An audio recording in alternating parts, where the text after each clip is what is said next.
Oh, in the number 36, the 88 of Simon Jacques, 87 of Maxim Foley. Checkered flag is in the air. Session number 1 is complete. Session number 2 waiting in the wings over there. 20 Lightning Sprints have answered the call and are ready to do battle here tonight. Final race of the season, race number 14 on the Lightning Sprint schedule for 2020. Yannick Poirier in the number 28, making his way down the front straightaway here.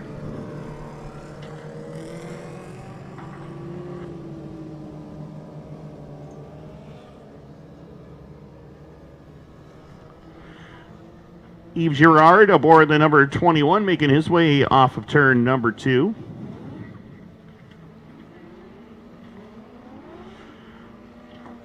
Tommy St. Sauveur in the number 6, making his way down the backstretch. The car with the silver wing on the top of it there. Ben Mallow aboard the number 74.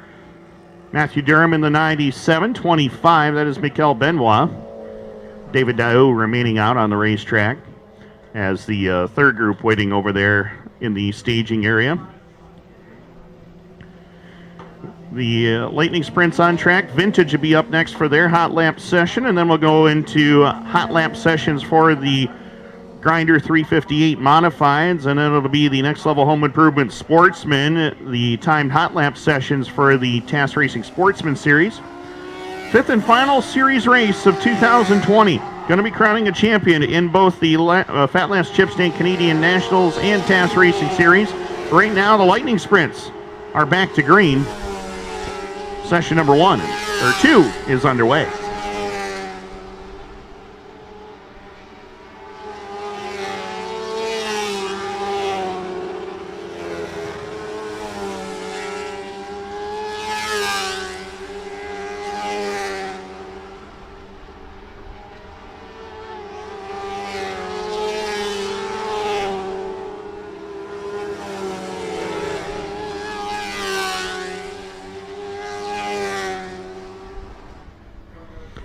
Session number 2 is in the books. Session 3 ready to roll to the speedway right now.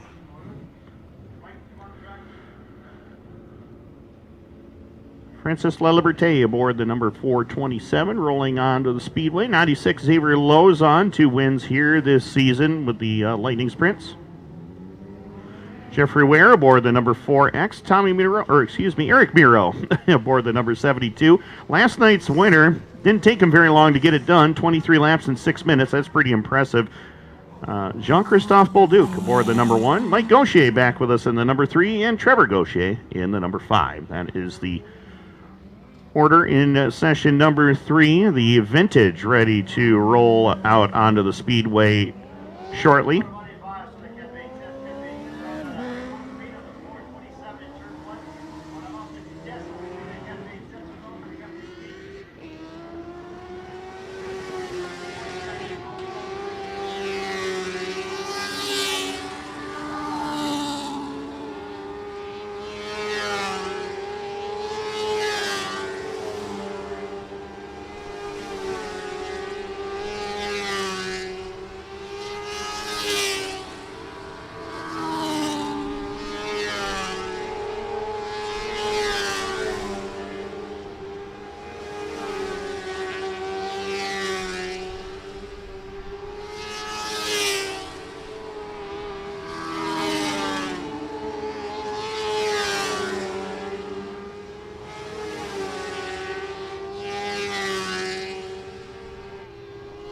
James Friesen picked up his first ever win in the TAS Racing Sportsman Series. So that was fun to watch last night. A good battle between him and Cody McPherson. As the Vintage roll track side, Paul Billings aboard the number B10, making his way through turns 1 and 2. Steve Lackey aboard the number 88X tonight. Denzel Billings Jr. out of Kingston in the X22. Kingston native Brian Powley in the 74. Prescott Sheldon Hoogarth in the 27. Tim Charlotte aboard the number 12 out of Merrickville. J73, that's Josh Powers out of Athens. And Audie Bedard from Almont in the number 11 machine. Green lights are on. Session number 1 for the Vintage is underway.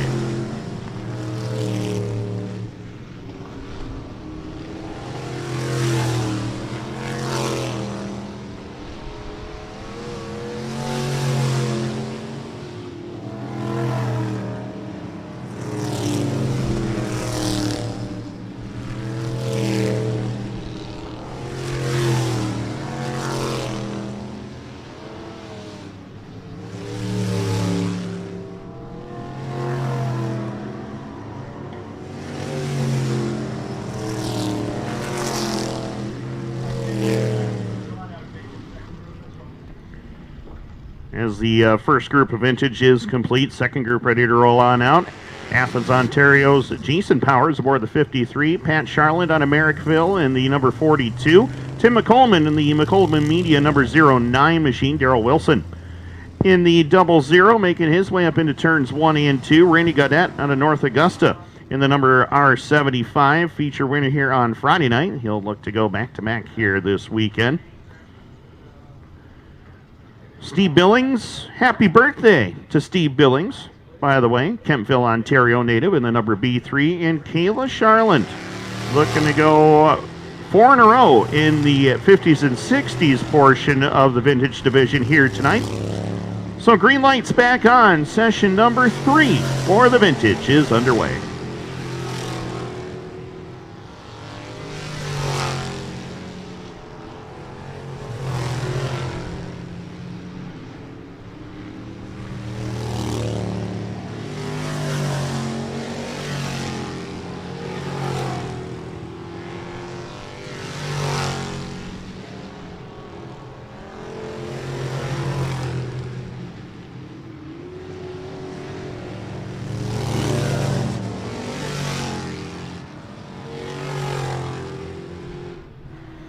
Hot laps for the vintage are now complete. First 358 modified hot lap session is up. Martin Blanger's here, and he brought more Subway cookies. There's 2 for you, Tim. I'm kidding. Those are yours. I've got my 2 here. Oh, so I think you got more than 2. I think you got 8 in there is what I count. No, just kidding. Modifieds ready to roll. We've got 35 and modified strong, our best car count of the weekend here, Tim, tonight. A few new drivers joined the group as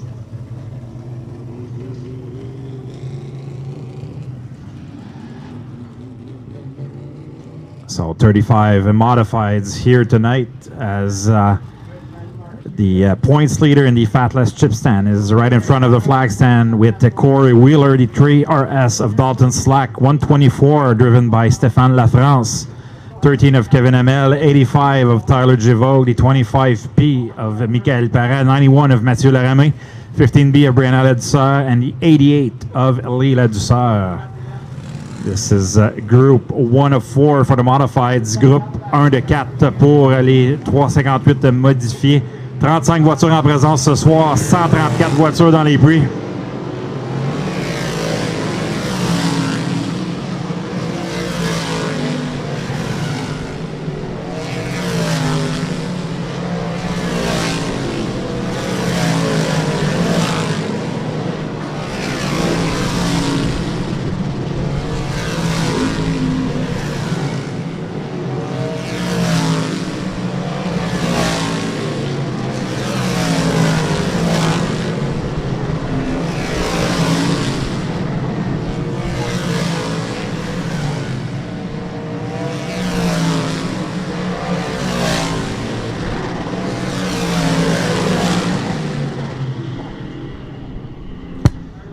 Kevin Hamel was the quickest with a 13.693. Tyler Givaud, Lee Ledusser, Michael Parra, Dalton Slack, your top 5 in the practice session number 1. Practice session number 2 on the Speedway, Tim. Looking forward to seeing how these drivers will attack the Speedways. Brian McDonald is back out in the number 151 machine. J.F. Corriveau in the number 96 making his way up into turn number 1 and 2. There is Matthew Boisvert for the 73 JR. Good to see Matthew back with us here for one more try in 2020. Field rolling around and give them a couple of pace laps to get things up to temperature in these small block modifieds. Matthew Boisvert out of Lachine, Quebec. Hogansburg's Louis Jackson Jr. in the 18, the 01 of Chris Rabby from Alexandria, 70 of Ryan Arbuthnot out of Renfrew, Trois-Rivières, Quebec's Francois Bellemare in the 35, Gary Lindbergh out of Ridgeway, Ontario, third place effort last night here at Cornwall, and Kerry Terrance in the number 66, ninth place finish last night, and continues his starting streak here in this series. looking for his 36th consecutive start in this series. He has raced in every single event with the Fat Les Chipstand Canadian Nationals. So Jason Aikman has them in his control. Green lights are on. Session number 2 for the Modifieds is off and running. Talking with a few of these drivers earlier on in the pit area tonight, they were anticipating track conditions being about the same as they were last night. And everybody kind of expecting this track to slick off just a little bit and get really racy out there. Drivers can kind of move around the racetrack and not have to stick to just the bottom or the top. They can pretty well go anywhere they want to, as session number 2 for the Grinder 358 Modifieds is now in the books, and no surprise at the top of the leaderboard right now. J.F. Corvo, the Grinder himself, right there on the front straightaway, 13.517. 13.517 for J.F. Corvo in session number 2.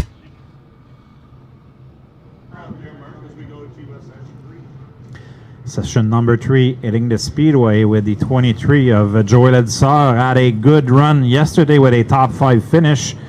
28 of Todd Gordon, the 1C of Mario Claire, 23 Mike Stacy, 90 of Jérémy Roy, 6 driven by Yann Bussière,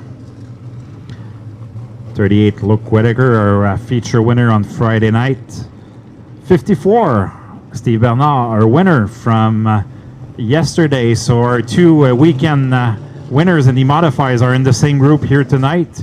And the 53 of Jean-Nicolas Garot completes the field for group number 3. Out-lap session for these drivers as they'll come back later on for their time trial session.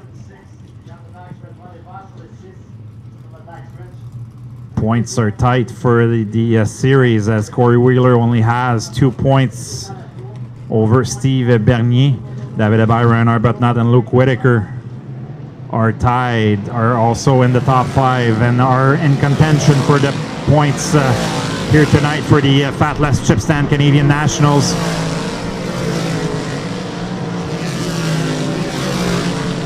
Abbreviated schedule for these individuals this year, as the series started in September instead of May.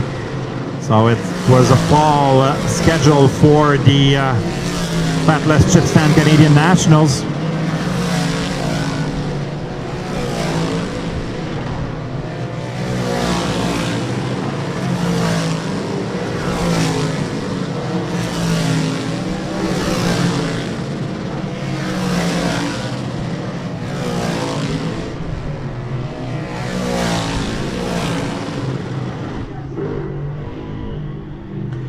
Joel Edsar, quickest 13.562. Mario Claire, Luke Whitaker, Yann Bussière, and Mike Stacy are top 5 as the final group of modifieds is on the speedway, Tim. Yes, they are, and Chris Herberson leading the field out in the 63. David Hebert, the great Canadian champion, in the number 1, rolling down into turn number 1 and 2. There is Martin Pelletier in the number 92P, making his way up into turn number 1. Austin Wood aboard the number 1X, heading into turn 1. Tristan Draper back with us in the number 17. Tristan talked to me earlier today and said that they kind of a last-minute decision to make their way here to the racetrack tonight, and want to give it one last try here in 2020. McCallabresh aboard the number 99, making his way off at turn number 2. There's Steve Bernier in the number 25 star. He is very much in the thick of the battle for the series championship once again. Darren Peters in the number 1P, also out there down the back straightaway. Green lights are on, and we are off and running.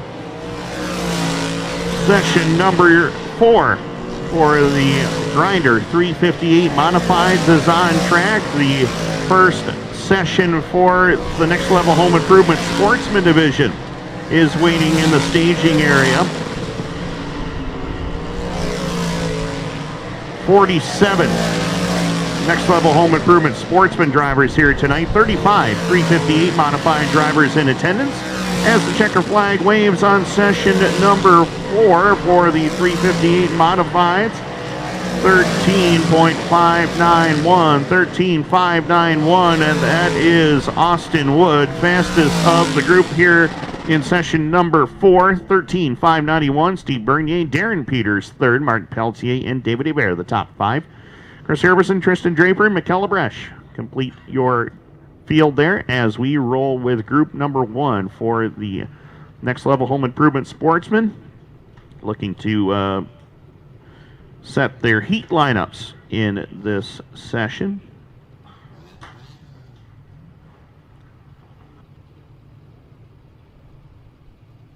Five groups, Martin. That's a lot of cars. 47 in total from what I understand now. Yeah, it's a great car count in the Sportsman here tonight with that amount of cars. It's our best car count of the weekend in both in all our divisions that are here tonight. It's their best car count of the weekend. So a lot of newcomers here tonight as a group number 1 of 4 is on the speedway. The 29 of Steve Turcotte, 88 of C.D. Beauchamp, 54 Evan Racine, M70 of Billy Cook, and the 35 of Thomas Cook are on the speedway.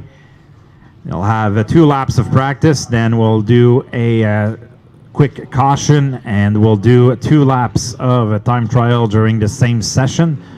We've been doing that for the whole weekend, and it's been going great. So we'll see if these drivers are able to get some good times again here tonight. So this is the first half of group number 1. Looking at the points in the series, Gabriel C.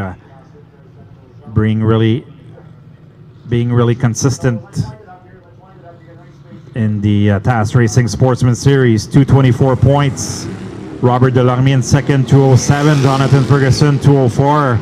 Then we go down to Ryan Stabler, 179, and Cedric Gauvreau, 169. This is your top 3. Jared Herbison in 6th with 163.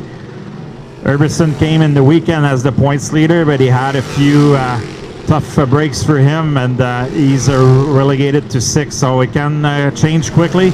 And with the amount of cars and quality cars that we have over the weekend, you see that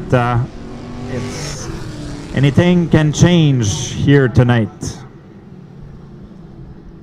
As we'll collect some time here for the drivers. 54 of Evan Racine will be the control car. La voiture 54 d'Evan Racine sera la voiture de contrôle pour temps chronométré numéro 1. Un A pour les Sportsmen en prévision de la finale de 100 tours ce soir, $2000 au gagnant. 2,000 to win 100 laps for the Sportsmen.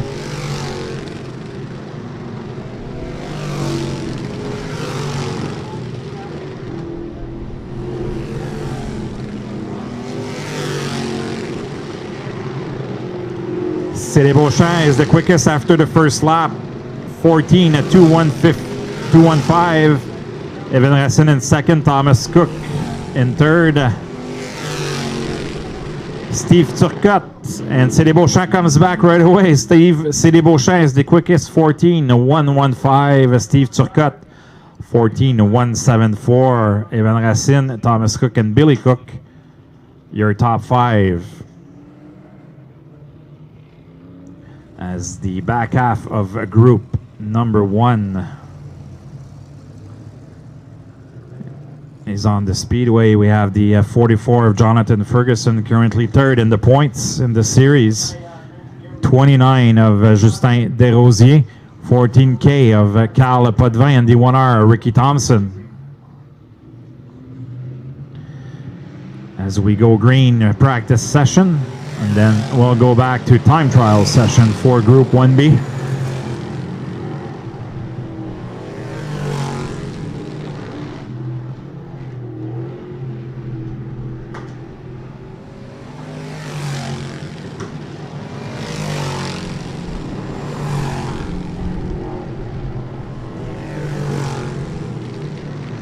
And after the Sportsman, we'll have the mini stocks. Solid field of cars here tonight. 21 cars have registered. Good mix of the Autodrome Granby and Brockville and our own regulars here doing battle for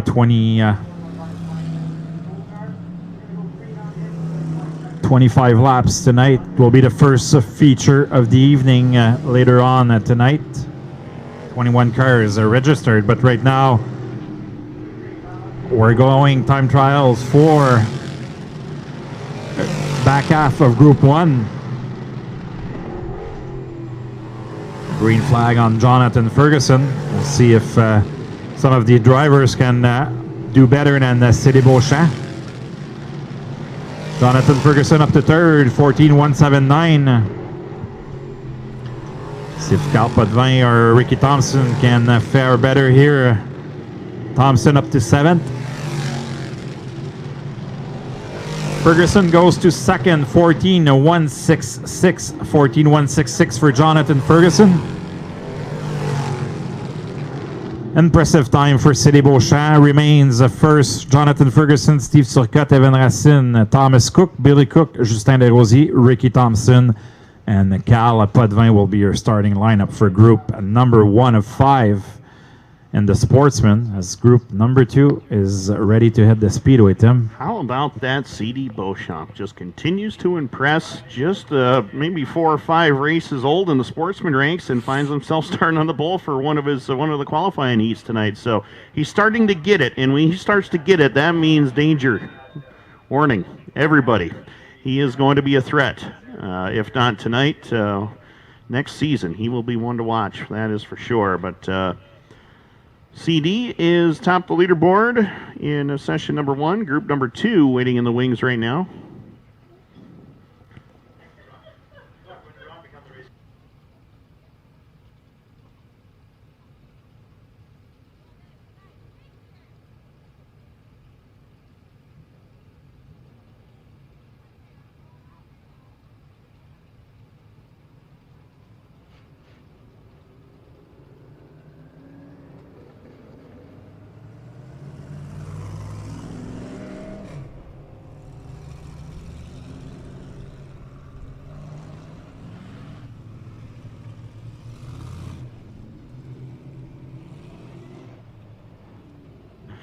Adam Rose on aboard the number 3 Next Level Home Improvement machine. Behind him, the man who won here Friday night, first ever TAS Racing Sportsman Series win. That's Ryan Stabler in the 77 from Cornwall. Brockville's Jared Herbison in the Herbison Tree Service. Stewart Automotive number 38, 18 of Jason Rose. Dennis Rose Jr. trucking ride.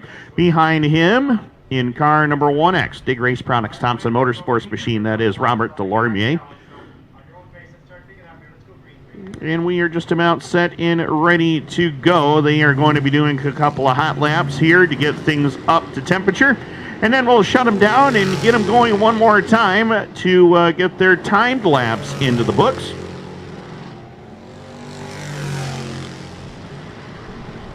Of course, last night with the TAS Racing Sportsman Series, we all mentioned James Friesen picked up his first ever series win last night in just his 3rd start. He'd only ran a couple of times prior to last night, but James Friesen got to victory lane. Every time he has come here in this series, he has finished in the top 5, 3 top 5s, 3 top 10s. Friesen also became the 11th different series winner last night. Justin Lalancek continued his consecutive start streak. He has been in all 20 races held. This is race number 21, so he'll look to extend that tonight. He had to go through the last chance showdown, though, to get into last night's program, but he did that and came away with a 14th place effort. All right, we're going to go green next time with 3. 3 just went by the flag stand going into turn 1. Everybody walked it up next time around. And we'll get into more little tidbits about what happened last night with the TAS Racing Series and Fat Les Chip Stand Canadian Nationals. As green lights are on, Group 2A is under green.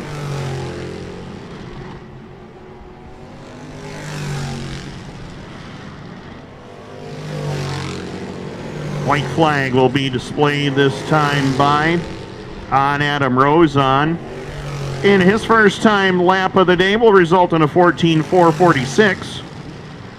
Ryan Stabler goes a 14.351. Herbison at a 14.332. 14.527 for Jason Rose. 14.527 for Robert Delorme. Checkered out on Adam Rozon. He goes a 14.549. Ryan Stabler, top of the board, 14.249. 14.343 for Herbison. 14.518 for Rose. And 14.518 for Robert Delorme. So, first half of group number 2 is complete. Back half of group number 2 ready to roll to the speedway right now. So far it's Adam Rozon, or excuse me, we'll get it right here in just a minute. Ryan Stabler, we'll try that one out. 14.249. Jared Herbison, 14.332. 14.446 for Adam Rozon, and then it's Jason Rose, 14.518. Robert Delorme did not show a time. As the 35 of William Racine, one of the, as I check my notes here, one of the 7 drivers that improved on their finishing position from one night ago. Finished 12th last night. Cedric Govero got his first top 5 of this series, believe it or not, in the number 22 machine. He finished 5th. Michael Delorme in the number 10. Junior Mayotte aboard the number 101. He also improved on his best career finish.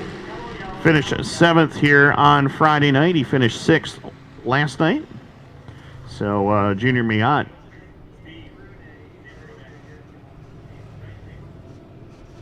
So Junior Mayotte definitely is getting better and better out there.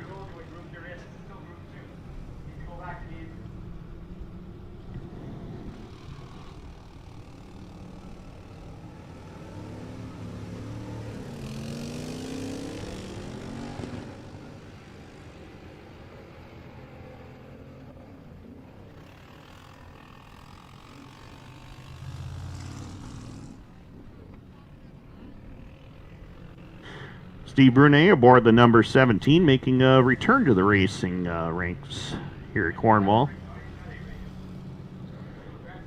He was, so he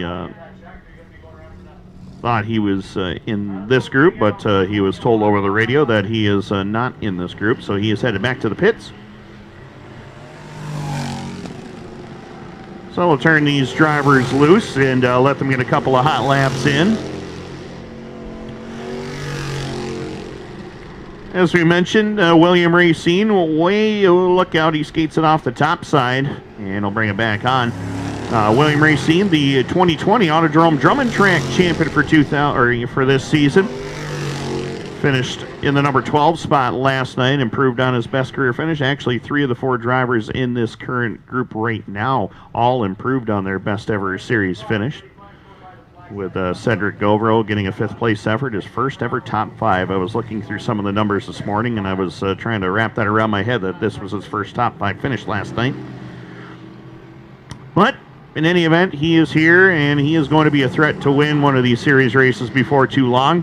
Green lights are on, and Jason has the green in the air, and we're back underway. And William Racine, Robert Bernard Tire Center, number 35. He will be the first driver to take time. 16 years of age, he'll bring it across the line for lap number 1. 14.723, 14.526 for Cedric Govero. Michael Delorme, he'll go a 14.900. Junior Mayotte, 14.511. Checkered in the air for Racine, he goes 14.594. 14.501 for Cedric Govero, puts him 4th quick. Michael Delorme, he'll go 14.831, and Junior Mayotte, 14.517. So Ryan Stabler, car number 77 out of Cornwall, he posts a quick time of 14.249. He'll start on the pole for heat race number 2. Group 3A ready to make their way on out, and here we go. Sorry to interrupt you there, sir. It's my turn. It's your turn. By the way, the cookies are really good. Oh, good. I could tell. You got That that was one. looking at the cars in that group, Tim, that was a My goodness. loaded group for sure. Ooh, talk about a baked potato. That's it. We're loaded Yeah. right to the max. Got Stabler, Herbison, Adam Rozon, Cedric Govro. Junior Miat's been pretty impressive here in the last couple nights. And William Racine, Drummond track champion. You know, that's pretty impressive stuff Yeah, right there. no. And I'm looking at the grid for group number 3, and Doesn't get any easier, does it? no, the first 3 cars that are in line are pretty quick, and the 82 of Denis Fogg that will join the group is usually pretty quick in these time trial sessions. Yep. So the winner from last night, the 72 of James Friesen, Alex Lajoie. The 33 of Alex Lajoie. 18R of Brad Rouse, one of the top runners in the dirt car Sportsman. He's had some issues in the first few nights. I'm pretty sure he'll look into getting a good result here tonight for the in the 100 lap event. And the 65 of Gilles Godard making a return after being away yesterday. He's running tonight in the 65 machine.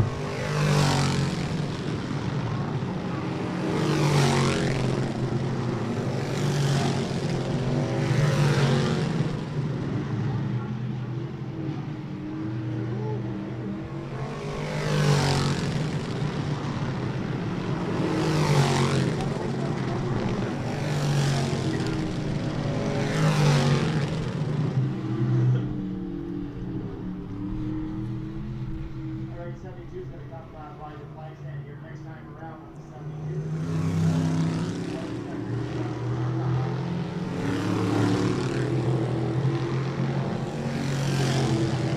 And we'll go green here on the 72 of James Friesen for their time trial session, group number 3A.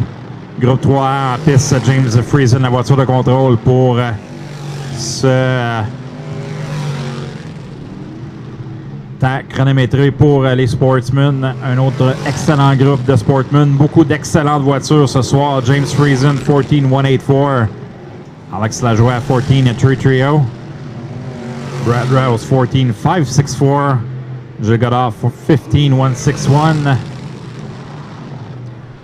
So James Friesen, still your first runner here. So no change in the order. James Friesen, quickest 14.184. Alex Lajoie, Brad Rouse, and Gilles Godard as the back half of group number 3 will hit the speedway. 88K of Dylan Kirkland. 82 of Denis Fogg. 22 of Terry Smith, and the 35 of Fred Belmar.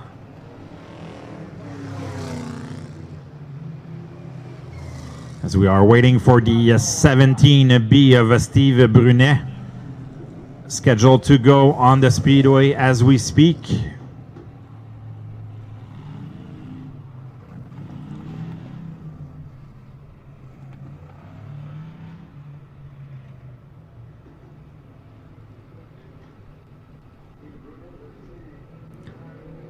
Steve Brunet in the 17B is on the speedway as well, so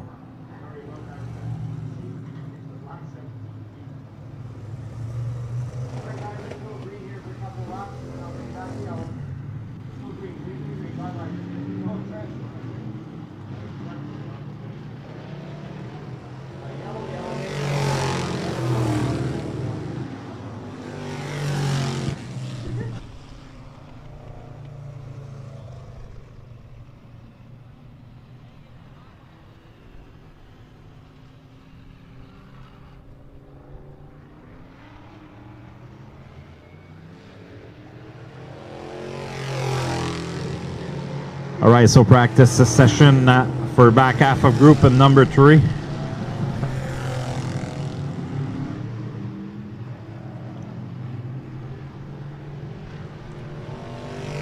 Dylan Kirkland Denis Fogg usually good in time trials. We'll see if these drivers are able to beat the time of James Friesen with a 14.184. Alex Lajoie, Brad Rouse, and Gilles Godard is currently your top four. So we'll see if these four drivers on the speedway are able to mix it up a bit here.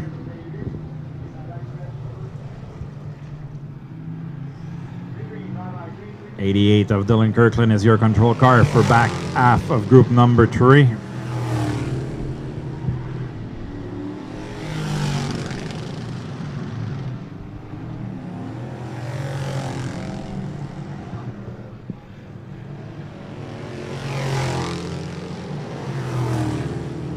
Dylan Kirkland in 5th, Denis Fogg up to 4th, 14.757. Terry Smith, 15.059. Gilles Godard fades to 6th, Fred Bellemare. And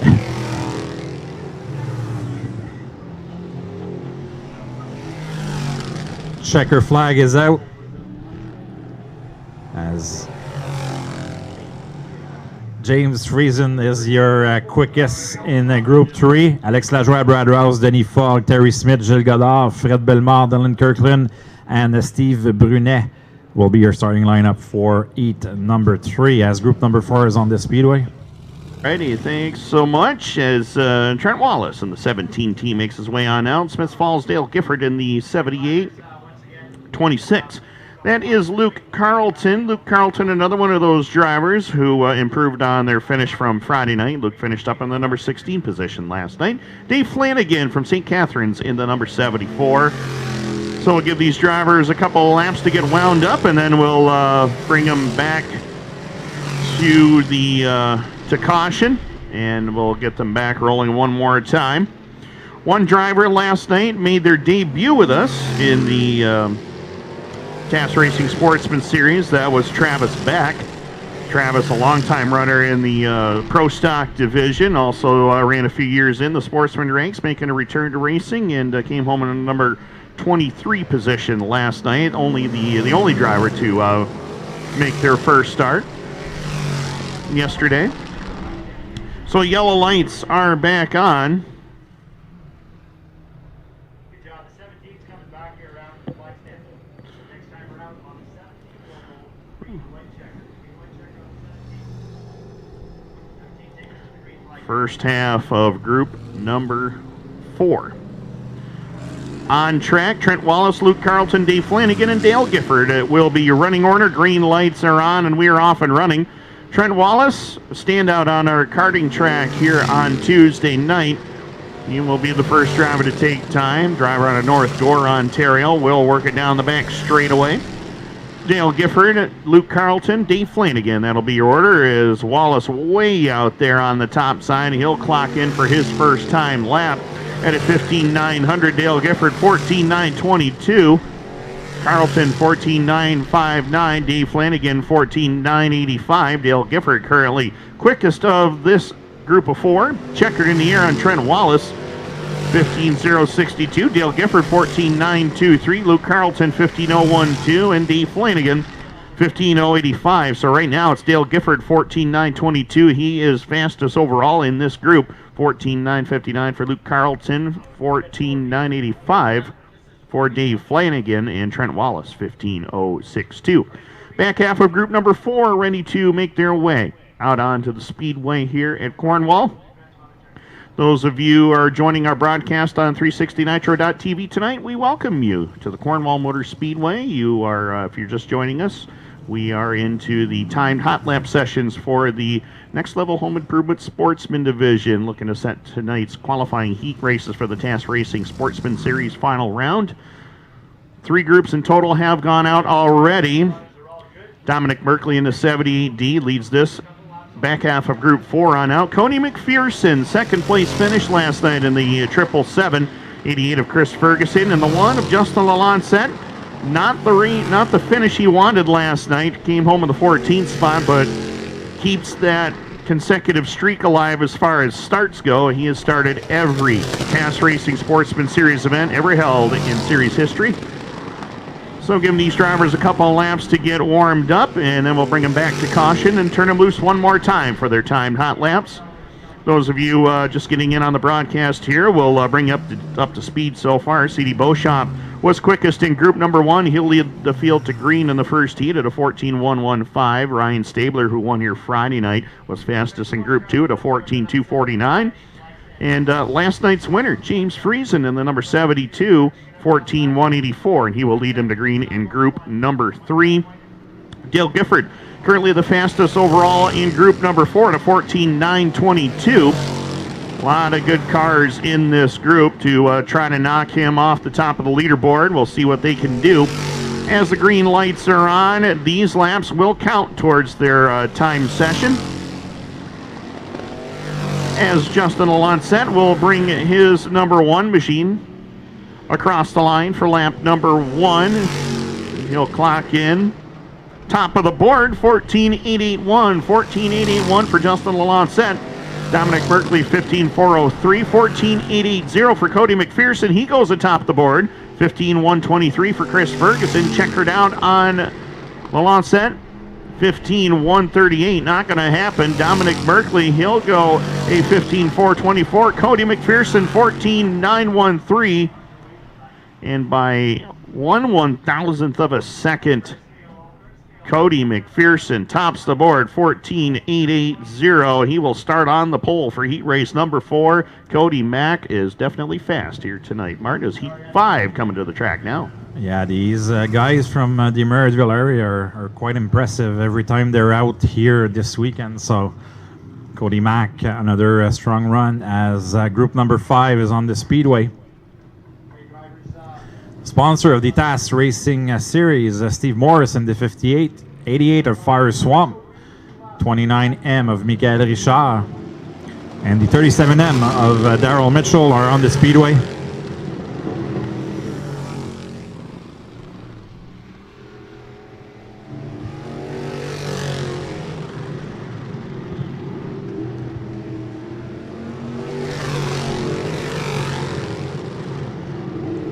Final group of sportsmen then will go to a mini stock practice session, then modified time trials, and we'll go to eat racing afterwards.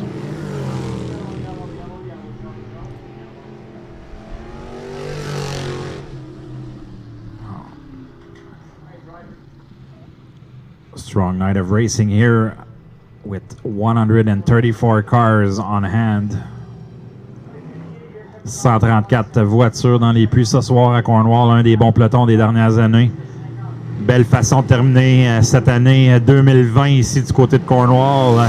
Espérons que vous allez aimer la retransmission ce soir sur 360nitro.tv. On vous souhaite la bienvenue. 125 tours modifiés, 5000 au gagnant. 100 tours Sportsman, 2000 au vainqueur. Fin des championnats, Fatless Chip Stand, Canadian Nationals et la série TAS Racing, en plus du fin du championnat pour les Lightning Sprint, le championnat de Cornwall Speedway. As the times are now showing for the Sportsman, Fire Swamp, 14 and 945. 14.824 does better for Fire Swamp. The kid is impressive. Swamp is topping the board, but we still have the back half of group 5.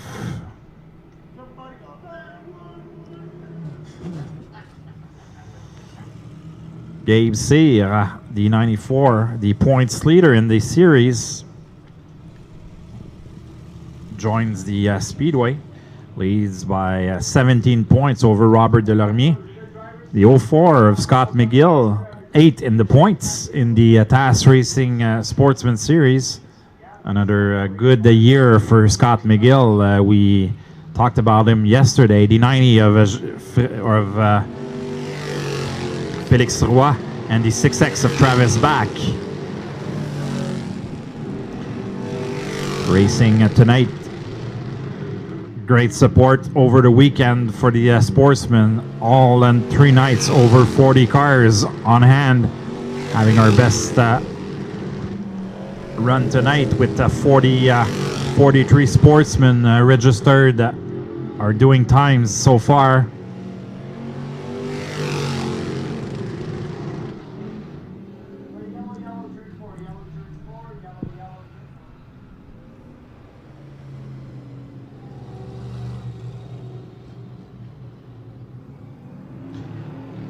Scott McGill loops it in turn and number 4 here. So ends the practice session. We'll go to time trials. We'll see if someone is able to get the time of a Fire Swamp 14.824. Gabe Cyr and Scott McGill are candidates to pass the 88S of the young man.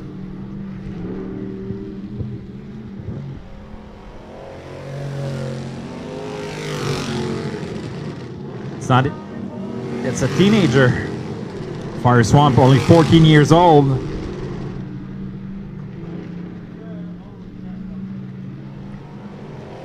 (14.831) for Gab Cyr. Scott McGill in the 4th. See the final time here for Gab Cyr.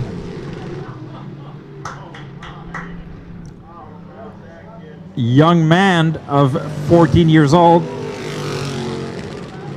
Fire Swamp, quickest in group number 5, seulement 14 ans. Le jeune Fire Swamp, meilleur temps devant Gabriel Cyr, Félix Roy, Scott McGill, Steve Morris, Travis Back, Daryl Mitchell, and Michael Richard. That's impressive, guys. 14 years old. He's on fire. He literally is. He is flying around this racetrack. My goodness, what a job of driving. 14.824 for Fire Swamp. He gets the top spot.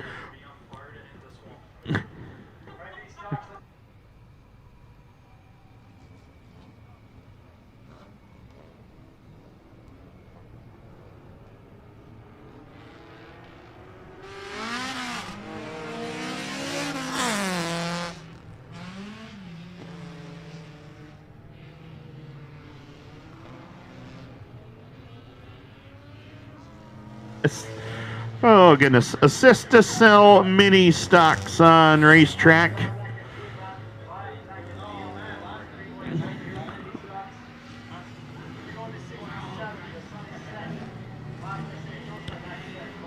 Alexis Charbonneau and Christian Charbonneau have switched rides this evening, from what we understand. Alexis is going to be aboard the 67 tonight, while Christian is going to be aboard the 49. Jonathan Tiber aboard the number 14, the 45 of Dominic Blais. 35, that is Tyler Lamarche. 22J of Justin Jodway. Brandon McMillan in the 23B. Christopher Cordeau aboard the number 50 and the 83 of Sebastian Beauregard.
James Clark rolling to the speedway in the number 2 X machine.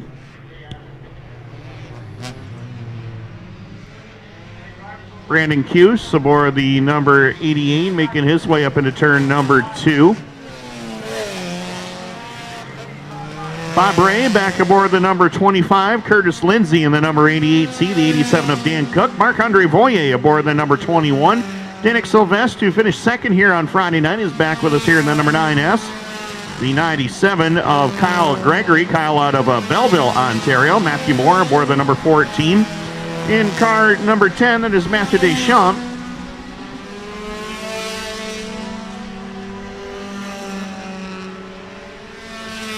Steve Brunet aboard the number 115 as the white flag is flying in the air on session number 2 for the mini stocks. A very impressive field tonight, over 20 drivers in the mini stock division here tonight at the Cornwall Motor Speedway. Checkered flag is out. Session number 2 is in the books. First 3:58 modified timed hot lap session will be rolling to the speedway right now. Once again, much like the Sportsman, fastest driver of each of the qualifying groups will start on the pole for their respective heat race here tonight. 35 3:58 modified drivers have signed into the pits this evening. We will be having another last chance showdown for the 3:58 modifieds, 2 in matter of fact, so double the pleasure of that. Last chance showdown. 2 of them, taking 5 out of each.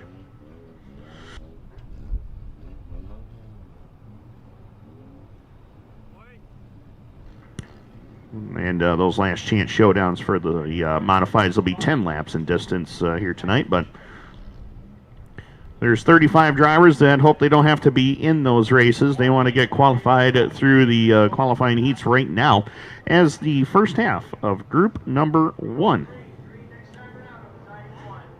We'll be rolling to the speedway right now.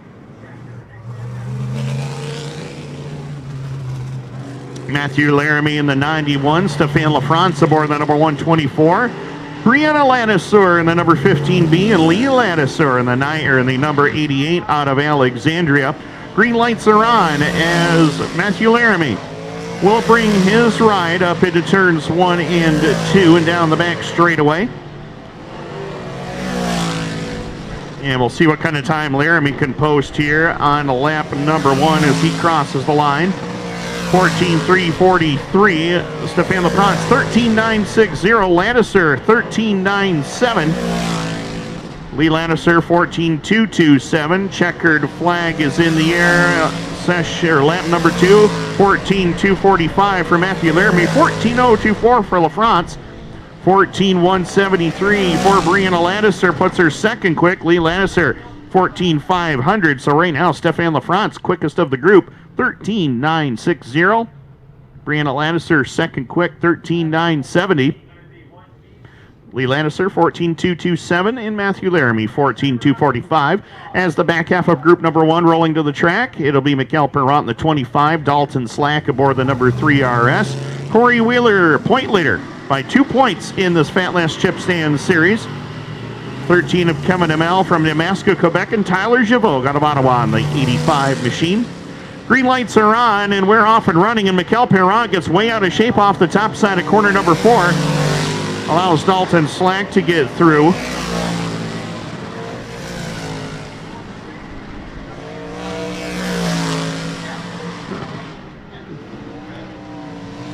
So Dalton Slack will come on by, 14.079, 14.771 for Perrant, 14.159 for Corey Wheeler. Kevin Amel at a 14.653. Tyler Giveau, 14.516, checkered in the air for Slack. He goes a 13.887, 14.318 for Perrant, 14.171 for Corey Wheeler, and a 14.491 for Kevin Amel, 14.307 for Tyler Giveau. Stefan LaFrance, second quick. Dalton Slack, 13.887. He will start on the pole for heat race number 1.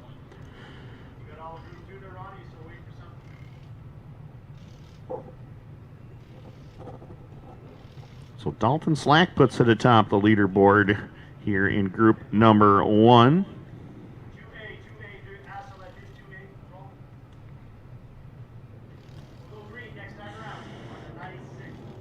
As JF Corvo in the 96, 18 Louis Jackson, 73 of Matthew Boisvert, the 70 of Ryan Arbethot, and Francois Bellemare in the 35 make up the first half of group number 2.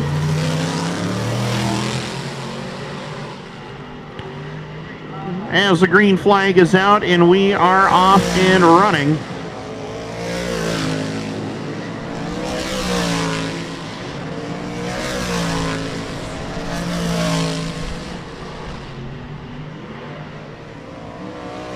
White flag in the air this time for JF Corvo, 14.238.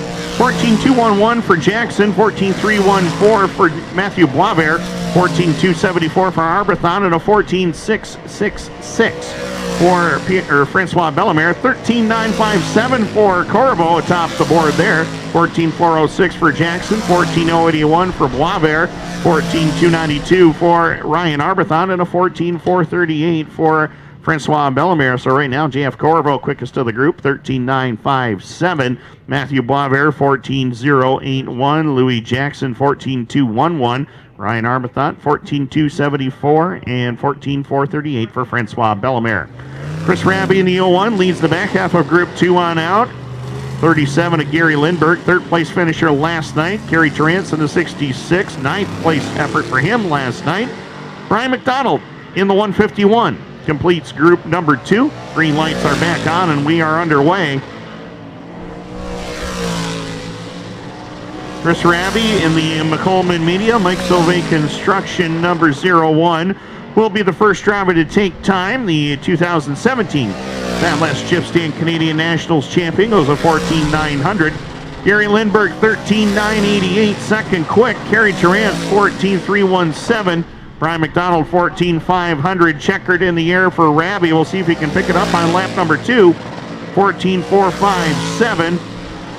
Gary Lindbergh, 14.377. Kerry Terrence, 14.272. 14.671 for Brian McDonald. So JF Corvo, fastest of group number 2. He will start on the pole with a time of 13.957.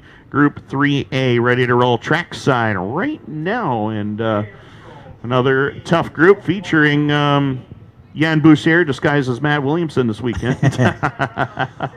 Yeah, he purchased the car last week during the Falls Nationals at Rockville. So the 6 of Jan Boussier, 23 of Joey Ledesar, 23 of Mike Stacy, and the 53 of Jean-Nicolas Garot. First half of Group 3, première portion du Groupe 3. Yann Bussière, Joe Ledesar, Mike Stacy et Jean-Nicolas Garot font partie de ce groupe.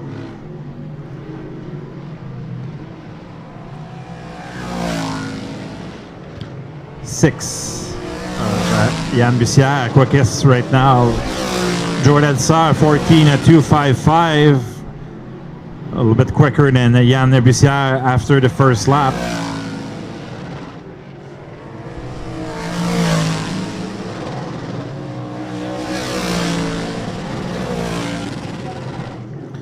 Joe Ledesar is your quickest right now in group number 3 with a time of 14.255. That's the time to beat. Yann Bussière, Mike Stacy, and Jean-Nicolas Garot is your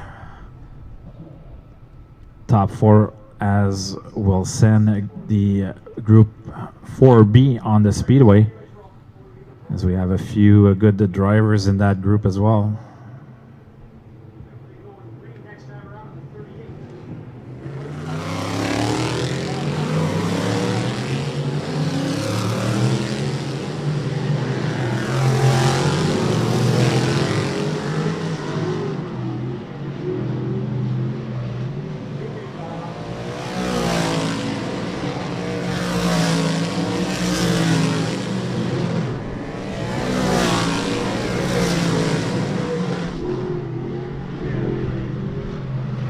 So on the speedway, Luke Whitaker, the 90 of Jérémy Roy, 1C of Mario Claire, as Steve Bernard and Todd Gordon. So we'll see if some of the drivers are able to pass Joe Ledesar. Luke Whitaker, Steve Bernard currently 3rd and 4th. Luke Whitaker tops the board, 14.215, 14.215 for Luke Whitaker. As the checker flag will be out.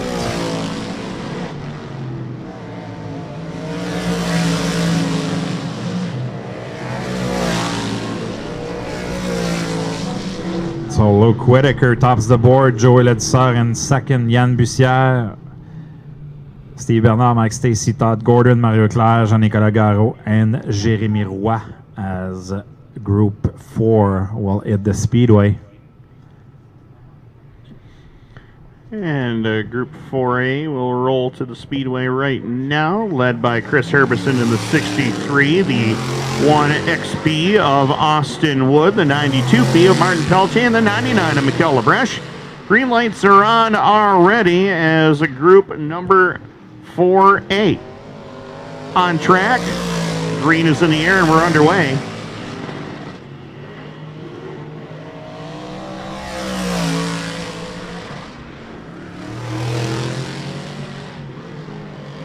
And Herberson loops it around over there in turn number 4. Yellow lights are on.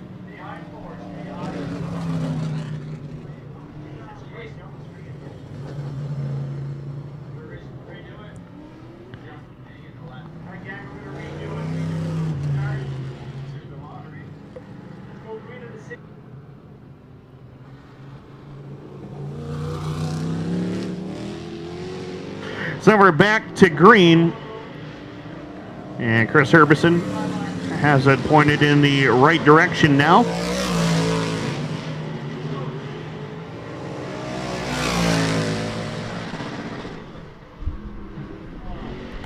And Herbison will be the first driver to take his first lap across the line.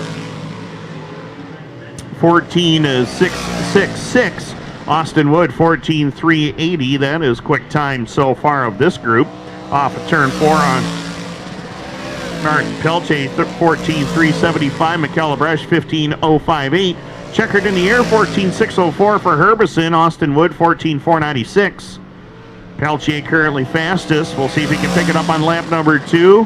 And he does, 14.350. Lebrecht, 15.129. So right now it is Martin Peltier 14.350, 14.380 for Austin Wood. Chris Herbison 14.604 and a 15.058 for Mikkel Lebrecht. As the back half of group number 4. Let's roll 4B. 4B. Can't be. David Hebert in the number 1 leading this group on out. Still winless in the Canadian Nationals. Look to change that tonight. Steve Bernier in the number 25. Darren Peters in the 1P. And Tristan Draper in the number 17. Green lights are on and we are underway.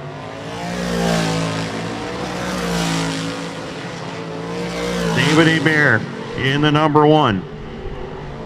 We'll bring it across the line for his first time lap of the day. Looking to make his 32nd start in this Canadian National Series. He goes a 14.467, 14.243 for Steve Bernier, 14.770 for Darren Peters. Tristan Draper, 14.503, checkered in the air for David Hebert, and he will go a 14.939, 14.097 for Steve Bernier, 14.744 for Darren Peters, 14.396 for Tristan Draper. He'll go 4th quick, so it's Steve Bernier quickest in group number 4 with a quick time of 14.097. And ladies and gentlemen, that will wrap it up for the 358 modified portion of the qualifying for the Fat Last Chip Stand Canadian National Series. That would be nice if it would be the start of a new tradition. Yep. But I know if when we're back into normal circumstances, I think it will be hard to have that because for sure we don't want to interfere with other tracks. But you can see that it can happen because we got the support from all the drivers, and it's all Canadian, basically Canadian drivers. Yes, we have a few of our friends on the reserve, but it's 134 cars today, Tim. It's quite impressive. And strong fields, too, might I add. That's a very good point for sure. As the Assist Cell Mini Stocks will roll trackside. First of 3 heats. 21 cars in total tonight. Yep. The first of 3 as the 67 tonight driver switch. It's Alexis Charbonneau in the car with the 87 of Dana Cook in a second. So Charbonneau to the lead, Danick Sylvestre. Danick Sylvestre is running in second. A strong car here. Tyler Lamarche in third. Justin Jourdouin, the 25, driven by Bob Ray. As Christopher Cordeau joins the field late, and he'll be a lap down.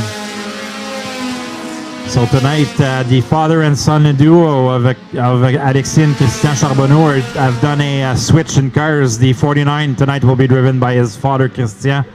So just keep track of that. Donc la voiture 67 qui est conduite par Alexis Charbonneau. Et une bonne avance, la voiture qui appartient à Jérémy Goyette, le meneur dans cette première de 3 qualifications. 21 voitures ce soir en mini-stock, un des bons pelotons, ben, le meilleur peloton de la saison ici. Danick Sylvestre en deuxième, Tyler Lamarche troisième, Justin Jourdouin en quatrième, Bob Ray, Christopher Cordeau et Dan Cook. Il viendra avoir le drapeau blanc ici pour Alexis Charbonneau. White flag being displayed. As Alexis Charbonneau, dominating run. Different car, but same result for Charbonneau. Takes the win in first heat of the mini stock tonight. Drivers will do inversion draw tonight. They're sending everyone into the infield. Only scales after the feature for the mini stock. As we'll send heat number 2 on the speedway, Tim. Second heat for the assist to sell mini stocks.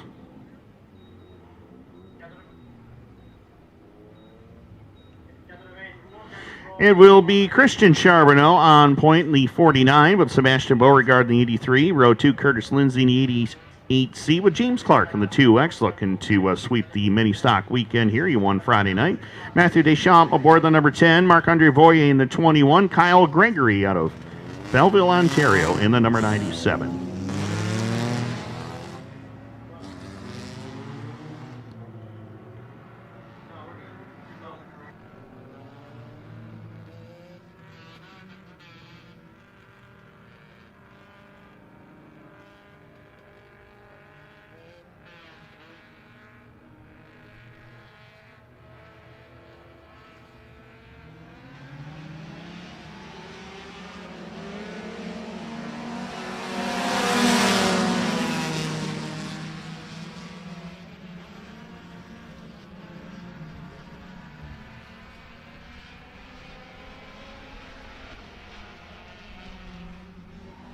Green lights are on. Lap number 1 in the books, and Christian Charbonneau leads the way down in front. Driver correction on the number 97. That is Dominic Belisle. Dominic Belisle in the number 97, not Kyle Gregory. My apologies on that one. And it's James Clark. He's looking to end the Charbonneau dominance of these heat races. He's going to go up into the lead. Takes over the top spot in lap number 2. Christian Charbonneau, look out. Deschamps gets into Beauregard in turn number 1. Beauregard straightens it out. Deschamps goes by. Now we'll watch this movie and see how this unfolds. And a favor returned in turns 3 and 4.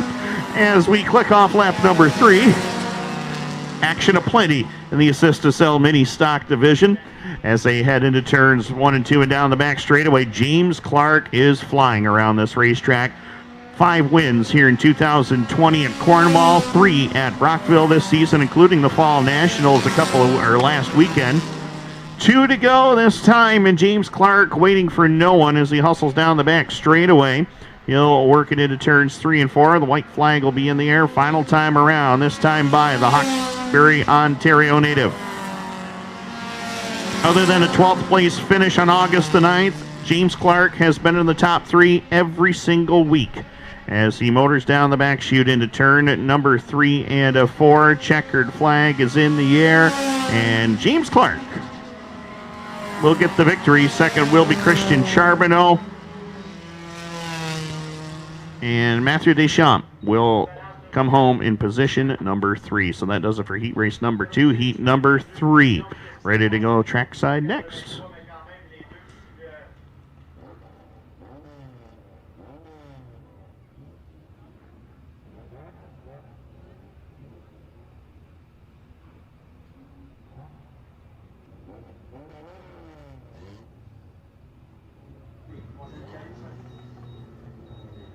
Heat number 3 on the speedway as another good mix of cars here. A lot of invaders. 45, Dominique Blais, one of the strong runners up in Autodrome Granby. The 14 of Matthew Moore. The other 14 is driven by Jonathan Thibert. Braden Cuse in the 88. The 115 of Jean-Philippe Gay. 0 of Mathieu Vogel, and the 23B of Brendan McMillan. Feature winner during the Brockville Falls Nationals, getting his first ever win in the mini stocks. See if he's able to get some ground here. Tough field of cars. Some of the best from Autodrome Granby are here tonight. So see if our local drivers are able to show who's boss. But right now, it's Dominique Blais, your race leader. Dominique Blais, une des premières présences cette saison pour lui, était venu plus tôt cette saison, mène le bal. Mathieu Vogel, maintenant 3e, Matthew Moore en 2e.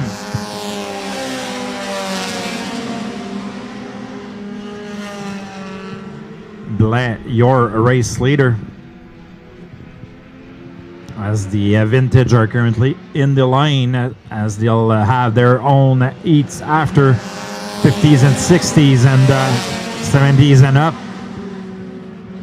Looking to crown their champions here tonight as well in both divisions.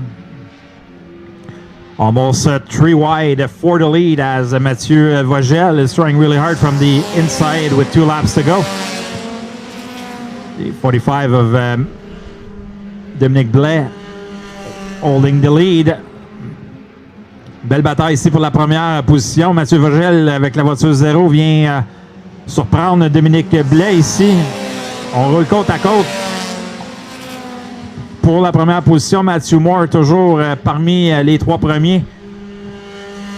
Très belle qualification pour ces 3 pilotes. Le quadrillé lancé.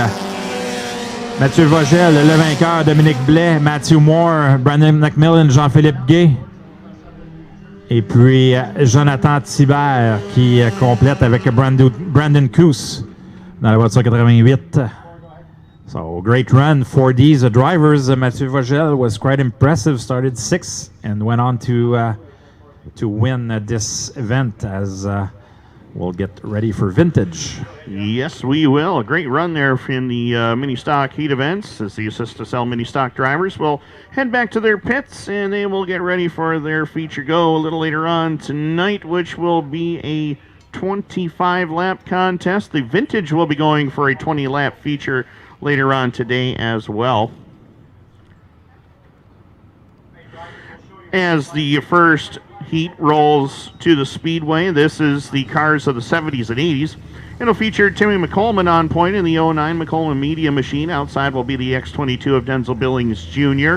Row 2, the birthday boy, Steve Billings in the B3, along with the J73 of Josh Powers from Athens. Prescott's Sheldon Hoogwer from the 27. 53, that's Jason Powers, also out of Athens. Randy Gaudette from North Augusta in the 75. The 10 of Paul Billings. Final row, it's Steve Lackey aboard the number 88 machine. Green lights set to come on, this time by... Schedule says 8 laps is the distance for our 2 Vintage heat events, brought to you by McCollman Media and Cornwall Motor Speedway. Green lights are on, and we are underway. First time into turns 1 and 2, a good side-by-side battle for the lead. Denzel Billings Jr. puts it out into the lead. Here comes the battle for second. Josh Powers on the extreme outside lane. His dad, Jason, trying to get into the mix as they go after Tim McCollman for the 2 spot. Lap number 1 is in the books, and it is Denzel Billings Jr. in command of the field. as they hit turns 3 and 4 and across the line this time by everybody grouped right together, but the two drivers back there, second and third, Jason and Josh Powers, they have been two of the fastest drivers. As Steve Billings skates off the top side of turn number 2. He tried to keep it going but brings it to a stop. Yellow lights are on.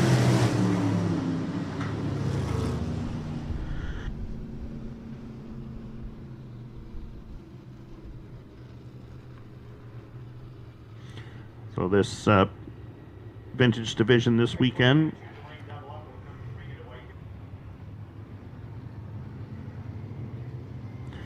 So this vintage division this weekend brought to you by McCollum Media and Cornwall Motor Speedway, part of their fall showdown weekend.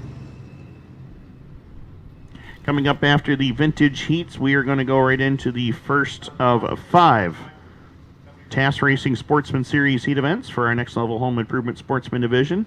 And then we will go into the first of 4 Grinder 358 modified heats for the Fatless Chipstand Canadian National Series, and then the Lightning Sprints for 2 heat events for 8 laps. Green lights are on at the Wired Audio Fire Zone in turn number 4. We're back underway, and Jason Powers back to a familiar place in position number 1. The 22 of Billings now under attack from another Powers, that being son Josh, as they head into turns 3 and 4. Josh down on the bottom as they work it off of turn number 4 and across the line this time by.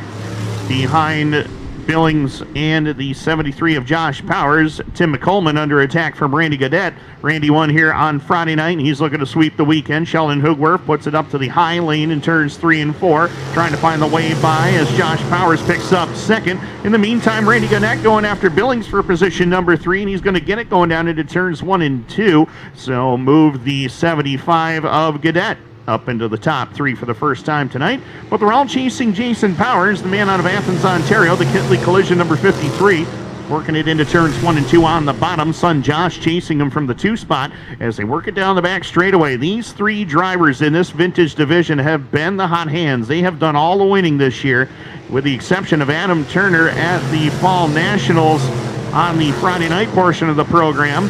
These 3 drivers have been doing all the winning. White flag is in the air. It's a father-son battle for the win. Checkered flag is out. Checkered flag waving. Josh throws it up on the top side and will get by the old man. Josh Powers takes the win. Jason Powers will cross second. Randy Gaudette and Sheldon Hugworth along with Denza Billings Jr., followed by Timmy McCollman, Steve Lackey, and Paul Billings will complete it. What a battle there. Josh Powers showed the old man the fast way around, and Josh puts it into victory lane over Jason and Randy Gaudette, your top 3. That will do it for heat number 1. Heat race number 2 will feature the drivers of the 50s and 60s. And Kayla Charland has been the driver to beat in this class. She has won the last 3 straight features for the Vintage Club here. Between here and Brockville, she has won 3 in a row, and we'll go for 4 here this evening. As Audie Bedard and the number 11 from Elmont will go away from the pole. Outside will be the 74, Brian Powley. Row 2, it's Darrell Wilson in the 00.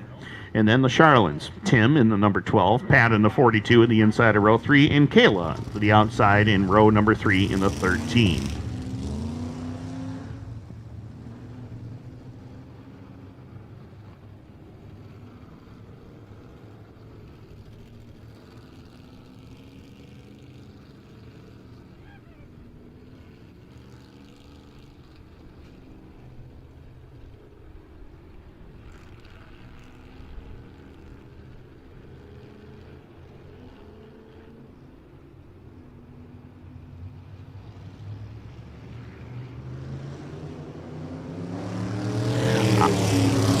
Green lights are on, and we are back underway. Audie Bedard won one of the heat races earlier this weekend as he works it down the back straightaway with the top spot. Here comes Pat Charland on that outside lane.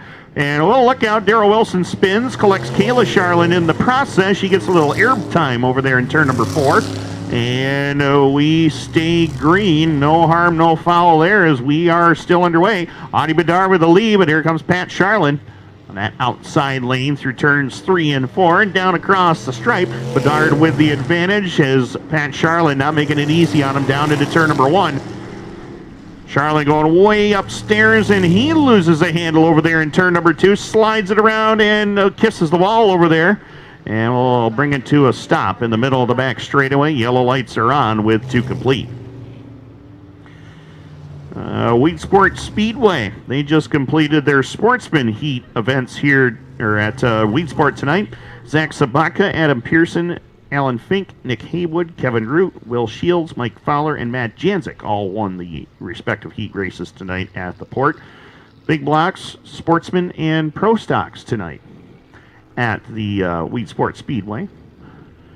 Jennifer's already on it. She's got the Assist to Sell mini stock feature lineup right here in front of us. Just awesome. Just awesome.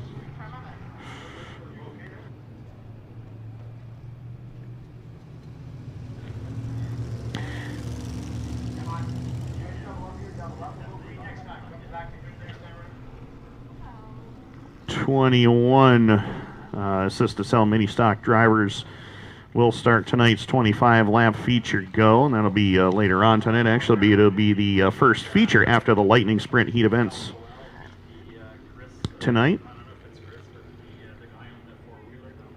So Ani Bedard will go up into the number 1 spot off of turn number 4. We're back to green.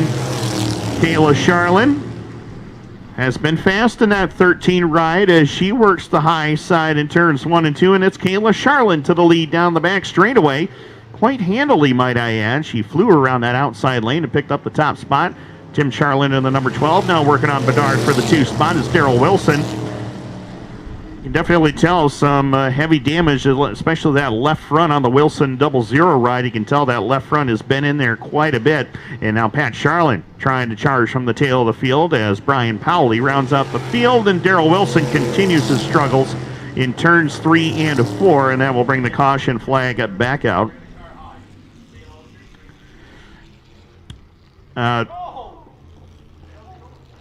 Tim Charlin into the wall on the back straightaway. So between Daryl Wilson's problems and now Tim Charlin into the wall on the back straightaway, we're going to definitely need the tow truck there for Charlin in that number 12. Was just about to mention the heat winners in the Pro Stock division for the Wheat Sport portion of Oktoberfest tonight. Josh Coonrad, Nick Stone, Luke Horning, and Mike White from nearby Winthrop, New York, picked up the 4 Pro Stock heat wins tonight. So Mike White, one of the former competitors at Mohawk International Raceway, switched his efforts to Can-Am over the last couple of seasons and won the track championship at Can-Am this year in the Pro Stock ranks. So congratulations to Mike White. We'll give yours a month early. Sounds good. Green lights are back on. Kayla Charlin and Pat Charlin, 1 and 2, as they work the back straightaway. Pat is really strong in that 42 machine. Even though he slapped the wall in the back straightaway, that car is still plenty fast. A little bit of smoke showing out of the right rear, though, as we come down across the line. 2 laps left to go in the second and final heat for the Vintage. Coming up after this, we'll have the first of 5 Next Level Home Improvement Sportsman heats in preparation for the TAS Racing Sportsman Series. Across the line, white flag in the air. Final time for Kayla Charlin in the number 13. In this 50s and 60s class, she has been dominant. 3 straight wins and looking to keep the roll going here tonight as she works the back stretch. Checkered in the air. Pat got to give it one last shot into turn number 3 with Ani Bedard in third, and that's how they're going to finish. Kayla Charlin picks up the win in heat race number 2, followed by Pat Charlin, Ani Bedard, Daryl Wilson, and Brian Powley. So that will do it for the Vintage. They'll be back later for their 20-lap feature go to close out the Fall Showdown weekend, brought to you by McCollum Media and Cornwall Motor Speedway for the Vintage. First of 5 heats, Martin Belanger.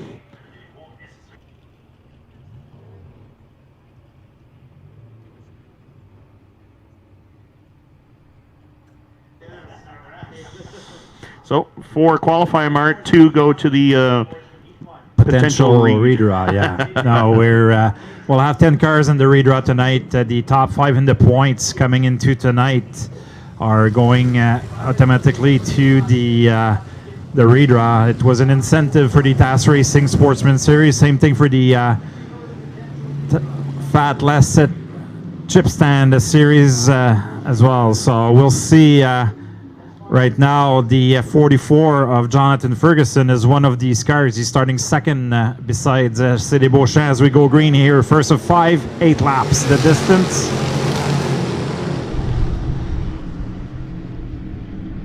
Ferguson to the lead as Evan Racine is in a third. Strong heat, while all 5 heats are strong as we have the best in Canada here tonight at Cornwall Speedway. Jonathan Ferguson with Cédé Beauchamp, Evan Racine, Steve Turcotte, and Thomas Cook, your top 5. Billy Cook in 6. So top 4 to the dance. The rest will go to the 1 or 2 last chance qualifier with 43 cars on hand. Last night, those were pretty entertaining as everyone wanted to go to the 50 laps. And tonight, 100 laps, 2,000 to win. 2000 au gagnant ce soir, donc beaucoup d'action dans les épreuves de dernière chance hier, beaucoup de brasses camarades, on va voir ce que ça va donner ce soir. Mais là, c'est Jonathan Ferguson qui mène devant Cédé Beauchamp, Evan Racine, Steve Turcotte, le 35 de Thomas Cook, complète le top 5. Justin Desrosiers, avec Ricky Thompson, Billy Cook et Carl Potvin. Solid run for Jonathan Ferguson, leading the way with Cédé Beauchamp in second, Evan Racine, Steve Turcotte, Thomas Cook. Battle for fourth is shaping up between Cook and Turcotte as Cook finds something on the outside, trying to get that final spot here as white flying being displayed to the field. Thomas Cook, c'est qui challenge Steve Turcotte pour la dernière place dans la finale. Alors que trouve quelque chose à l'extérieur, vient le dépasser. Ferguson wins. Beauchamp goes to second. And Thomas Cook, Evan Racine and Thomas Cook to the big dance. Last chance qualifier for Steve Turcotte. 29 of Justin Desrosiers. May the 3rd of 2015. Sportsman heat number 2, rolling trackside. Ryan Stabler on the pole in the 77 with the 38 of Jared Herbison. Adam Rozon goes inside row 2 in the 3 with the 22 of Cedric Govro. Junior Mayotte continues to impress this weekend. He rolls from 5th on the 101. Jason Rose, 18 JR, will line up 6th. William Racine, 7th. Michael Delormier starts 8th in the 10th. And Robert Delormier in the 1X will go from position number 9. Robert had himself a good run last night, coming home in the number 3 position for last night's show. Jared Herbison looks to get back on track literally here. He had some problems the last couple of nights. Ryan Stabler win in a top 10 finish last night. Green lights are on. 8 laps the distance forward to the show. And Herbison and Stabler are going to battle for the lead down the back chute. No contest for now. Ryan Stabler picks it up into turn number 3 as Michael Delormier slid it off the top side in turn number 2, but brought it back on. In the meantime, Ryan Stabler will lead lap number 1. Jared Herbison to second. Good battle for third. The next level home improvement number 3 of Adam Rose onto the inside lane, trying to fend off the 22 of Cedric Govro. As I mentioned earlier in the day, earlier in the 360 broadcast, that Cedric Govro picked up his first top 5 finish in this series last night.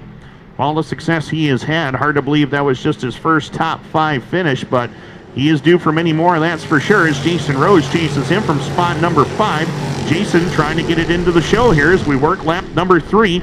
Junior Mayotte, William Racine, and Robert Delormier. Some top drivers right there, not in the program right now, as we work in lap number 4 this time by halfway home. 4 down, 4 to go. Ryan Stabler The RSI Industrial plumping up Aesthetic 77E, working the back straightaway. He's got about 3 car lengths over the 38 of Jared Herbison. Herbison trying to roll the middle of the speedway right now as we work in lap number 5. 3 laps left to go. Adam Rozon continues to ride back there in position number 3 with Cedric Govro in 4th. Govro has about 3 car lengths back to Jason Rose, who is in 5th, trying to fend off the 101 of Junior Mayotte for the number 6 spot. 2 to go, and Ryan Stabler looking really good as that RSI Industrial Plump It Up Aesthetics ride. Looking pretty good down the back straightaway into turn number 3 and 4. Rim riding around the top side of the speedway. White flag in the air. Final time into turns 1 and 2. Ryan Stabler, Cornwall, Ontario, Canada. We'll bring it off at turn number 2 down the back straightaway. That car gets faster as the race goes on. He has stretched it out to a 5.5 car length advantage, and that's how they're going to finish. It will be Ryan Stabler picking up the win. Jared Herbison in 2nd. Adam Rozon in 3rd. Cedric Govro, he is in the show. Jason Rose, Junior Mayotte, William Racine, Robert Delormier, and Michael Delormier will have to wait for one of the last chance showdowns later on today. So Ryan Stabler ties Gabriel Sear and Jonathan Ferguson with 5 heat wins in 2020. Pretty impressive record there as we are set to go for heat race number 3 of 5 for the Sportsman.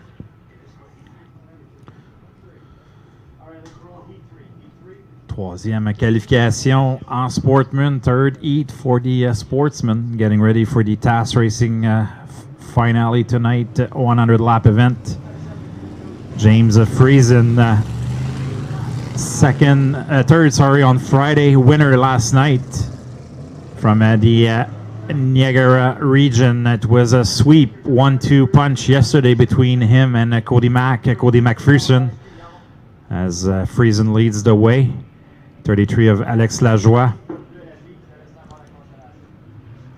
Brad Rouse, 82 Denis Fogg.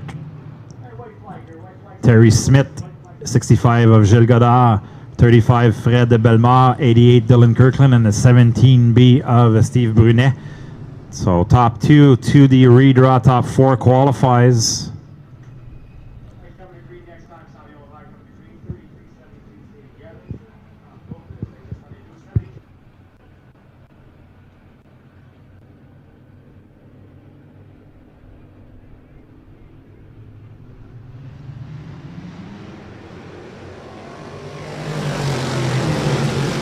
Friesen to the lead here with Alex Lajoie. They were in battle yesterday during the 50-lap event. Brad Rouse looking to salvage a tough weekend here at the Speedway.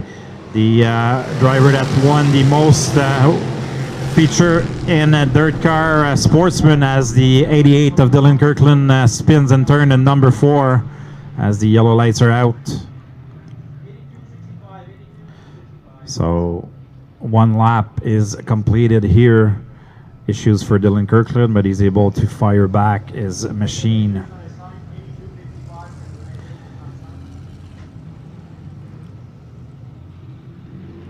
So heat number 3. Again, we doing a top 10 redraws tonight in the pits. We've used the invert way all season long, but we've doing the traditional redraws tonight for both Sportsman and Modifieds. Top 10 in the Sportsman, top 2 in each heat, and top 3 in each heats for the Modifieds. And the top 5 in points coming into tonight in both series are in the mix for the. Even though you're not qualifying, you're going automatically into the redraw. So going to mix up the things a little bit here, as we saw Cedric Grover was 5th in the points coming into tonight, but he finished 4th, but he'll go in the redraw. So he has a chance to start in the top 10 for the 100 lap event. So, but here in this group, no one is in the top 5 in the points, but there's a lot of top runners here.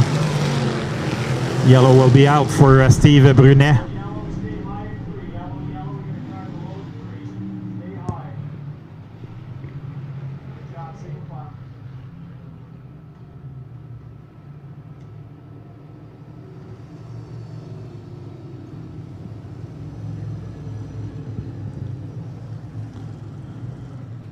So James Friesen continues to lead over Alex Lajoie. Lajoie led a few laps yesterday in the second appearance today during the Fall Showdown weekend. Has 3 wins in 2020 on the Quebec tracks. Good to see Lajoie here tonight again with James Friesen and Brad Rouse. Denis Forg also making a first appearance this weekend. Has supported us all season long for Forg. It's been quite impressive in the early runs. Just need to make it happen during feature times. But it's gaining some good momentum here as we go.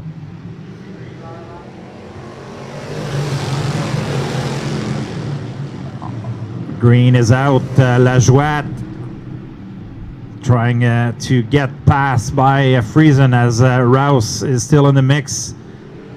Trying to pass these two leaders as we're running side by side. Lajoie qui utilise complètement l'intérieur du tracé ici. Mais on voit le momentum qui se dessine à l'extérieur avec James Friesen. Utilise le milieu de la piste. Vient chercher la première place alors que Brad Rouse toujours en 3e. Les 3 meneurs sont très proches. La bataille pour la 4e position qui donne accès à la finale entre Forg et Dylan Kirkland. Rouse monte un petit peu trop haut ici. Il va perdre beaucoup d'espace. Forg en profite pour se rapprocher. On roule côte à côte. Dommage pour Rouse. Rouse va rattraper ici le temps perdu. Va reprendre cette 3e position.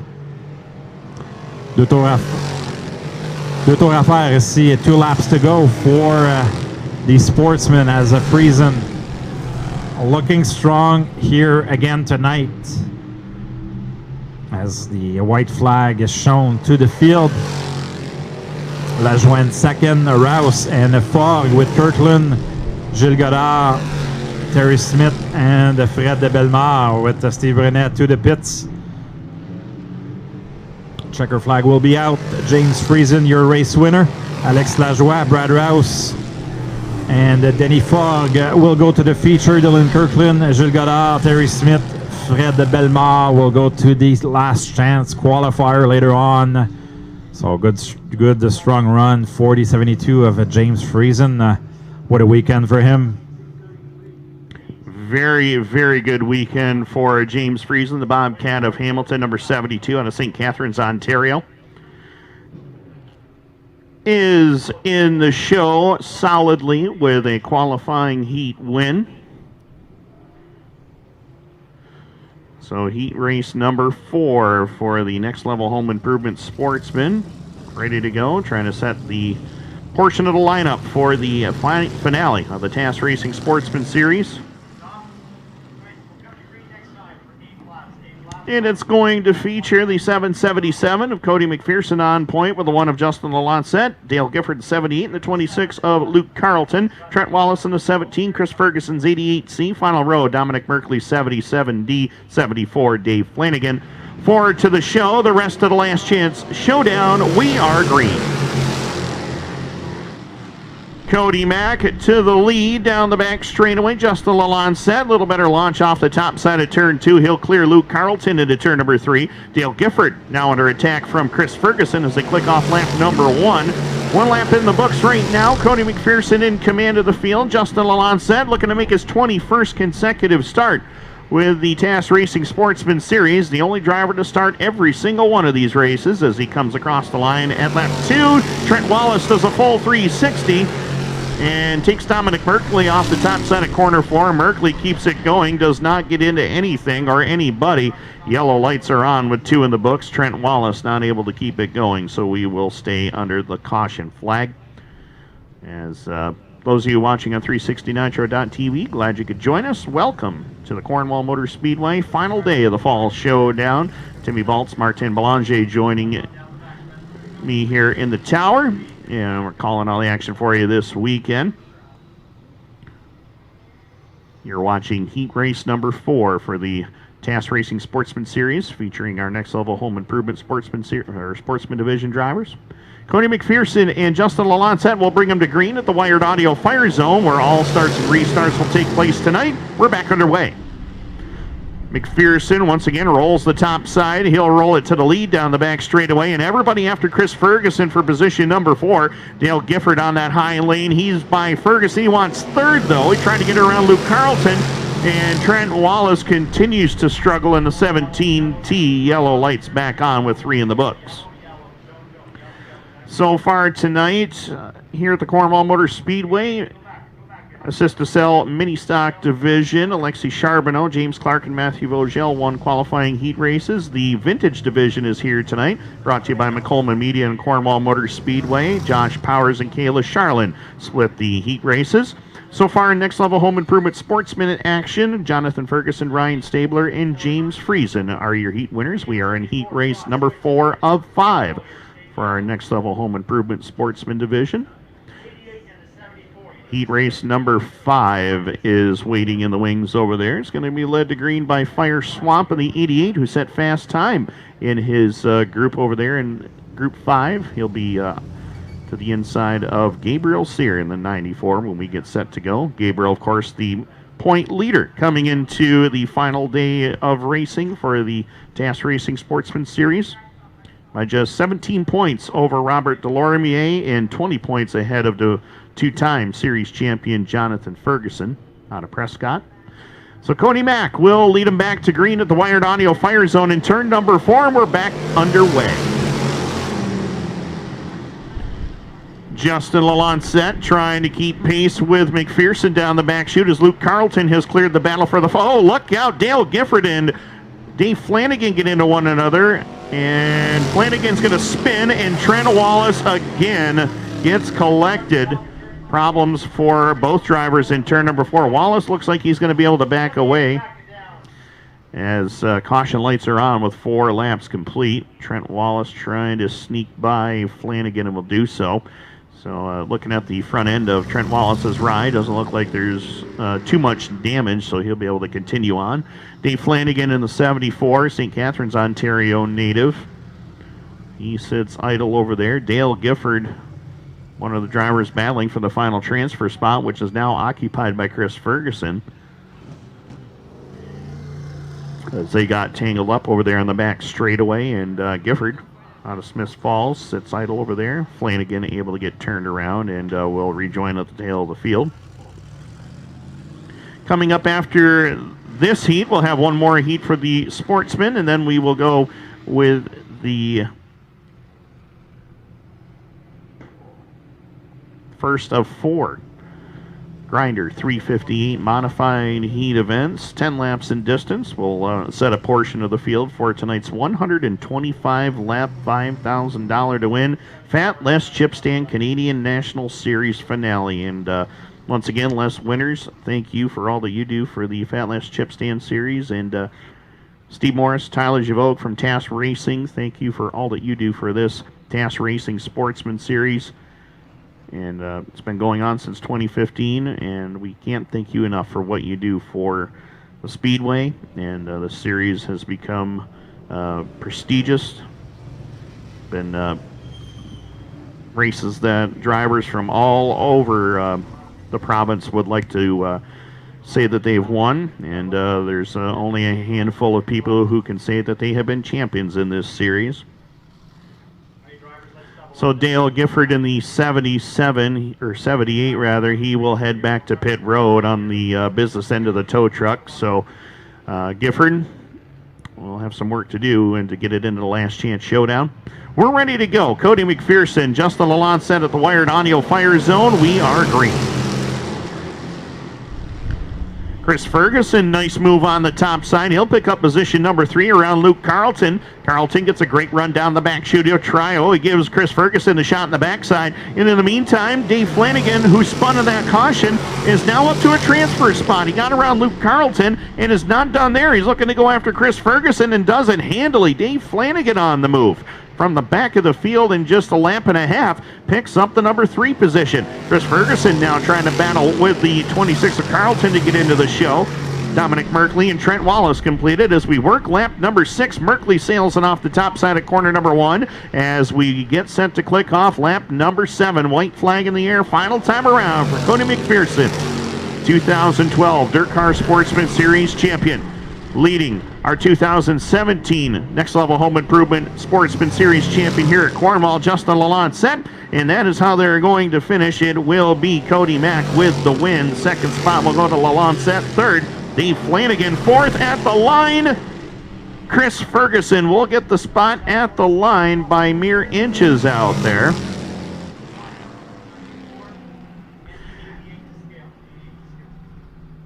So, Chris Ferguson. So, according to timing and scoring, it was Chris Ferguson getting the final transfer spot.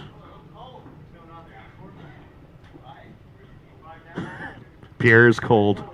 He's very cold. As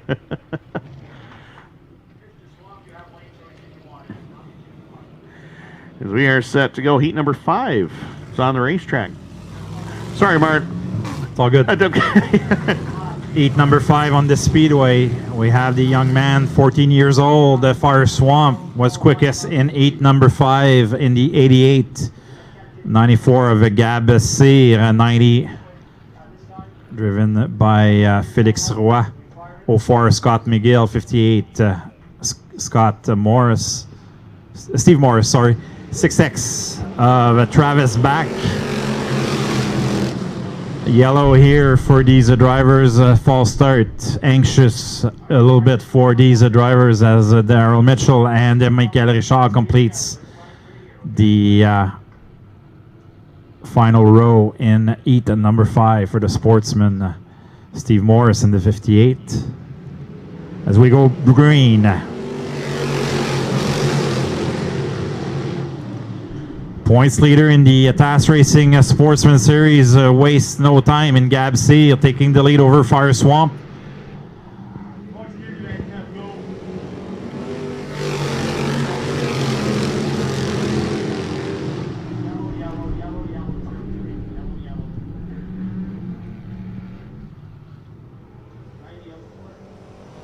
Yellow is out for the 29 of Michael Richard. Martin, I hate to interrupt you here, but I gotta mention this. Major breaking news from Oktoberfest. The Last Chance Showdown for the first one for the Pro Stocks. The winner of Last Chance Showdown number 1 at Weed Sport, Dirt Car CEO Brian Carter takes the 6th seat to victory lane. The man that signs the paychecks gets the job done in Last Chance Showdown number 1. Good for him. Yes. Well, Brian's done a lot of racing in his day, and obviously took a little time away to get World Racing Group going, and decided it's been going so well that got into the Pro Stock ranks a couple of years ago. Yeah, it was here last year when we had the Dirt Car Series, and no, he's been supporting most of the events. Ran the full tour last year during the series, so it's nice to see. It was nice to see Brian here at Cornwall last year. Yes. And supporting all those events, and he gets his hand dirty, so it's not only being the top guy, but he works hard at every event. Exactly. Seen him at the Dirt Car Nationals in Florida, Oswego. He's there and working hard. So always asking, you need anything, what's going on, so that's always good to see. Nice to see, exactly. Yeah. As Gabe Sear and the Fire Swamp in a battle for the lead, Scott McGill in the third, with Daryl Mitchell fourth, Felix Roy doing battle for that final transfer spot for the 100-lap event. Sear to the lead, Fire Swamp in the second.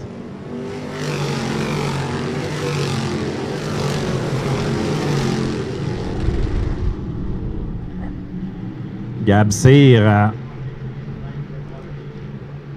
having a stellar season and a great fall here at Cornwall, showing the way in heat number 5 with the young man improving a lot. He's been one of the top guys in the rookie Sportsman, winning multiple features at Brockville, Can-Am, and other tracks, but now racing with the big guys, and he's been doing good so far.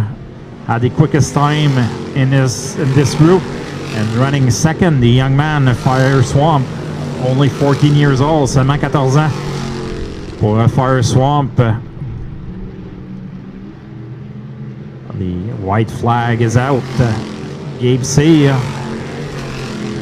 Fire Swamp, Scott McGill, Daryl Mitchell, still using that position here as the checker flag is out. Gab C wins, Fire Swamp in second, Scott McGill, as Daryl Mitchell will get the final spot. He's in the big dance. Michael Richard, Félix Roy, Travis Back, and Steve Morris will go to the last chance qualifier, as we'll have the modifieds on the speedway for their first of 4 heats tonight.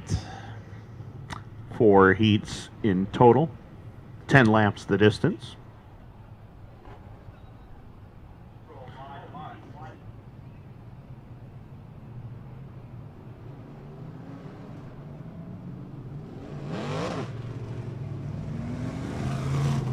Five to the show, 3 to the possible redraw.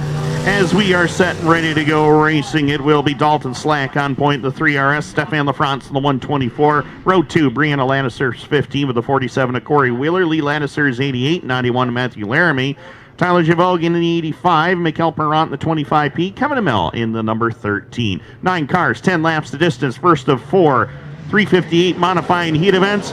Top 4 to the show were green. Quickly into turns 1 and 2, it's Stefan LaFrance. Down the back straightaway with the lead. Young Dalton Slack right there to challenge him from second as they click off lap number 1.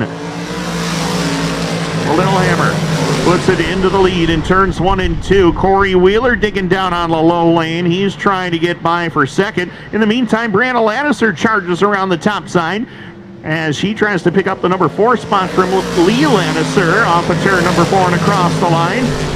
Brianna will get the advantage over Lee into turns 1 and 2 and pull away down the back.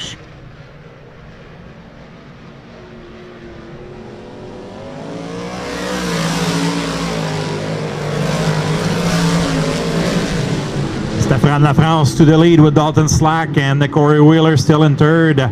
Battle for that 4th position between Tim O'Brien, not Tim, but Lee Ledusar and Brianna Ledusar. So Pierre Ledusar battling for that 4th position. Mathieu Laramie and Tyler Javogue, 6th and 7th. Found some new batteries, Tim? We found some batteries. We're back in business. Thanks for the help, Bart. Great job. As we're back in business, and right now, Stefan LaFrance has not changed his position one bit. As we work in lap number 6, 4 to go this time by Pierre, as they head up into turns 1 and 2. And speaking of Pierre's, Pierre Dagenet owns that very race car that Stefan LaFrance is wheeling into the lead, and he's got to be pretty happy with that right now as they come across the line. But although Dalton Slack is not making it easy on him, into turns 1 and 2. Oh my, LaFrance drifts up the racetrack. Here comes Dalton Slack to the inside lane. Slack sticks it down low. Corey Wheeler likes this battle, watching it from third as they cross the line with 2 to go this time by LaFrance with the advantage. 2-time Fatlass Chip Stand Canadian National Series champion has the lead, but here comes Slack to the inside lane. Into turns 3 and 4, white flag in the air. Dalton Slack, your new race leader. White flag in the air, final time into turns 1 and 2. The battle is on for the top spot. LaFrance gets a good drive off the top side of the speedway in turns 3 and 4. Checkered flag is in the air. Checkered flag waving. Dalton Slack's going to get the victory.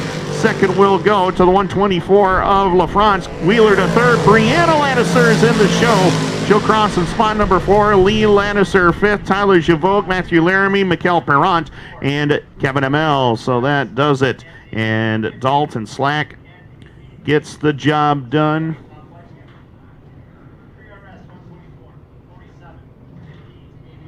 As the first heat is complete, second heat ready to go trackside here in just a moment.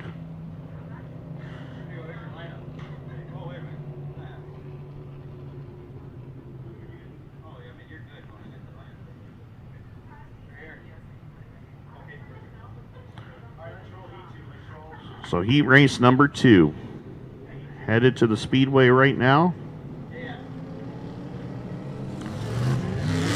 JF Corriveau in the 96 on point with Gary Lindbergh's 37, row 273, Matthew Boisvert, 18, Louis Jackson Jr., Kerry Terrance, the 66X 70 of Ryan Arbuthnot, row 435, Francois Bellemare, 01, Chris Raby, 151, Brian McDonald.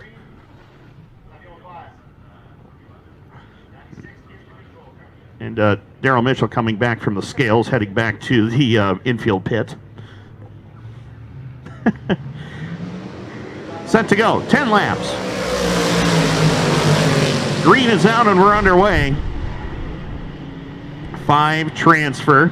Gary Lindbergh flies off the top side of turn number 2 and puts 3 car links on JF Corriveau right away as they're working off at turn number 4 and across the line. Corriveau to second, Louis Jackson, Kerry Terrance, and Matthew Boisvert battling with Ryan Arbuthnot for that final transfer spot as they work it across the line. Arby takes over the 5 spot.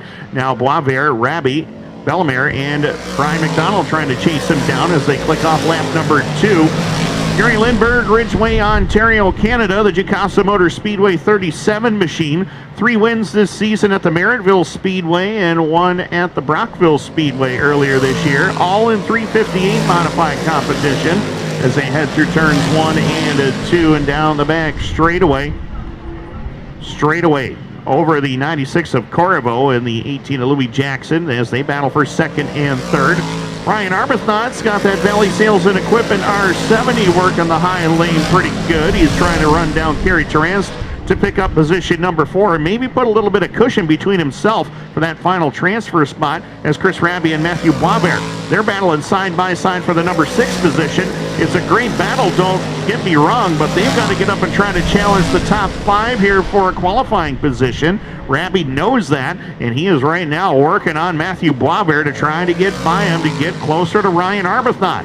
Into turns 1 and 2, Gary Lindbergh still a straightaway advantage over the rest of the field as we work in lap number 7 this time by. JF Corriveau still there for second. 18, Louis Jackson is third. Ryan Arbuthnot is cooking on that outside lane. Just got by Kerry Terrance in turn number 4. Now he'll go after Jackson for position number 3. In the meantime, Gary Lindbergh continues to click the laps off as he finished third in last night's event, trying to improve on that position with 2 laps left to go. Lindbergh is checked out. He's in another zip code, off to another county. White flag in the air. Final time for Gary Lindbergh. Into turns 1 and 2. He'll set it up through the middle portion of the speedway and down the back stretch he goes. Final time. Into turn number 3. The Ridgeway, Ontario native, Jacasa Motor Speedway. Number 37 puts it into victory lane for heat race number 2. Second spot will be the 96 of JF Corriveau.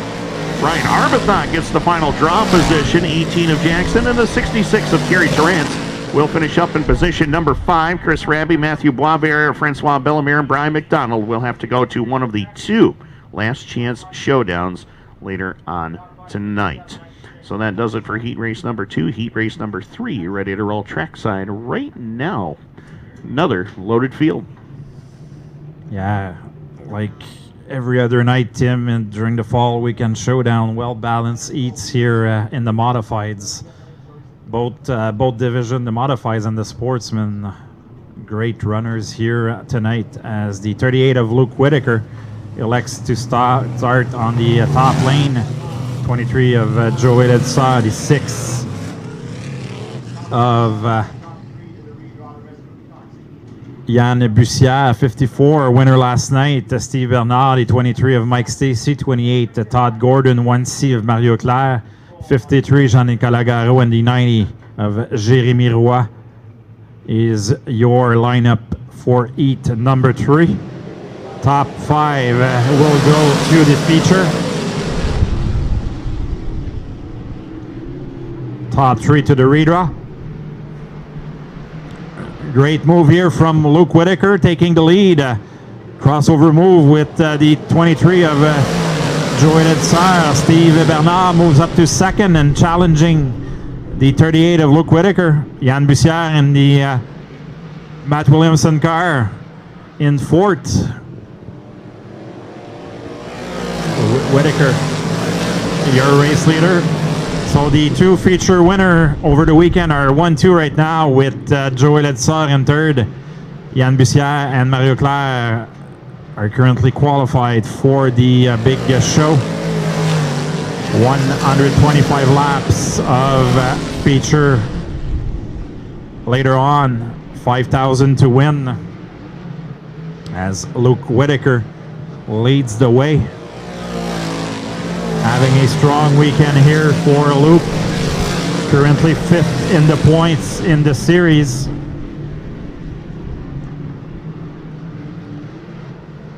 As trying to gain some points on the other guys with Steve Bernard in second, Joël Edsar in third.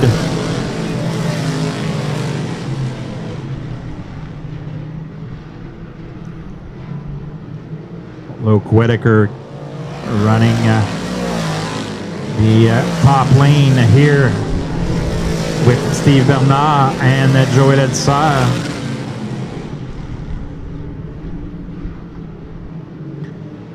Yann Bussière and Mario Claire would be in the show, qualified as Todd Gordon and the 23 of Mike Stacy. Jérémy Roy and Jean-Nicolas Garot would go to the last chance qualifier as we have 2 laps to go. 2 tours à faire pour Luke Whitaker qui a une bonne distance sur Steve Bernard. La bataille pour la 3e position entre Joël Edsar qui donne droit à la pige. Le blanc est donné ici pour cette 3e qualification. White flag displayed. Luke Whitaker, your race leader, will come and get the checker flag in front of Steve Bernard and Joël Edsar in third. There go to the redraw. Bussière and Claire to the show. Todd Gordon, Mike Stacy, Jérémy Roy, and the 53 of Jean-Nicolas Garot will go to the 1 of 2 last chance qualifier as the 4th and final heat of this evening is set to hit the speedway, Tim. It is, as heat race number 4 rolls trackside. Steve Bernier, defending Fatless Chip Stand Canadian Nationals champion, goes from the pole. Martin Pelletier in the car number 92 goes from the outside of row number 1. Row 2, it's Austin Wood in the 1XP with Tristan Draper in the 17. 1 of David Hebert with Chris Herbison in the 63. 1P Darren Peters, 99 Mikel Lebrecht will complete your field. We are ready to take 5 more drivers to the big show. Later on today, the rest will go to one of the 2 last chance showdowns. We are ready for green at the Wired Audio Fire Zone in turn number 4. We are underway. Quickly into turns 1 and 2. Steve Bernier throws the slider on Martin Pelletier and says this is how it's done. And he goes up into the lead in turn number 3 and 4. Top 2 breakaway now at the front of the field as the 1 of Austin Wood jumping up into spot number 3. He putting some pressure on the 92 of Pelletier for the 2 spot. In the meantime, battle is on for 4th as David Hebert to the inside lane with Tristan Draper rolling the top side of the raceway as the high side hustler looks to make his way forward. Darren Peters in the 1 battling with Chris Herbison for position as the 99 of Mikel Lebrecht completes it. But Steve Bernier, 2 Brothers Racing, car number 25 star, St. Hyacinthe in Quebec, brings it into turns 1 and 2 with a half a straightaway advantage right now over the 92 of Martin Pelletier as they bring it down the back straightaway into turn number 3 and 4. Martin Pelletier who's only made a handful of starts in the Canadian National Series, is also a former TAS Racing Sportsman Series champion. He won the first ever series title in 2015. Right now he is in the show solidly as Austin Wood chases him from the 3 spot. Battle is on for 4th. Watch Draper on that high lane. He rolls around the top side and picks up 4th from David Hebert. So Draper on the move here in the midpoint of the race as we click off lap number 6. This time by 4 to go for Steve Bernier. Two Brothers Racing ride sails into the bottom side of turns 1 and 2 with Peltier and Austin Wood, your top 3. Draper and Hebert still going at it for 4th and 5th. Darren Peters has cleared Chris Herbison to try to run down the top 5. Peters has got a straightaway to make up on 2 very tough drivers. Got Tristan Draper and David Hebert just in front of them as they continue to battle side by side for position. This is allowing Darren Peters to close in and try to make a race out of this one. 2 to go this time by 4 Steve Bernier as he'll set it up on the bottom, actually through the middle portion of 1 and 2 that time. He tried a bit of a different line. He rolls the top side off of 2.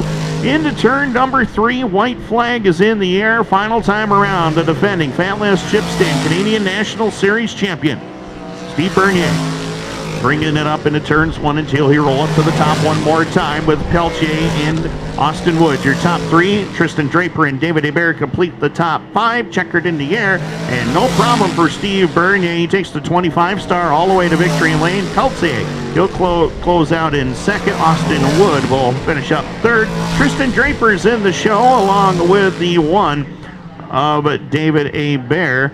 Darren Peters, Chris Herbison, and Mikkel Lebrecht will complete the rest of your field. So that does it for our heat events for the Grinder 358 Modified Division. Steve Bernier collects the final heat of the night and of 2020.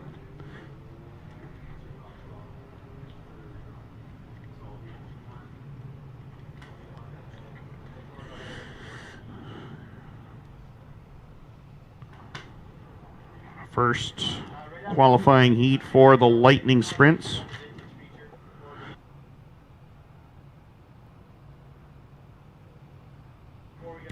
Two qualifying heat races ready to set up their 23-lap season finale for the Lightning Sprints.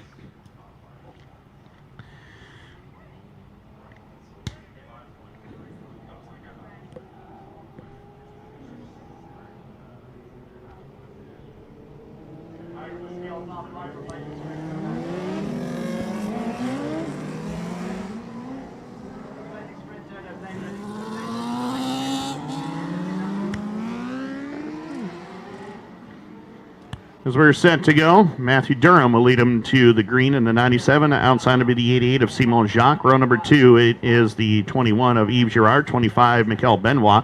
Francis Laliberté, the number 427 with David Daou in the 36. 9 of Eric Bichard. The 5 of Trevor Gaucher. 96, Xavier Lauzon. And last night's winner, Jean-Christophe Bolduc in the number 1 machine. 8 laps is the distance, green in the air, and it's a 5-car breakaway at the front of the field as we click off lap number 1 already. Matthew Durham leads the way into turns 1 and 2 as they hit the back straightaway. The 88 of Simon Jacques holding on to position number 2. The battle is on for the 3 spot. Yves Girard, the Brockville winner, holding on to 3rd for a moment as Michael Benoit slides around the top side. Francis Laliberté, brand new race car for him, picks up position number 5. In the meantime, battle is on for position number 6. Jean-Christophe Bolduc in a battle with the number 9 of Eric Bichard into turn number 3. And Bolduc will pick up the position, no problem, as they cross the line. 3 down, 5 to go. And it's all Matthew Durham in the 97. 4-car length lead into turns 3 and 4. Simon Jacques holding on to the 2 spot. Good battle going on here for spot number 3. Yves Girard has it. Michael Benoit trying to take it away. Benoit's going to put it up on that outside lane where he usually is pretty quick around this place as he looks to pull even with the 21 of Girard. This is for position number 3. And Michael Benoit will pull even one more time into turns 1 and 2. Girard keeping a nice steady pace on the bottom, but Benoit with all that momentum will clear Girard down the back straightaway and go after the top 2. In the meantime, 2 to go for Matthew Durham. 88 of Simon Jacques back there in second. The battle for third is still raging on here as we've got the 21 of Yves Girard back to the inside lane. He'll pick up third one more time. Michael Benoit still there for fourth. Francis Laliberté and last night's winner, Jean-Christophe Bolduc completes it. White flag in the air, final time around. And oh my, Durham gets loose and loops it in front of the field. Oh my, collects Yves Girard. Yellow lights are on and Michael Benoit takes over the lead unofficially here. One lap left to decide it, and Matthew Durham slow loop around over there in turn number 2.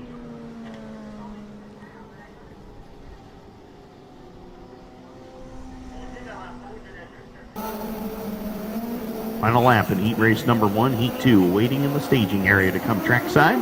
Green lights are on, we're back underway. Into 1 and 2 one more time, and Michael Benoit with that outside lane momentum drives away down the back chute, and here comes Jean-Christophe Bolduc. He started 10th, dead last on the field, now looking for second around Simon Jacques into turns 1 and 2 on the final lap. Checkered flag in the air, final time around. Michael Benoit leads the way into turn number 3 and 4, checkered in the air, and Benoit will get the win. Second will be Simon Jacques, Jean-Christophe Bolduc to third. Francis Laliberté comes home in position number 4. Xavier Lauzon 5th. Eric Bouchard 6th. Trevor Gauthier 7th. And David Daou completes the field in position number 8. So that does it. Heat race number 1 is complete. Heat race number 2 is on the way out. Ben Mallow in the number 740 goes from the pole outside the 6X. Tommy St. Sauveur.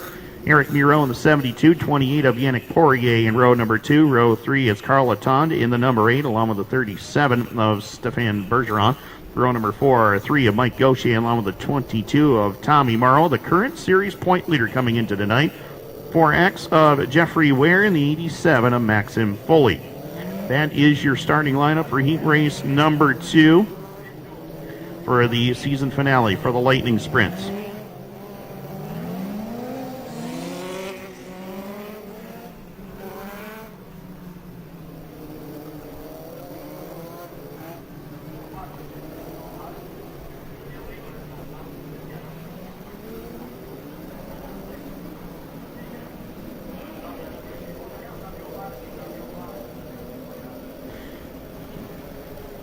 Set for green.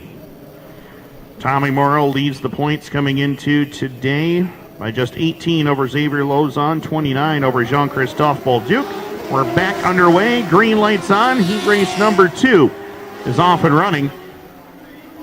Benjamin Mallow will lead him down the back straightaway with the advantage. Eric Miro is second. Carl Latande is up to third. Tommy Morrow on the charge from the tail of the field as we work in lap number 1.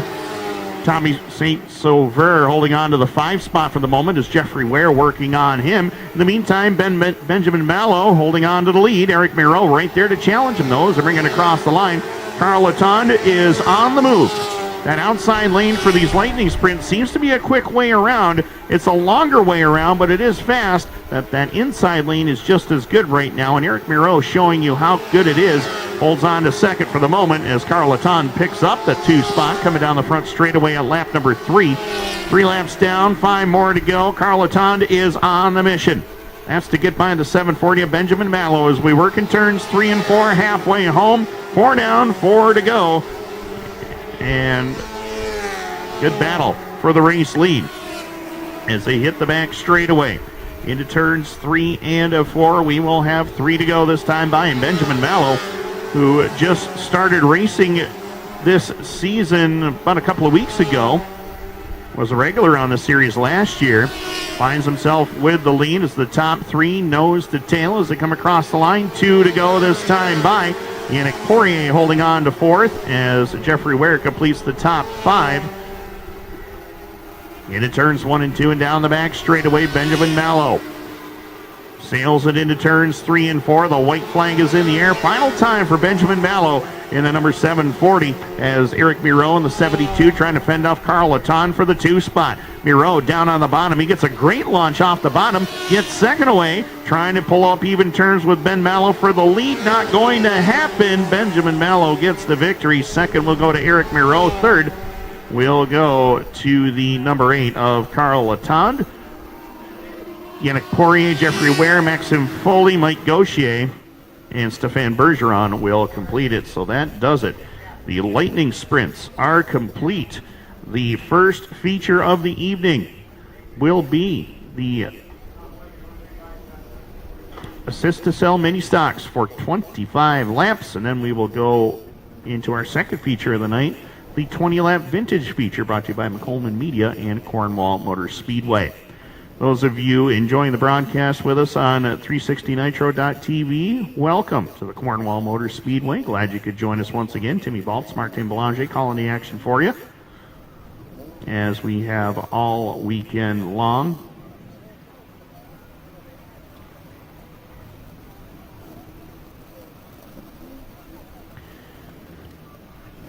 So far tonight, qualifying heat races for the assist to sell mini stocks. Alexis Charbonneau picked up heat number 1. James Clark in heat 2. Matthew Vogel won heat race number 3. In the vintage division, Josh Powers picked up the win in the 70s and 80s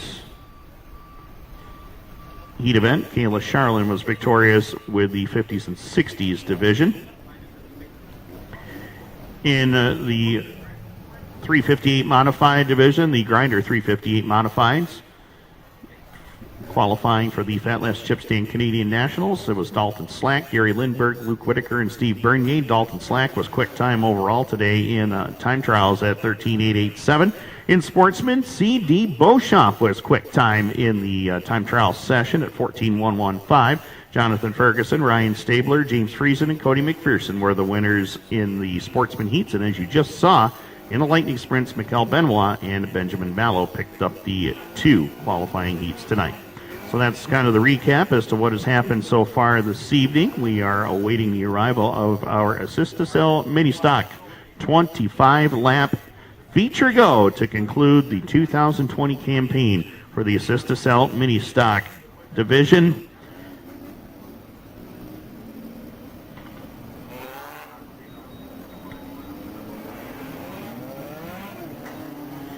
And on the pole, slated to go, is the number 0 of Matthew Vogel. James Clark in the 2X joins him. Row 2, it's Alexis Charbonneau, 67. Tyler Lamarche, the TJ, 35. Christian Charbonneau's 49. 45, Dominic Blay. Justin Jodway, number 22. Marc-Andre Voyer in the 21. Matthew Moore in the 14. Bob Ray's 25. Make up row 5. Dominic Belisle in the 97. Brandon McMillan in the 23B. Dan Cook in the 87 with the 10 of Matthew Deschamps. Row number 8, Jean-Philippe Gouet in the 115 with the 50 of Christopher Cordeau. Sebastian Beauregard in the 83 with Jonathan Thibert in the 14. Final row, it's Danik Sylvestre in the 9, Curtis Lindsay's 88C. Brandon Cuse in the number 21, or the number 88 rather, starts 21st. White flag in the air, 25 laps, the mini stocks ready to close out 2020 here on 360nitro.tv. Glad you could join us.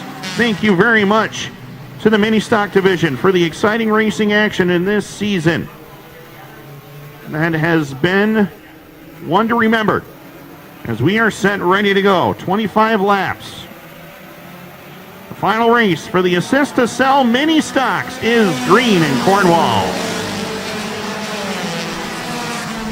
Quickly into turns 1 and 2 goes James Clark on that outside lane. He gets the top spot away from Matthew Vogel into turns 1 and 2. As they head up into turns 3 and 4, 21 drivers strong go through 3 and 4 and across the line. We got Bob Ray off the top side of turn number 3 and 4. He's trying to keep it rolling, and he will do so. So the field will stay under the green flag. James Clark trying to pick off his 6th win of 2020 right here in Cornwall, and it would be his 9th overall this year as we work in lap number 2 of this 25-lap contest. Matthew Vogel is 2nd, followed by Alexis Charbonneau in 3rd. Tyler Lamarche now under attack from the 21 of Marc-Andre Voyer as Bob Ray takes the 25 to the pits. In the meantime, top 3 have broken away from the rest of the field.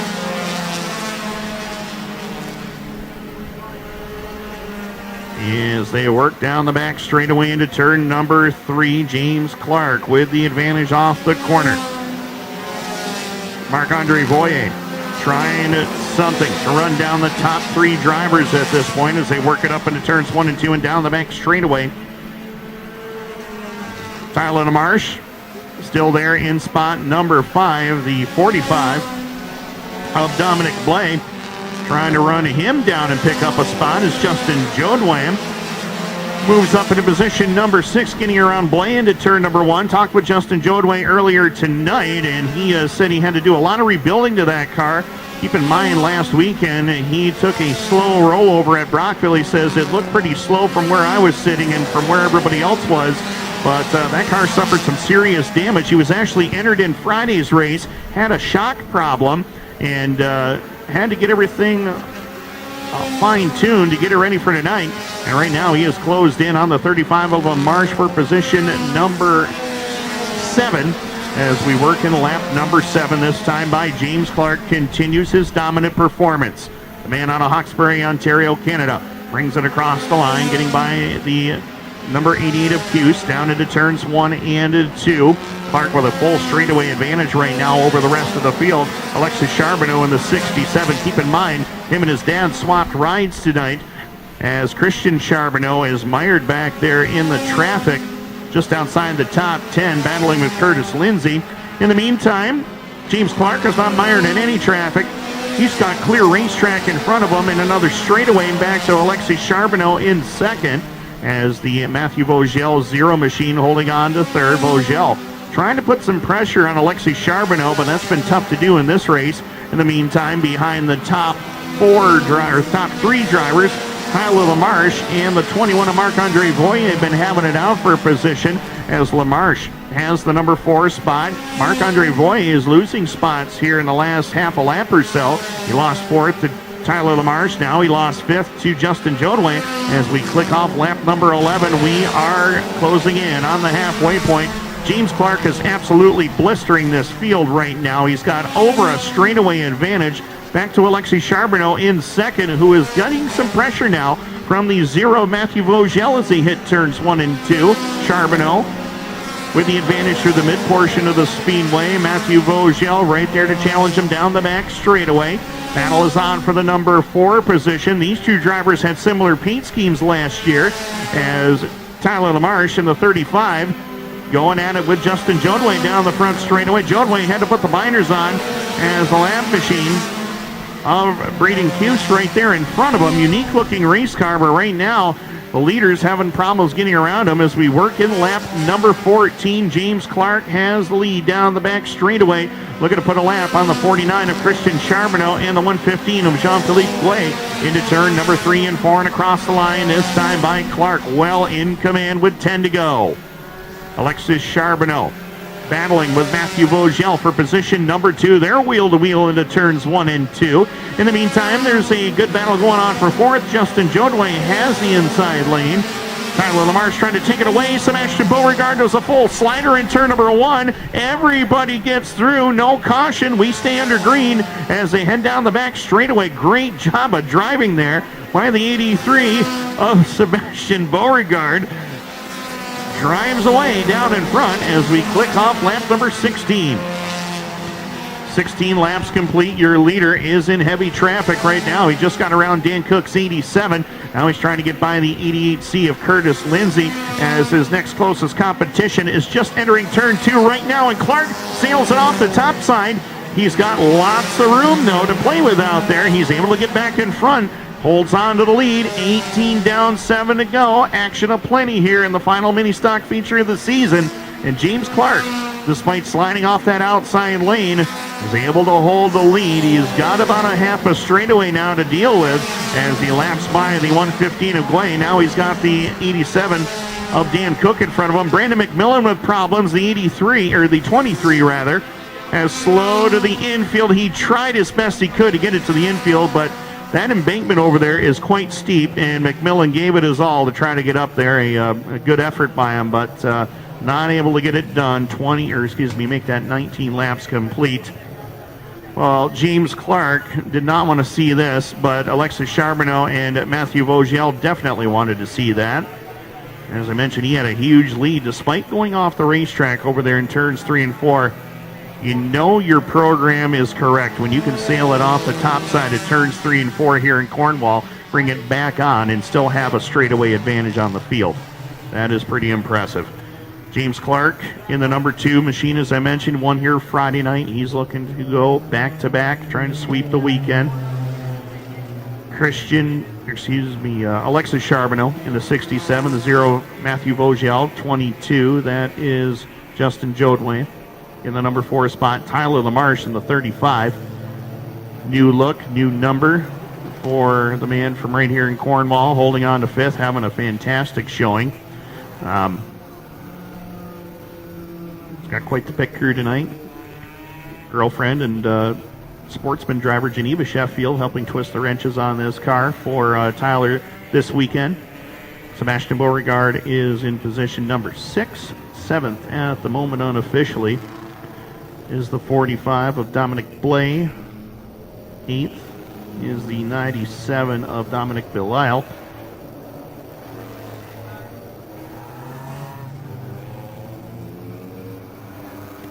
Matthew Moore is actually in position number 8 at the moment. Dominic Belisle is a lap car. 9th is Marc-Andre Voyer. Curtis Lindsay completes the top 10. All unofficial right now. Dan Cook is 11th. Jean-Philippe Couet is 12th. 13th is Christopher Cardot. 14th, Christian Charbonneau. 15th, the 14 of Jonathan Thibert. 15th is the 88 of Braden Cuse.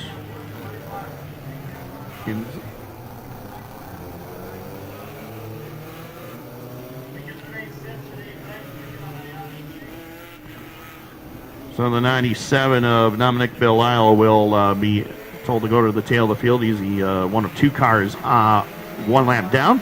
We're back to green. James Clark and Alexis Charbonneau trying to settle this one here as we work in lap 19. 6 more to go.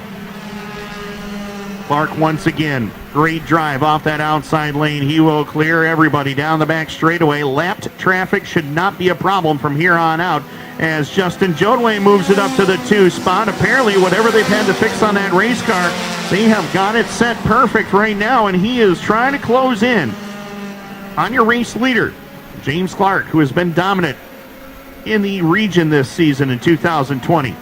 5 wins here at Cornwall, 3 at Brockville, including the Fall National season finale. He's got the lead over Justin Jodway by 2 car lengths. Matthew Vogel in the 0 has dropped out of the top 5 as Tyler LaMarche gets back by. Up in front of LaMarche, a good battle for the number 3 position. The 83 is Sebastian Beauregard slides by Alexis Charbonneau to get on around. So Beauregard on the charge here in the late going, but James Clark still able to maintain about a 3.5 car length advantage over the 22 of Justin Jodway. Into turn number 3 and 4. 2 to go for James Clark. Man out of Hawkesbury trying to win his 6th feature of 2020. As he heads into turns 3 and 4. White flag in the air this time for James Clark. 22 of Jodway back there for 2nd. 3rd is still a battle between Alexis Charbonneau and Sebastian Beauregard. Final time down the back straightaway. He got his first career win here back in June. Tonight, he wraps up his 6th win of the season and 9th overall. James Clark finishes the season in dominant style with a victory. 2nd goes to Justin Jodway. Alexis Charbonneau 3rd. Sebastian Beauregard ends up 4th. And Matthew Vogel will get credit for position number 5 at the checkered flag, edging out Tyler LaMarche. What a year, what a season, and what a weekend for James Clark. He won here Friday night, sweeps the weekend, gets another trophy here from the Cornwall Motor Speedway.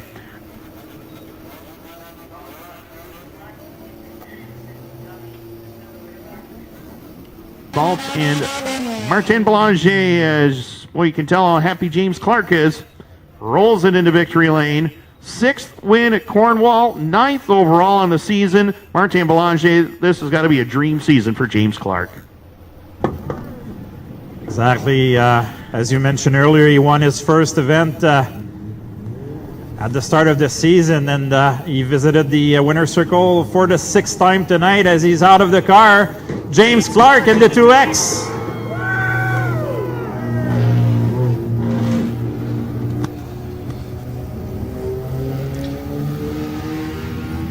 Sixth time that I talked to this man this year here at Cornwall. Are you tired of talking to me, James? I love talking to you, Marte. Quite a run here again tonight. Perfect weekend sweep. Tonight, 21 cars. You guys run pretty great. A lot of action in that in the traffic as you had that commanding lead with this car. What a weekend. Yeah, you know, we fell into some lap traffic. I was just trying to navigate through it, and I came in a little bit too hot over here in 3. I launched it off the side, and I mean, lucky I had a good enough lead that I was able to keep it there. So, you know, it was a great night, and you know, I love racing on these kind of tracks.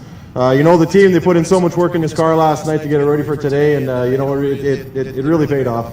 It showed because even on that restart on lap 19, you really pulled away right off the bat. All the best were here tonight, so like we talk on Friday, rewarding to win again. All the best from Granby and from this area here. 21 cars on hand tonight. You cannot ask for a better scenario to cap off 2020. No, for sure, and you know what? Especially for my second year in this division, you know, it's our 9th feature win here before, you know, between Cornwall and Brockville. So you know, it's been a really good accomplishment for me and my team, and hopefully, you know, we can come back just as strong next year. Yeah, that was my next question here. What are the plans for next year? Remaining in the mini stocks or moving to another class? Well, Marte, seeing as that I don't have my track champion trophy, I'm going to have to come back in the mini stocks next year. All right, so good luck for the winter and enjoy this with your team from Artists and Residents, and congratulations. What a season. James Clark, winner here tonight, 6th win of the season. Donc, James Clark qui m'a confirmé qu'il sera de retour en 2021 en mini-stock malgré sa domination. Lui qui veut gagner un championnat cette saison. Évidemment, on n'a pas donné de points ici du côté de Cornwall. Il dit mon équipe, je veux remercier mon équipe qui ont travaillé extrêmement fort sur la voiture hier au cours de la soirée et ça a donné d'excellents résultats. Puis pour lui, toute une saison, 6 victoires ici, 3 victoires du côté de Brockville pour un total de 9 à sa 2e saison en mini-stock. Donc, James Clark, le premier vainqueur et dernier vainqueur cette saison en mini-stock. Alors qu'on se donne rendez-vous pour les vintage. The vintage are next on the card for their 20-lap event. So back up to you, Tim. All right, staying correct, the first of 2 for the Sportsman tonight. First of 2 last chance showdowns for the Sportsman. Modifieds will be up after that. White flag in the air. Father-son battle on the front row. Randy Gaudette starting 3rd. These 3 drivers have won every vintage feature this season, with the exception of the Fall Nationals. Adam Turner snuck in there and beat everybody. So we're set to go. The top 2. Father and son on the front row. 20 laps. The vintage showdown is green. Into turns 1 and 2. Josh Powers takes over the lead. Randy Gaudette battling with Jason Powers now for position number 2 as they head up into turns 3 and 4. First time off the turn for lap number 1. It will be Josh Powers in command of the field down in front. As once again, there it is, your top 3. Jason, Josh Powers, and Randy Gaudette. Sheldon Hoogworth back there for position number 4. Tim McCollman completes the top 5 as Denzel Billings Jr. holds on to 6. Paul Billings is 7th. Steve Lackey is 8th. Steve Billings 9th.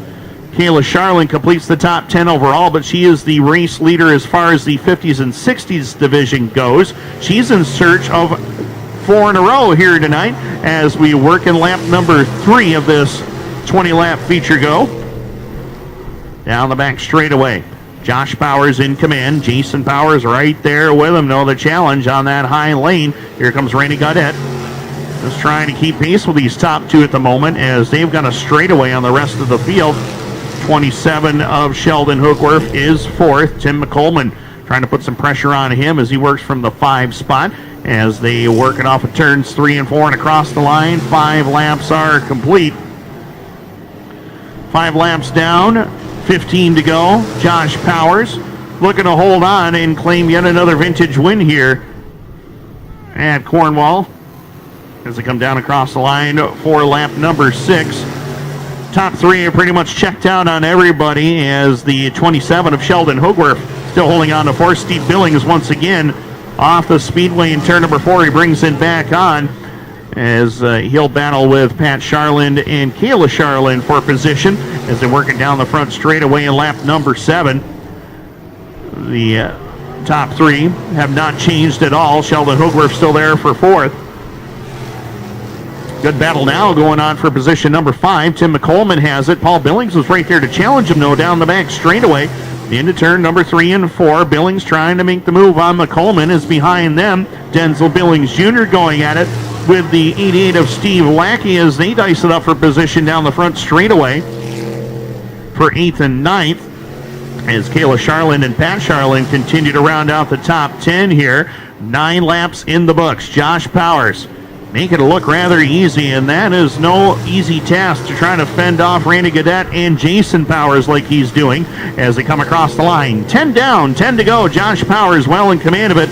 The Athens, Ontario native keeps that inside lane. Randy Gaudette loves the inside lane around this place as Jason Powers, doesn't matter to him. Inside, outside, it don't matter. He loves to go anywhere on this racetrack. Wherever he is fast, that is where he is going to go as they head up into 3 and 4 and across the line. Josh Powers continues to dominate here. 11 down, 9 more to go as we work down the back straightaway. We are entering into traffic now. This is where things could get interesting. Of course, the 50s and 60s division a little bit underpowered than the 70s and 80s class.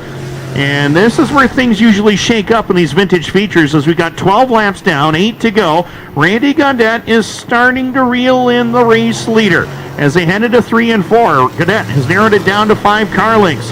It was a straightaway just a few laps ago, and now Josh Powers, as long as he keeps working through the traffic, he should be able to get the win, no problem. But Randy Gaudette making a race out of this one here as he's closed in, drives it deep into turn number 3. Josh Powers closes in on Steve Billings to try to put him a lap down as they come across the line with 6 laps left to go. Gaudette's still there in second rather. Jason Powers is third. Battle is on for fourth now.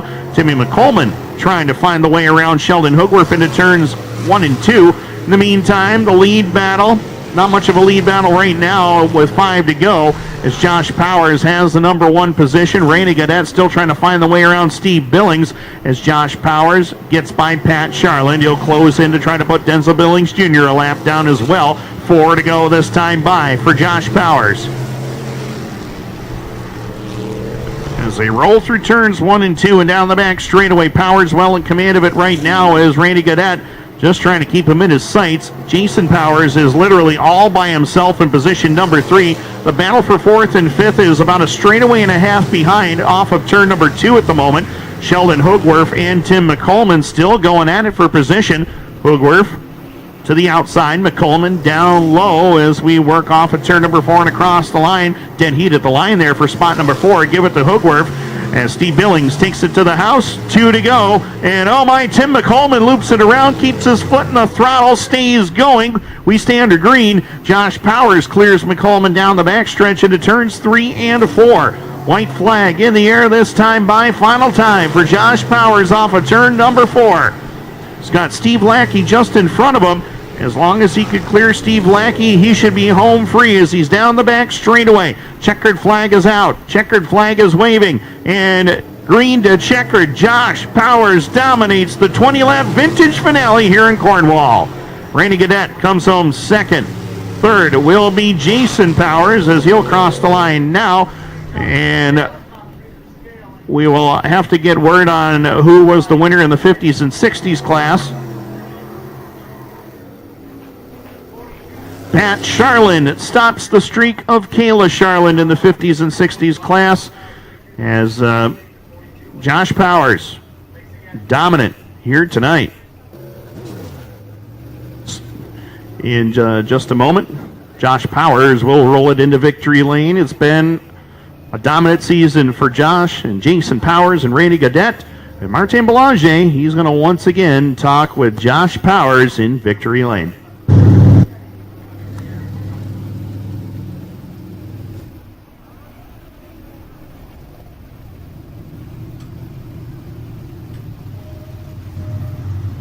Thanks, Tim. As Josh Powers under a strong run here tonight in the 20-lap event, vintage.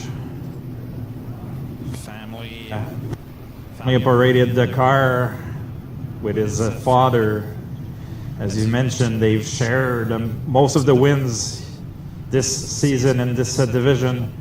as Pat Charland has or Chartrand has got the streak from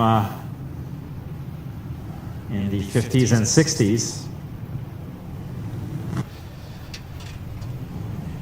And here's your winner here tonight in the vintage, Josh Powers. Gets it done to cap off 2020 in the vintage. So, Josh, you'll be able to enjoy that with your team and your father. Another strong run here tonight at Cornwall. There's no better way to cap off 2020. It's been a weird season, but at least we've been able to race, and here you are back in the winner's circle here at Cornwall. Yeah, I mean, you couldn't ask for a better way to end it off, obviously, but no, I love racing at Cornwall. This is definitely my favorite track, honestly. It's a racy track. I just love it here. So to be able to race here 6 times, or however many times we did this year, was just unbelievable. And it's a pleasure to have you guys here at Cornwall, to be honest. You guys bring a lot of respect to between each other on the track. Always some good racing. And look, things are looking promising for next year, as we were talking to the organizer, Steve Billings, and I think everything is looking promising for 2021 to have you guys back on a regular basis. So I'm pretty sure you're happy to hear that. Oh yeah, for sure. Me and Steve talked. We want to be here. This is we're within an hour and a half, 2 hours of here, and this is where we want to race here, Brockville, local tracks, and support the local tracks. So if we can get back here, that would be amazing. All right. Anyone you would like to thank on this win here tonight? Oh yeah, my girlfriend for sure. Obviously, she's my number one. My dad, he helps me out a lot. We were fighting last night. We had some troubles for sure, but we fought it all night tonight. We just got it fixed before the feature, and man, the car was awesome. All right. So congratulations, and have a good winter here, Josh. Yeah, you too. Thank you. So Josh Powers wins the event. I'll have a chat with Pat Chartrand, winner in the 50 and the 60. So I'll just have a quick word. A good run here tonight to cap off 2020. You broke the streak from Kayla here at Cornwall, but back in the winner's circle for the 50s and 60s. Yes, absolutely. Kayla is one of the best drivers I've had so far in our series in the 50s, 60s. She's amazing. She's my niece too, so it's big competition. It's awesome.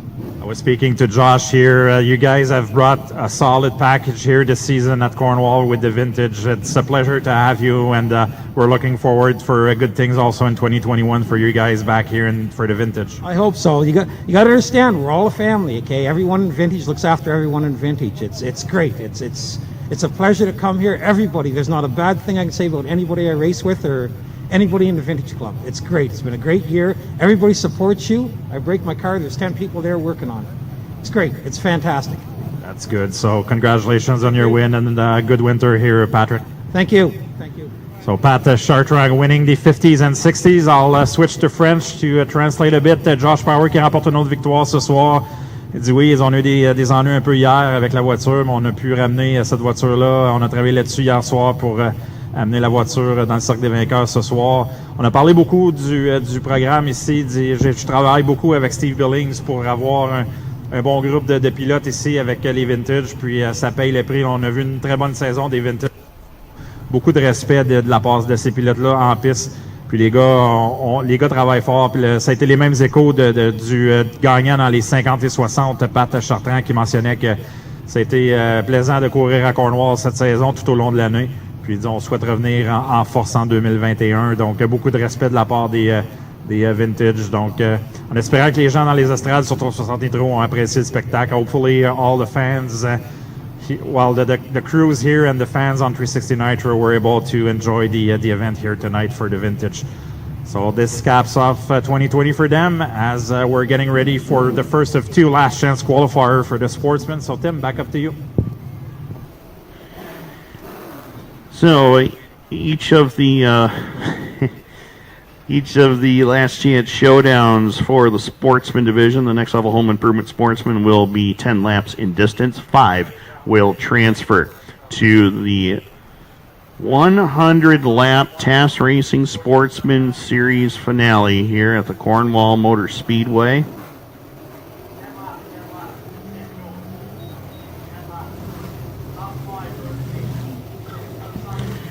After the 2 Sportsman last chance events, we will have 2 for the 358 modifieds to set the field for the 125 lap Fat Last Chip Stand Canadian National Series race. Steve Turcotte on the front row on the 29D with the 88 of Dylan Kirkland, Mikel Richard, Junior Mayotte, Trent Wallace, Ricky Thompson, Terry Smith, Travis Back, Frederick Bellemare, Carl Potvin, and Steve Brunet, who is actually scratched from the field tonight. He will not get into the show. So it is on now. Steve Turcotte takes the lead down the back straightaway into turn number 3 and 4. Dylan Kirkland, Junior Mayotte, and Mikel Richard, your top 4 as they crank it across the line. Travis Back in the number 6, battling with the 1R of Ricky Thompson. These 2 drivers, former Pro Stock combatants out there on the Speedway, dicing it up for a transfer spot here in the Sportsman ranks. And Ricky Thompson going after the 29 Emma Mikel Richard down the front straightaway. Richard to the bottom, Ricky Thompson on the high side, Travis Back looking for room to go on the inside lane. Ricky Thompson rockets off the top side of the corner. He'll take over 4th, and in the meantime, he looks to go after Dylan Kirkland for position number 3 as they work it off at turn number 4 and across the line. 3 down, 7 more to go. It is all Steve Turcotte right now. Junior Mayotte, we had documented how well he has run here in the last couple of nights, has improved his position in the feature every night. Finished 7th here on Friday, finished 6th last night.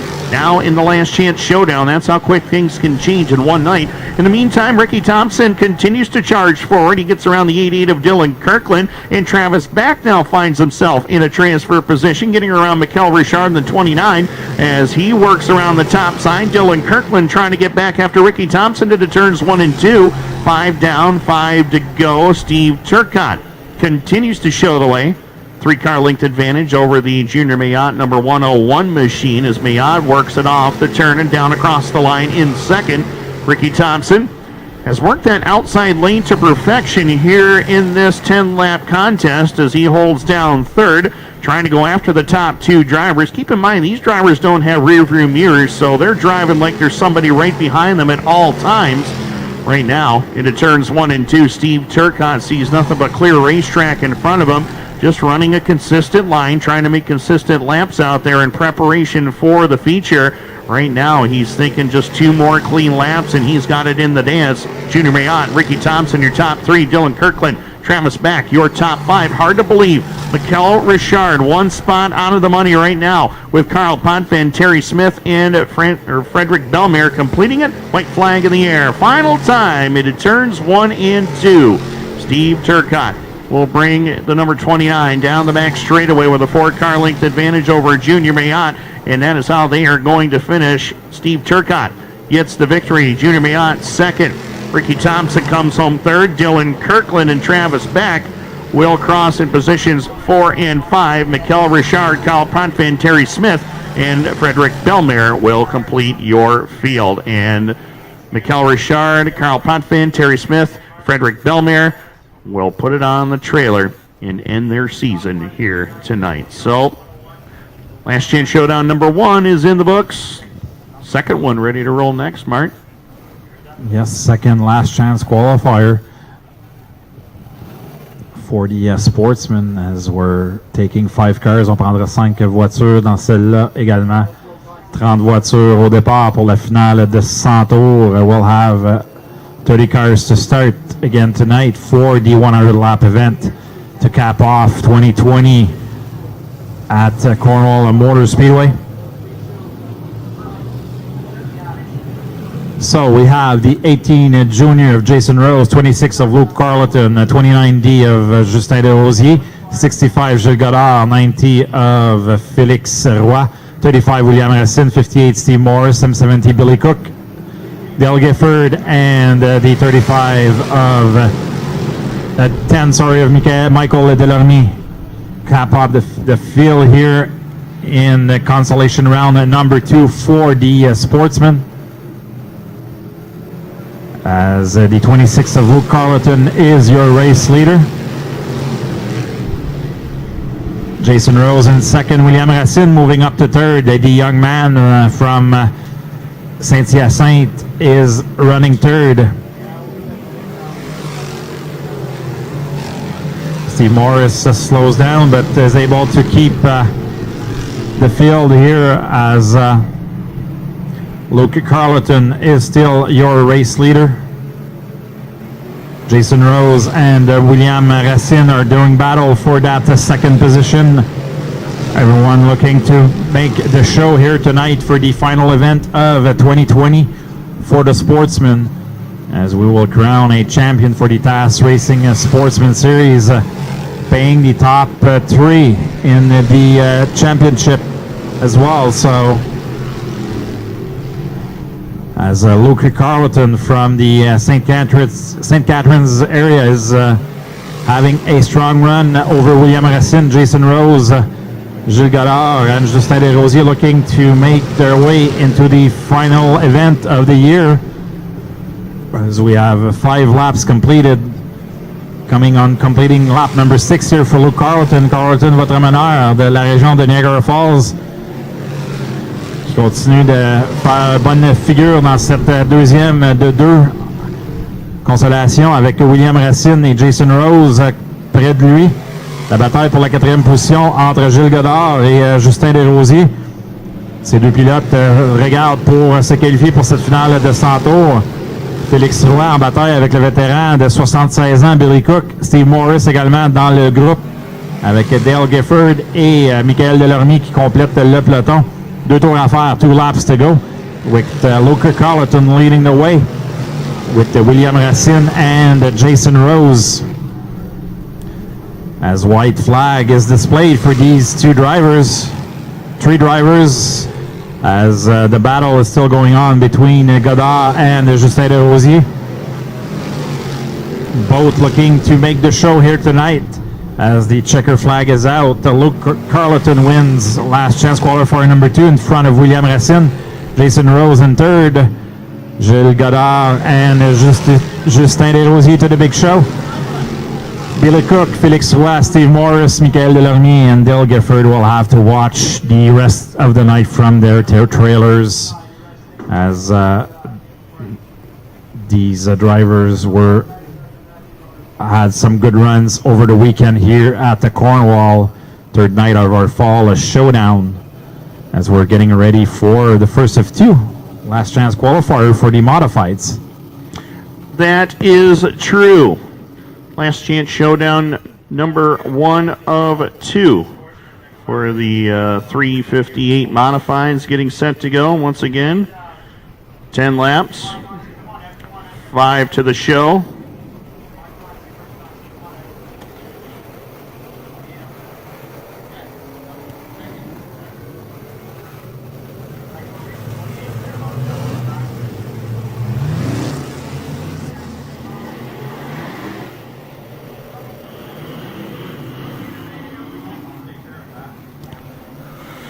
As it will be Tyler Javogue and Todd Gordon sharing row number 1, row 2, Matthew Laramie and Mike Stacy, Mikel Perron and Jeremy Waugh, Kevin Amell and Jean-Nicolas Garreau will complete it.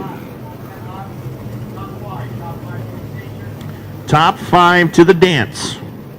The rest, we'll have to put it on the trailer and wait for next season. So here we go. A lot of great cars in this last chance showdown. Tyler Javogue, Todd Gordon will lead him to the line at the wired audio zone in turn number 4. We are green. Quickly through 1 and 2, Javogue planks it on the bottom. He'll take over the lead and slide up in front of, oh my, Todd Gordon gave him a shot down the back straightaway. Did not anticipate Javogue sliding up in front of him like that as we work lap number 1. Tyler Javogue with the lead into turn number 1 and 2. Here comes Gordon. I'll tell you what, Gordon is all over the back bumper trying to get by Javogue for the lead. In the meantime, Matthew Laramie trying to fend off Mike Stacy for the 3 spot as Mikel Perron has the final transfer position at this time. Jeremy Waugh, Kevin Amell, and Jean-Nicolas Garreau complete the rest of your field. Javogue now stretches out the advantage by 2 car lengths over Gordon down the back stretch into turn number 3. Matthew Laramie and Mike Stacy battling with Mikel Perron for 3rd, 4th, and 5th as they come across the line.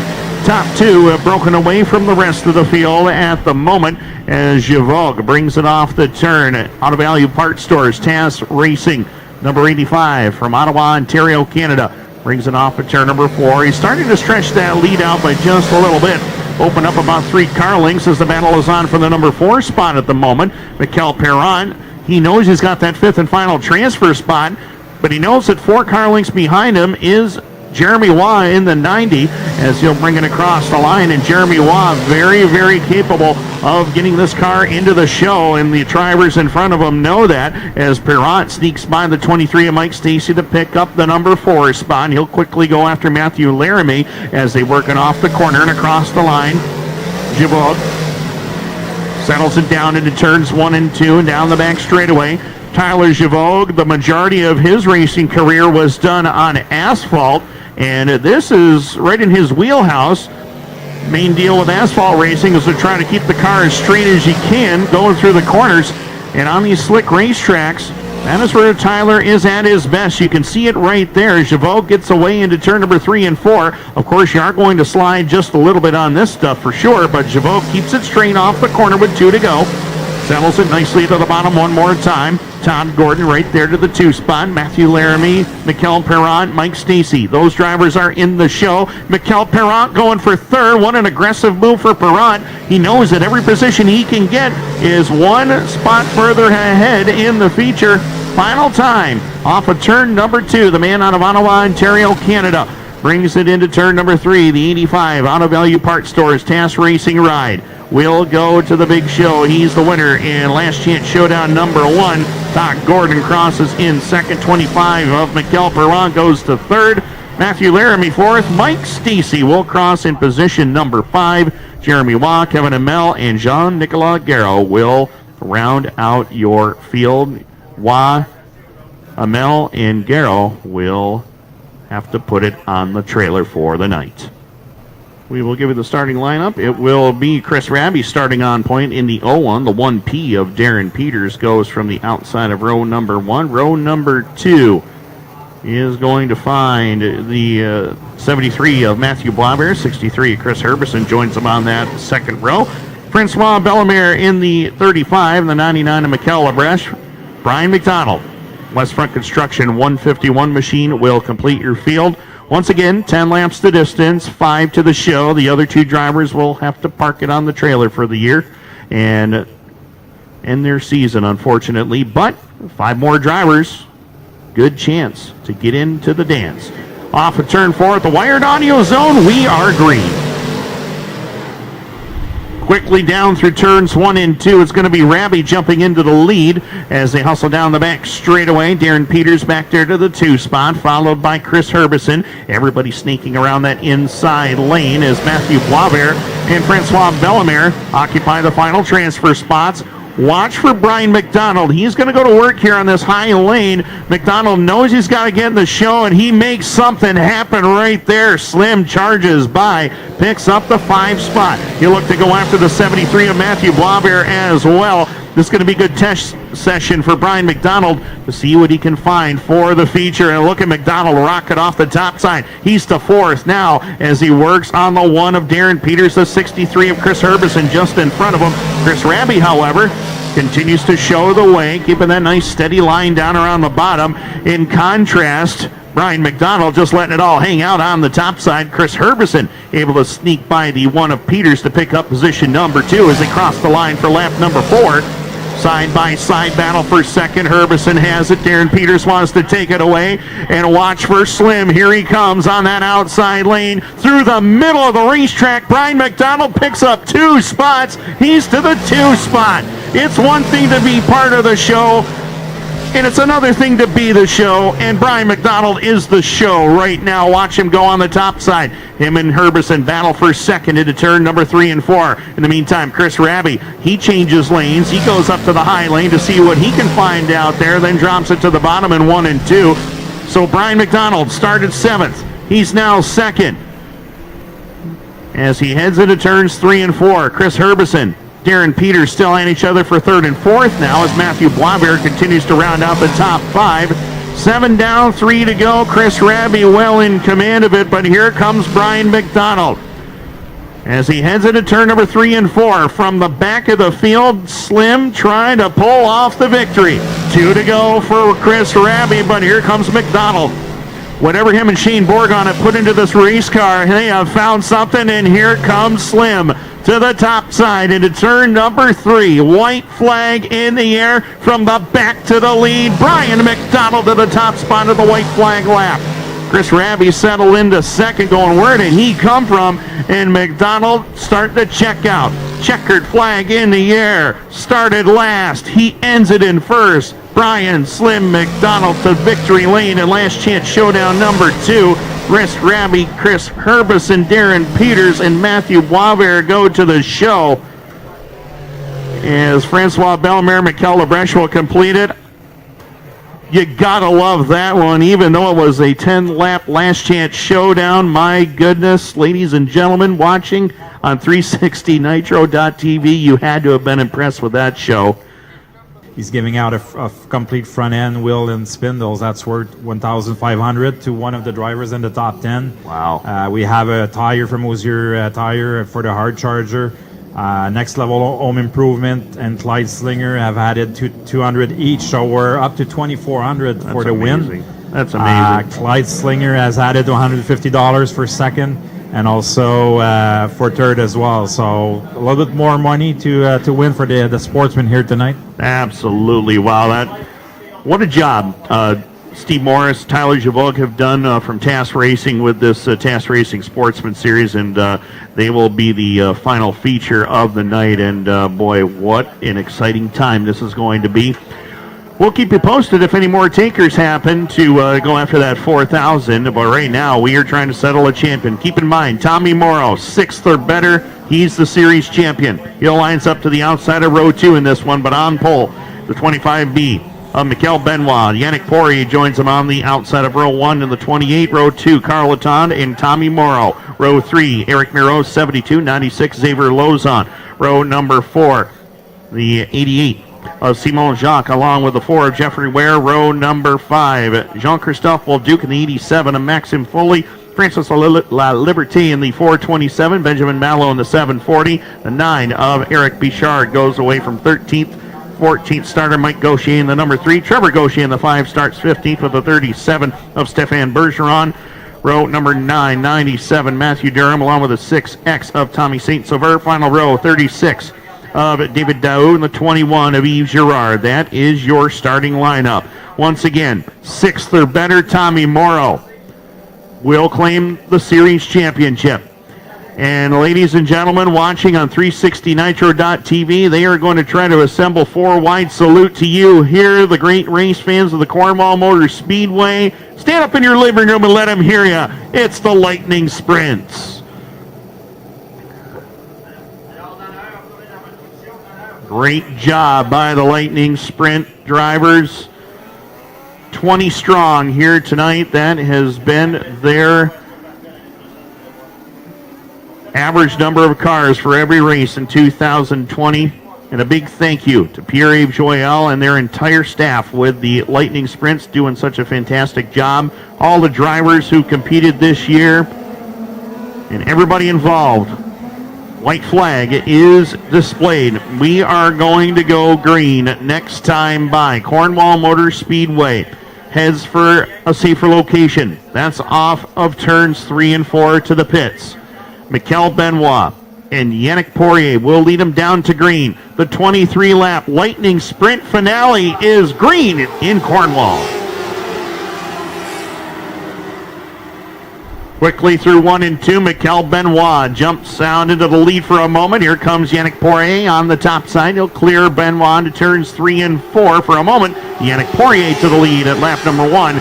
Benoit, Tommy Morrow, Carl Latond back there to the 3 or 4 spot, rather. Xavier Lozon battling with the 72 of Eric Miro. Is Tommy Morrow doing his thing out there? He rides in 3rd right now. Keep in mind, Xavier Lozon has got to win the feature, and Tommy Morrow has to finish 6th or better to claim his first series championship. Off of corner number 2 and down the back straightaway goes our leaders as Yannick Poirier continues to show the way. 2 or 3 laps now up on the scoreboard, 20 to go. Mikel Benoit, Tommy Morrow, Carl Latond, and Eric Miro, the top 5. Then you got to go back to the 96 of Xavier Lozon, who holds on to position at number 6, being pressured now from Jeffrey Ware in the number 4. 87 Maxim Foley holds on to position at number 8 at the moment. 9th is Jean-Christophe Bolduc, and Francis Liberté completes the top 10. 5 laps down, Yannick Poirier looking to go for his second win of the season. Poirier, who started on the outside pole, is pretty much doing what Jean-Christophe Bolduc did last night, and that's get out in front, check out on the field as he crosses the start-finish line right now into turns 1 and 2. Poirier, his last win came right here in Cornwall at the start of September, on September the 6th, as he laps by the 36 of David Daou as he works off of turn number 4 and across the line. He'll close in on Trevor Gaucher to try to put him a lap down.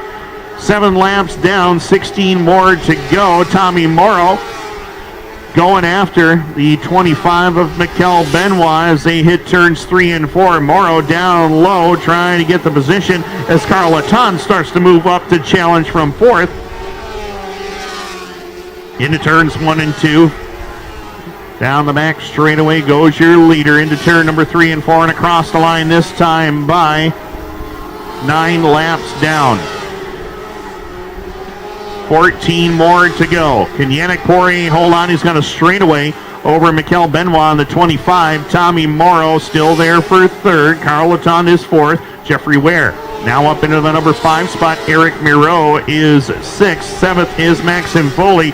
Jean-Christophe Bolduc is 8th. Xavier Lozon continues to drop positions. He's back to the 9th spot right now. And rounding out your top 10 is Francis Liberté in the 427. Bringing it down the back straightaway. 12 to go. We'll have 11 to go this time by. We have reached the halfway point. 12 down, 11 to go, and Yannick Poirier can almost cruise from here to try to pick up his second straight win. And we have got caution. Mikel Benoit, problems on the front straightaway. Yellow lights are on with 12 laps complete in this 23-lap contest.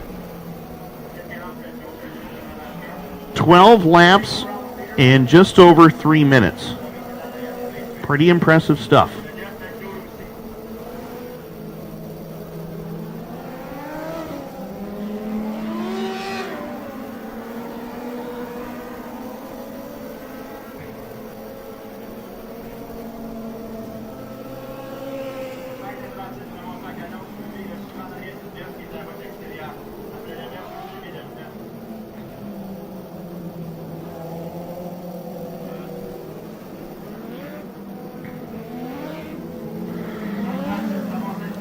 So the Sportsman and 358 modified feature lineups have been handed to me.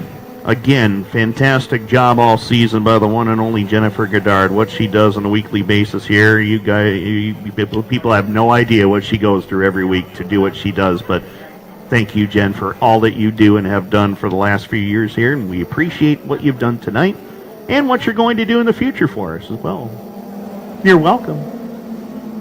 Thank you. So looks like field's set to go. White flag is being displayed. We are going to go back under the green flag with 11 laps to go. Tommy Morrow now lines up on that outside lane. Kind of neat to see if he can pull off the lead here, but it's going to be a tall order against Yannick Poirier. We are back to green. As they head through turns 1 and 2, once again, Yannick Poirier with the experience pulls away from Tommy Morrow into turn number 3, but Morrow gets a good run through the mid portion of turns 3 and 4, closes in on the race leader. Jeffrey Ware throws the slider on the eat of Carl Laton to pick up position number 3, and Jean-Christophe Bolduc back into the mix. Keep in mind, he was back at about 9th or 10th a few laps ago, now finds himself in the 4th spot. As we click off lap number 14, we have 9 laps to go. Down the back straightaway goes your leader, the 28 of Yannick Poirier. Down across the line, he holds a comfortable lead. Tommy Morrow doing what he has to do to try to hold on to this championship. Xavier Lozon has found some speed. He has adjusted his line and moved up to the top side. He picks up 7th from Maxim Foley. But right now what he is doing is he is going to have to charge by all these drivers in front of him and get the lead and hope that Tommy Morrow has something go wrong with his race car and maybe get the championship away. But right now it doesn't look like that's going to happen. Down across the stripe, 6 to go for the 28 of Yannick Poirier as they work the back straightaway. Coming around this time, we've got 5 laps left to go. 5 more remain. Yannick Poirier looking for win number 2 in 2020. Tommy Morrow just trying to stay in position to win his first Lightning Sprint Championship. He's got 10 car lengths to try to make up on Yannick Poirier. He's not worried about that at all as they come across the line. 4 to go for Yannick Poirier. Battle on for second. Tommy Morrow has it. Jean-Christophe Bolduc trying to take it away in turns 1 and 2. Morrow hits the gas a little harder, drives by the 36 of David Daou. Coming across the line, we have got 3 laps to go. Jean-Christophe Bolduc has taken away second. Does he have enough time to run down the race leader? Doesn't look like it's going to happen from where I'm sitting as they come down across the line. 2 to go for Yannick Poirier. Trying to claim his second series win of the season. Jean-Christophe Bolduc trying to take his second win in as many days. Tommy Morrow trying to hold on and win the championship. Across the line, white flag in the air for Yannick Poirier. As they head through turns 3 and 4 and down the back straightaway. Final time into turn number 3 and 4. Yannick Poirier. Win number 2 in the Lightning Sprint season. Jean-Christophe Bolduc second. Your 2020 champion is Tommy Morrow. Fourth will be Jeffrey Ware. Fifth will be Carl Latondra at the line. Congratulations to Yannick Poirier picking up the win. But Tommy Morrow is your 2020 Lightning Sprint champion. Huge night for the Morrow family. And he's celebrating that one, that's for sure. Top 5s all season long. 13 top 5s and 14 tries. His worst finish was a 6th place effort a couple of weeks ago right here. But he gets it done. Did what he had to do. Did not have to win the race as Xavier Lozon was not able to get towards the front. And that does it. Yannick Poirier is your winner.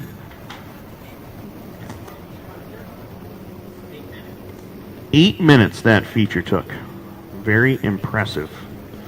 As Yannick Poirier will drive down into victory lane, joined by Jean-Christophe Bolduc in the runner-up spot tonight. Tommy Morrow comes home third. He'll be back along to talk about the championship. But right now we're going to throw it to Martin Belanger trackside with a happy Yannick Poirier, win number 2 of 2020. Thank you, Tim. Un autre victoire ici pour le vétéran Yannick Poirier. L'équipe de Jean-Christophe Bolduc également très heureux de cette deuxième place. Alors que Tommy Morrow vient joindre le groupe ici, lui qui a gagné le championnat du côté de la série Lightning Sprint cette année, saison 2020.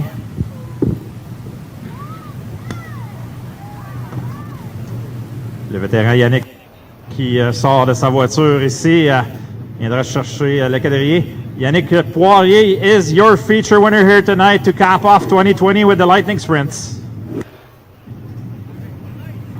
Allez prendre un moment avec Yannick. Tu vas pouvoir prendre ça avec ton équipe d'artistes en résidence, un peu de vodka. Mais Yannick, les Lightning Sprints ici à Cornwall cette année, là, ça a été toute une saison. Belle deuxième victoire ici ce soir pour terminer la saison 2020. On peut pas demander mieux pour terminer la saison. Oui, c'est sûr que cette saison, on ne peut pas demander mieux à Cornwall. J'aime vraiment ça. La piste est smooth. Il y a plusieurs lignes de course. Je performe bien aussi. L'auto va bien. Je l'échappe une fois de temps en temps, mais je dirais que, somme toute, ça va vraiment bien cette année à Cornwall. On n'a pas fait d'erreur ce soir. Là. Les jeunes loups, ça pousse beaucoup. Là. Ton gars, Jordan, très fort quand il course avec vous autres en 360. On a plusieurs bons jeunes pilotes dans la série. Là. La série est très prometteuse pour les prochaines années. Oui, on a plusieurs nouveaux, plusieurs recrues qui font très bien à leur première année. Et ils sont vraiment impressionnants. Et éventuellement, ils vont pouvoir compétitionner pour le podium. Ils ont déjà été sur la plus haute marge du podium. Je pense qu'il y a vraiment beaucoup d'avenir dans le Lightning. Est-ce qu'on a des gens à remercier pour cette belle victoire ce soir? Oui, je voudrais remercier mes commanditaires, Ventilation Stellaire, Pompage Méga, Fondation 4 saisons. C'est tous des gars qui nous supportent. L'année n'a pas été évidente pour personne. Ces gars-là sont encore là. On les remercie bien gros. C'est eux autres qui font qu'on peut s'aller aux courses. Bon, félicitations pour ta victoire ce soir, Yannick. Puis on va te souhaiter un bel hiver. Hey, merci à vous tous. Okay, Yannick Poirier qui remporte la victoire ce soir du côté de Cornwall en Lightning Sprint. Je vais aller m'adresser à Jean-Christophe qui se cache derrière sa voiture. Viens me parler un petit peu en avant, Jean-Christophe. Une autre belle performance ce soir à Cornwall. Je suis pas mal sûr que tu aurais aimé voir un drapeau jaune dans les derniers tours pour essayer d'aller chercher Yannick Poirier. Il était vraiment en avance sur toi, là, mais encore tout un week-end pour toi ici. Là. Ouais, Yannick, c'est un fier compétiteur. Il est très performant. Il est dur à aller chercher. Mais coudonc, il l'a gagné, il a mérite. On est bien content pour lui. Et puis, pour ma part, ben ça a bien été. La piste, c'était encore la même sensiblement qu'hier. Donc, j'ai pas trop joué aux ajustements. On a fait effort pas mal hier. C'était plus dur sur le bonhomme, à te dire. Là. C'était pas dur sur le char. Je voudrais remercier les commanditaires de la série. Sans eux, ça serait impossible. 417 Busline, puis remorquage plateau qui contribue beaucoup. Et puis, ainsi que toute mon équipe, tout le monde qui est là, qui se cache un peu en arrière, venez nous voir. Merci à tout le monde, puis merci à ma famille qui sont venus me voir en fin de semaine, à mon père qui m'a beaucoup aidé. Je suis super content. Merci à tout le monde de l'Autodrome aussi. En félicitations pour ta deuxième, puis on va te souhaiter un bel hiver. Merci beaucoup. Un bon hiver à vous autres aussi. On va revenir vous voir. Parfait. Merci. Bon hiver à Jean-Christophe Bolduc qui termine deuxième. Je vais aller m'adresser à Tommy Moreau qui remporte le championnat ce soir. Content d'une troisième place. Je pense qu'on a été conservateur un peu avec la voiture. On voulait vraiment ce championnat-là pour terminer la saison 2020 en beauté. Ouais, super content, Colin. Je pense pas que j'avais quelque chose pour Yannick. C'était un peu trop puissant pour moi. Mais non, super content. Comme je l'ai dit hier, je ne suis même pas censé courir au Canada cette année. Fait que, écoute, on a pris la décision de venir cette année. Puis ça a porté fruit en terre. Fait que, non, super content. L'hiver va être agréable pour vous autres. Comme tu disais hier, tu as plusieurs plans sur la table, là, sur la planche pour l'année 2021. Mais au moins, on part en grand ici avec un championnat ici du côté de Cornwall. Ça a été toute une belle saison pour tout le monde dans Lightning Sprint. Là. C'est super pour vous autres. Puis encore une fois, félicitations pour ton championnat. Un gros merci. Ouais, ça va commencer la semaine prochaine. On va avoir des meetings avec quelques différentes personnes pour voir qu'est-ce qu'on va faire au courant de l'hiver.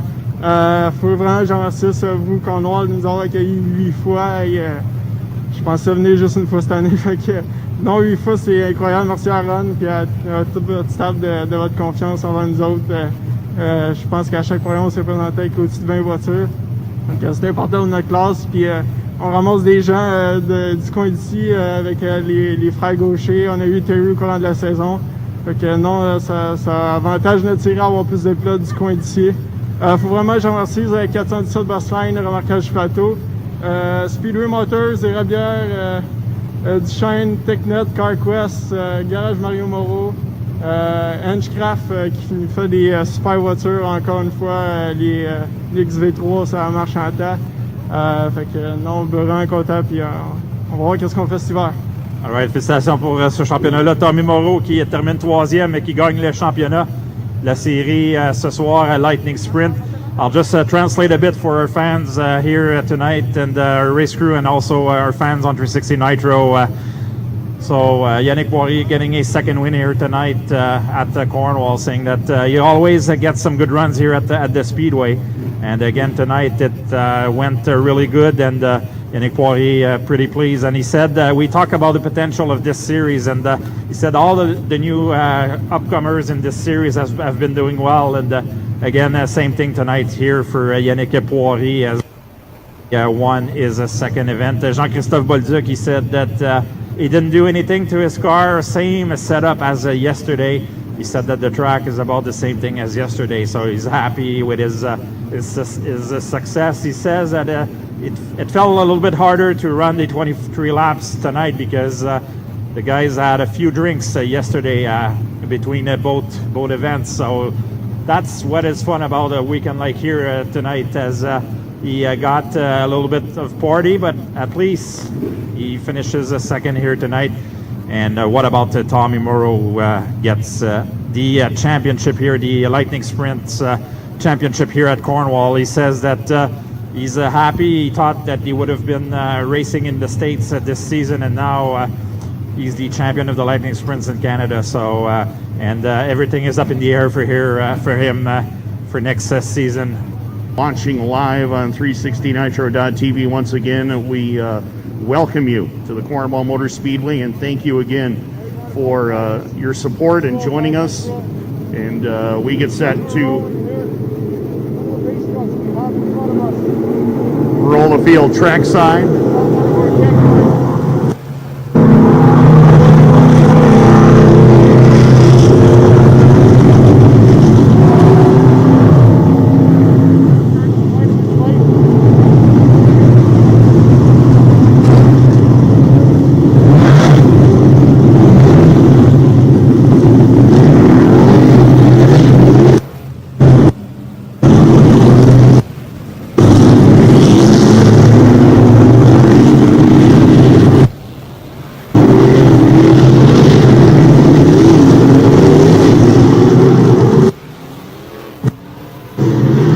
Ladies and gentlemen, we are honoring one of our great tech men here, Stefan Brisson.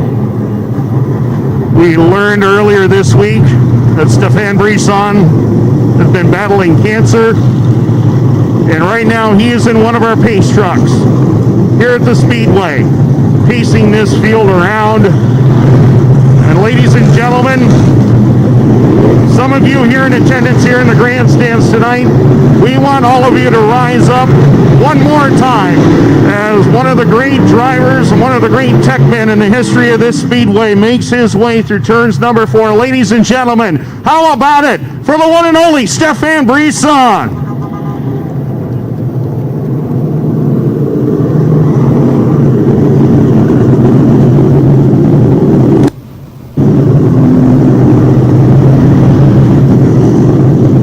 Stefan, thank you for all that you do.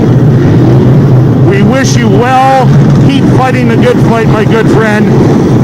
We'll come out all good on the other side.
So 350 modified field has assembled.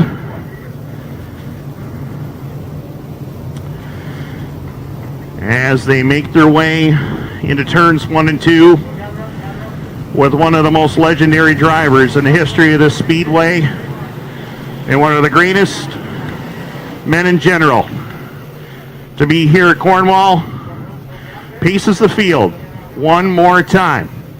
Ladies and gentlemen here in attendance, ladies and gentlemen on 360nitro.tv, stand up. Send these drivers on their way. The final round of the Fatless Chip Stand Canadian National Series.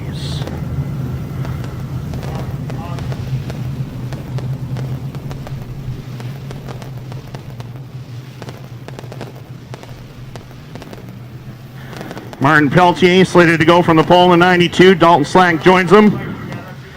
Row 2, Stefan LaFrance on the 124, 38, Luke Whitaker, 47S, Corey Wheeler, 454, Steve Bernard in row 3.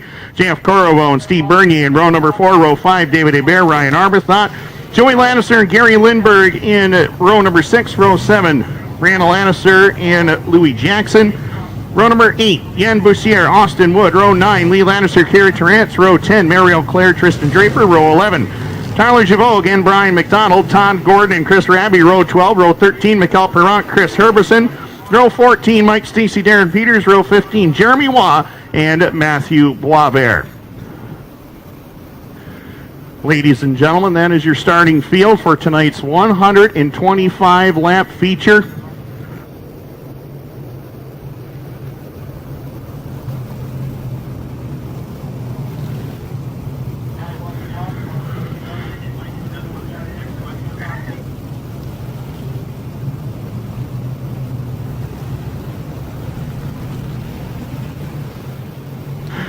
So, a couple of housekeeping procedures to take care of. Caution laps will count up to the completion of lap 75. Final 50 laps must be run under the green flag. There will be one lucky dog and or easy pass available to each driver who is one lap down. Under caution, the first driver one lap down will get their position back and be back on the lead lap.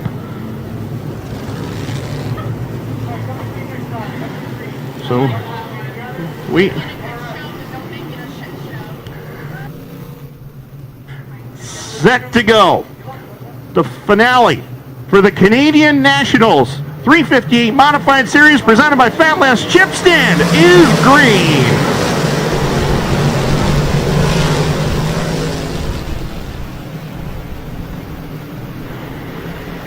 First time through turns 3 and 4. Dalton Slack, Welland, Ontario, brings it across the line with the lead. Martin Pelletier there for position number 2. Luke Whitaker to third. Last night's winner, Steve Bernard, charging off the top side of the racetrack. He's down to the 4 spot. Corey Wheeler and Stefan Lafrance battling with one another for 5th and 6th at the moment as we click off lap number 2. Drivers looking to settle into a groove here, get a rhythm going, and Dalton Slack has a good groove going at the moment, but Luke Whitaker giving him an early challenge up on the top, Martin Pelletier giving him a good challenge up on the top side of the speedway in turns 1 and 2. Slack holds the lead on the bottom. These top 2 drivers winless in their 358 modified careers would like to change that here in Cornwall as they come across the line. 4 laps down, 121 to go. Quite a ways to go in this contest, and right now behind the top 2 drivers you see Luke Whitaker. He's poking his nose up on that outside lane, trying to find some running room. Talked to various drivers earlier today and asked them what the track conditions they thought they were going to be, and a lot of them, including Brianna Landisor, Luke Whitaker, and a host of others, said that the track might be about as identical as it was last night. And we're starting to see that right now with only 6 laps complete in this one. Dalton Slack, Martin Pelletier continue to show the way as we work lap number 6. This track got really slick last night, and right now it's just about identical to it was around lap 25. So as we click off lap number 7 in this contest, these drivers starting to see some similarities out there as they work the back straightaway. It's still Dalton Slack, Martin Pelletier, Corey Wheeler is all alone there in the 3 spot. Keep in mind, he is the series point leader coming into tonight's action by 2 points as they work across the line over Steve Bernier. Steve Bernard, who picked up his 3rd career series win last night, holds on to spot number 4. Luke Whitaker now up into the 5 spot. Gary Lindberg also making a move towards the back part of the top 10, and we've got a battle shaping up for the lead already. Dalton Slack to the bottom, Martin Pelletier on the top side of the speedway as they drag race into turns 3 and 4. Slack has the bottom, Pelletier is rolling the top pretty good as they're dead even at the line right now. 92 of Pelletier noses out in front by about a half a car length or so off of turn number 2, and Slack will fight back on the bottom, so a good side-by-side battle going on here in the early laps. Corey Wheeler back there in third, just kind of pacing himself right now. He knows that championship is on the line. Doesn't want to abuse that right rear Hoosier Racing tire too much. As Steve Bernard, he's not worried about points. He just wants to get an extra $5,000 in his back pocket on the way back home to Granby tonight. As he holds the 4th spot, Luke Whitaker still completes the top 5.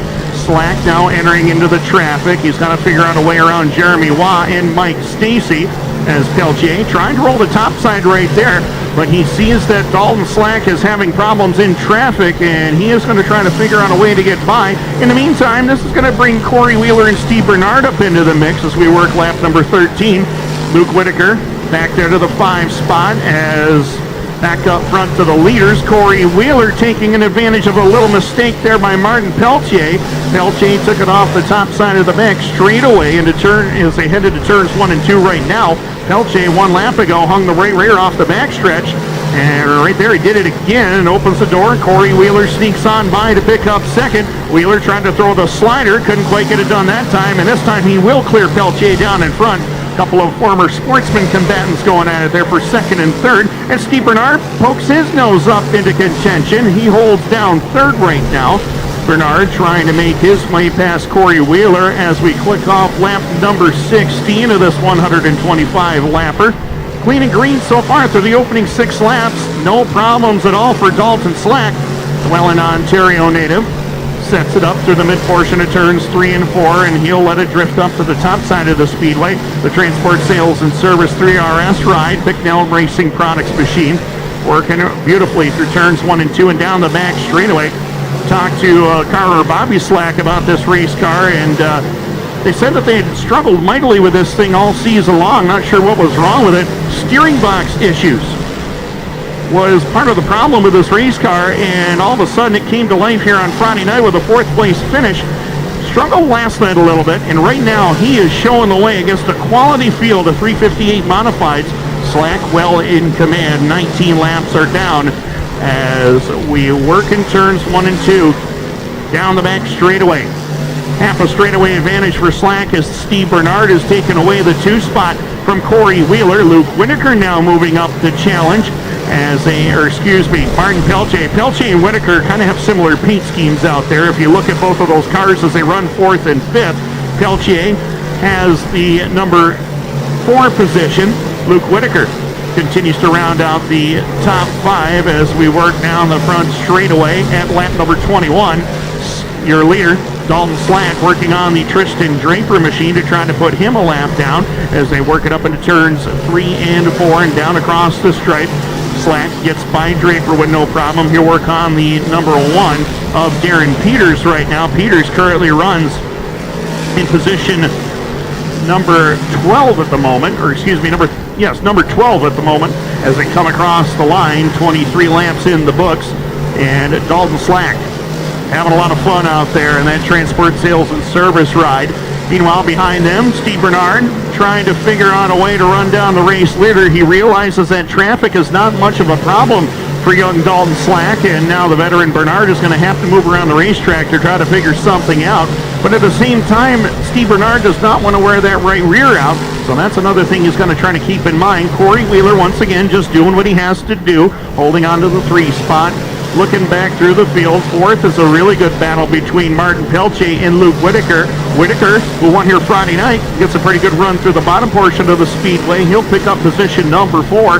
Peltier back to the 5 spot. 3 wide down the back straightaway. Steve Bernier, he jumps up into contention. Bernier, oh my, and Luke Whitaker got into Steve Bernier's front end, and the nose went straight up in the air, allowed Gary Lindbergh to pick up a couple of spots. So the Ridgeway, Ontario native on the charge to the front of the field, taking advantage of a mistake by both Whitaker and Bernier.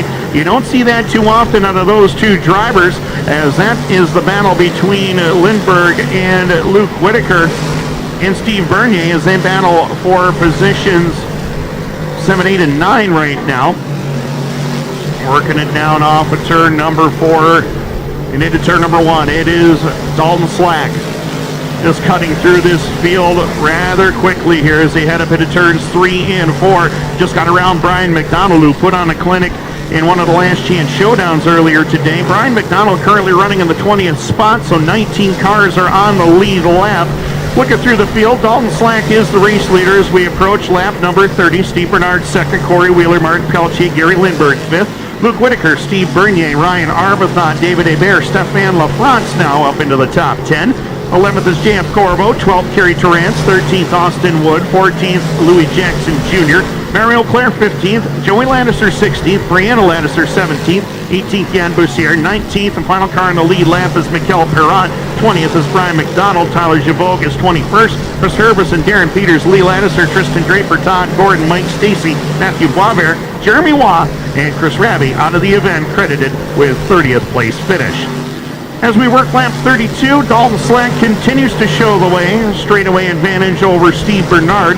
Bernard still trying to fight his way through the traffic. He's got Chris Herbison and Brian McDonald seesawing back there in front of him as Corey Wheeler working on the 88 of Lee Lannister to try to get by him and catch Steve Bernard for second. Behind Wheeler is Martin Peltier, still having another solid run here in the 92 machine. Martin Peltier out of St. Hyacinthe, Quebec, holding on to the 4 spot. One of those drivers who is a former TAS Racing Sportsman Series champion here, holding on to the 4th. Right now, 5th is Gary Lindbergh. Gary had a good 3rd place finish last night in the Jacasa Motor Speedway 37 machine. Steve Bernier, who is trying to challenge Corey Wheeler for that series championship, holds on to position number 6 at the moment. Ryan Arbuthnot is 7th. 8th is Luke Whitaker. 9th to David Hebert. And 10th is Stefan LaFrance. What a showing by LaFrance, who has not been in a race car in quite a long time, a little over a year.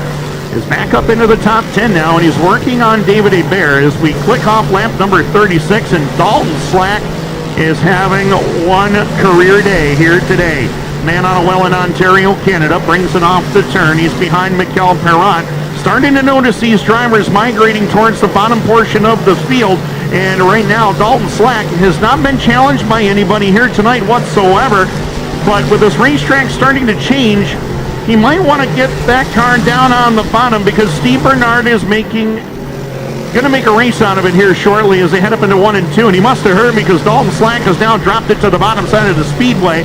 Transport Sales and Service ride rolls the bottom portion. Steve Bernard some 6 car lengths back in second. Corey Wheeler still doing what he has to do to win this Fatless Chip Stand Canadian Nationals title, holding on to 3rd. 4th is Peltier. 5th, Gary Lindbergh fighting with Peltier for the number 4 position, and Lindbergh will take it away down the back chute, so Gary Lindbergh now up into the number 4 position here.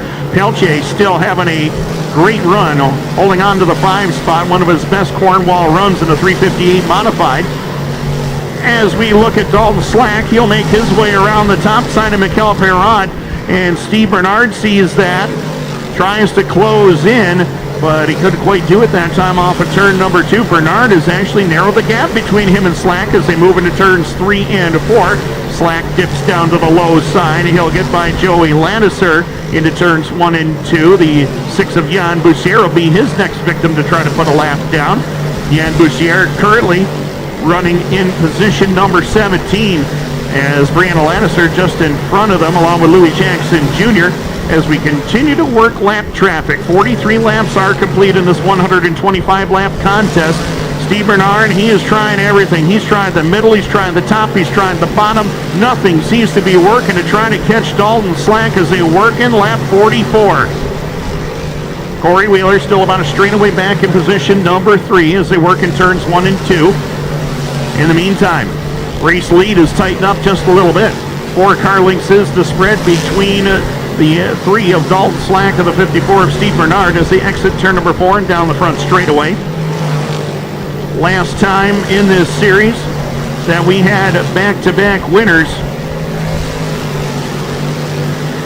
We'll find that information out as we continue to watch Dalton Slack motor through the traffic. He has closed in on Louis Jackson Jr., who's running in position number 16.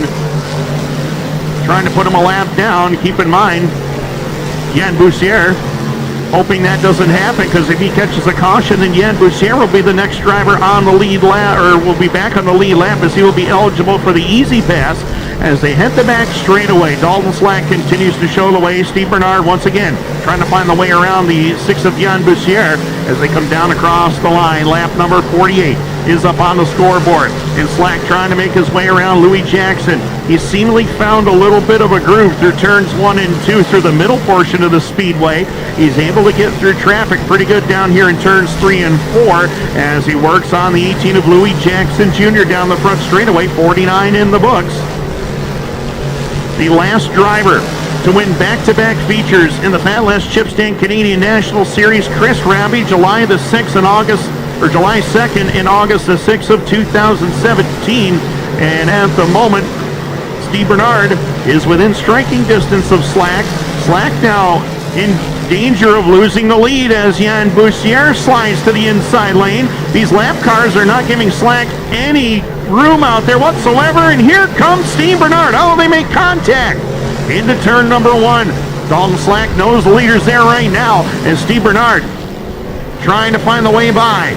Into turn number 3 and 4, Bernard zeroes in on the back bumper. Dalton Slack has dropped it to the bottom now. He's not worried about lap traffic and trying to go around them on the bottom or the top. He wants to keep that 54 behind him. In the meantime, Corey Wheeler sees these two drivers battling in front of him. He's got 3 lap cars that separate him in the top 2, and he wants to get to Slack and Bernard if he could. But right now he's caught behind Tyler Javoga and Mikel Perrant as Bernard pokes the nose of the high lane once again. Doesn't quite work out. Steve Bernard loses a couple of car lengths to Slack as they head into turns 3 and 4 and across the line. 53 laps on the scoreboard. Slack finally clears Jan Bussière once again. And Bussière continues to fight back on that high lane, but no such luck. Slack will take over as Steve Bernard will come with him into position number 2. Corey Wheeler still there for 3rd. Looking back through the field in spot number 4, it still is the 37 of Gary Lindbergh. Ryan Arbuthnot has now jumped up into the top 5 for the first time tonight. 56 laps are in the books. Dalton Slack has led every single one of them. The man on a well in Ontario working on Louis Jackson Jr. as they hustle off of turn number 2 and down the back straightaway. Your leader gets to the inside of Jackson. Jackson slams the door as they work in lap 57. Steve Bernard trying as best as he can to conserve that right rear tire. Slack, aggressive move down on the low side. Saw the opening. Slides on by the 18 of Jackson as Jackson drops down in line. Off of turn number 4, he'll close in to try to put Brianna Laddister a lap down. We got a car that's around on the back straightaway. Yellow lights are on.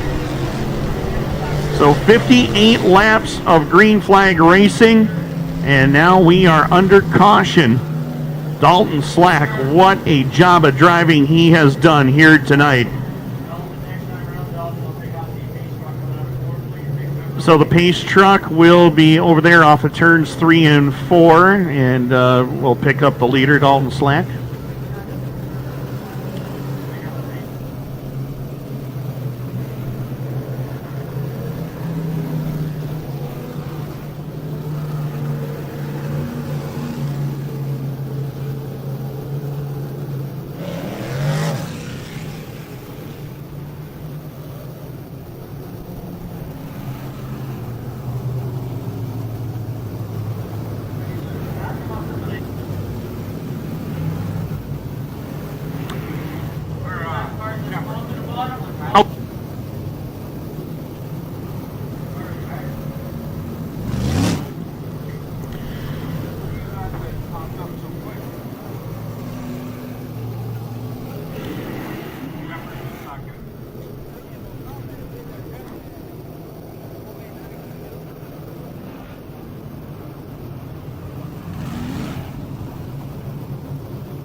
So 61 in the books, and according to race control, Louis Jackson Jr.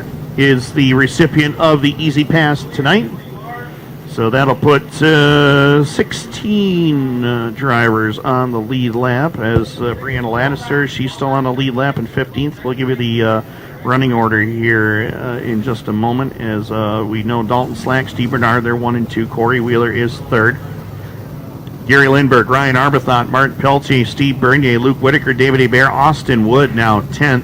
Mario Clare in the backup, David Hebert. Ryan, he runs 11th. Stefan LaFrance is 12th. Gary Trance making his 36th consecutive Fatless Chip Stand Canadian National start is 13th.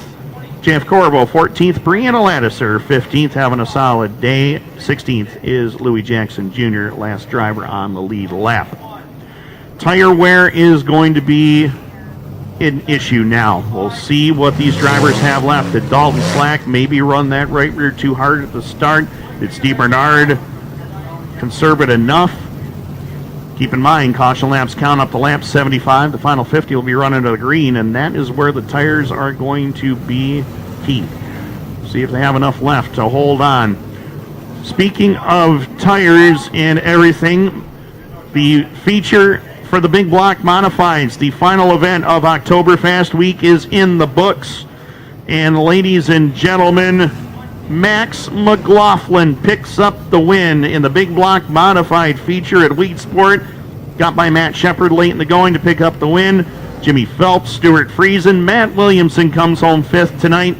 Sixth place finish for Larry White.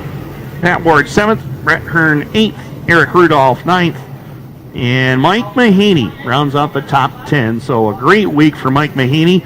I know he wanted to finish out on the podium and maybe with a win, but 2 seconds, 2/3, and a 10th. Not bad.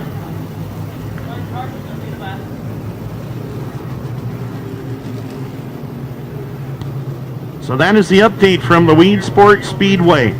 Kevin Root also took the victory earlier tonight in Weed Sport for Oktoberfest for the Sportsman. Nick Stone won the Pro Stock race tonight as well. So Oktoberfest is done, and we are officially the last modified feature running right now. Nothing else running tonight other than us and Weed Sport. So it's Dalton Slack, Steve Bernard 1 and 2, Corey Wheeler, Gary Lindbergh 3 and 4, Ryan Arbuthnot is 5th.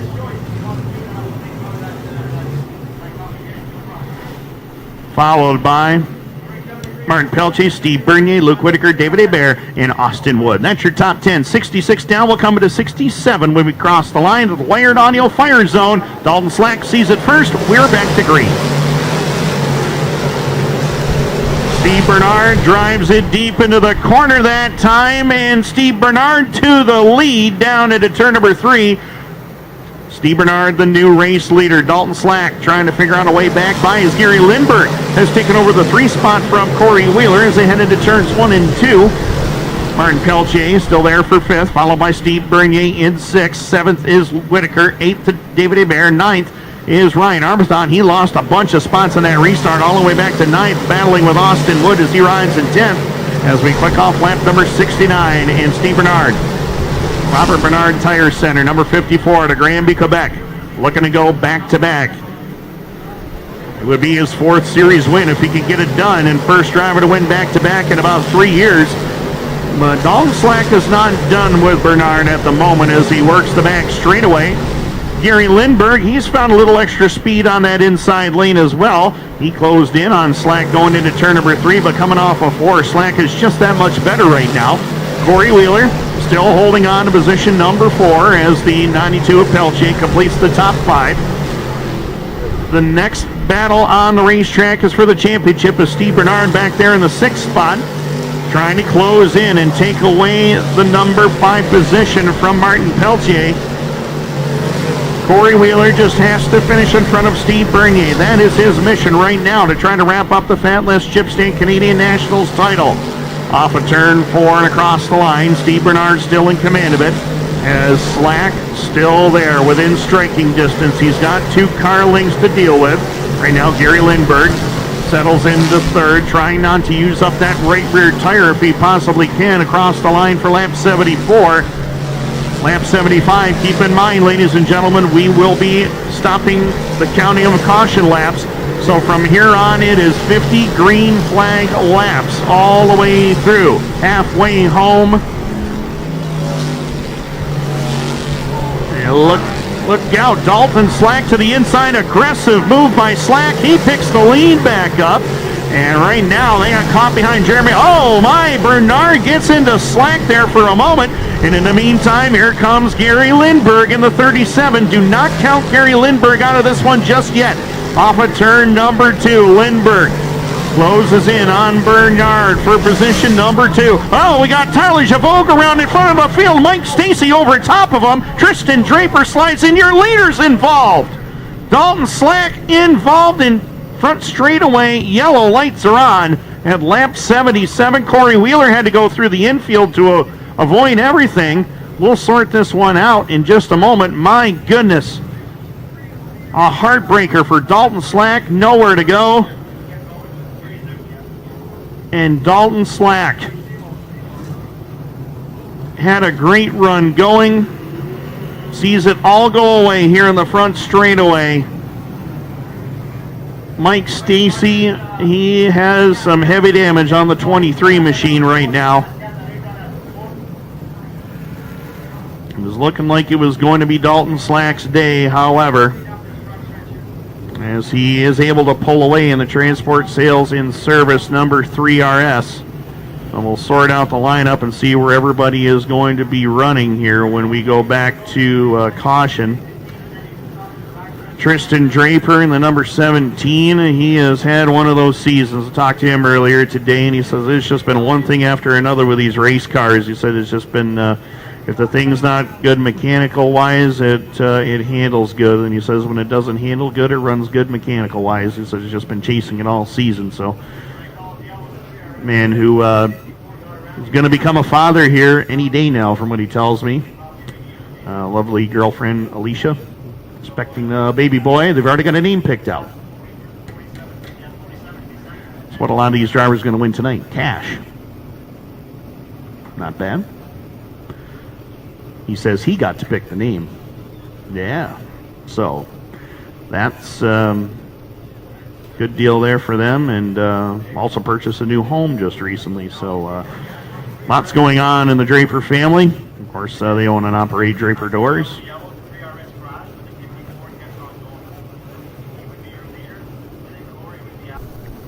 17th, Todd Gordon. 18th, Mikel Perron. 19th, Jan Bussier. 20th is Joey Lannister. Darren Peters, Lee Lannister, Matthew Boisvert, Tyler Javogue, Mike Stacy, Brian McDonald, Jeremy Waugh, Tristan Draper, and Chris Raby. Some of you at home might be seeing Corey Wheeler listed as 17th. That is not the case. He is back there. He's up to position number 3, and there he is now. So the Cornwall Motor Speedway pace truck is off the speedway. It is Steve Bernard and Gary Lindberg back to green at lap 77.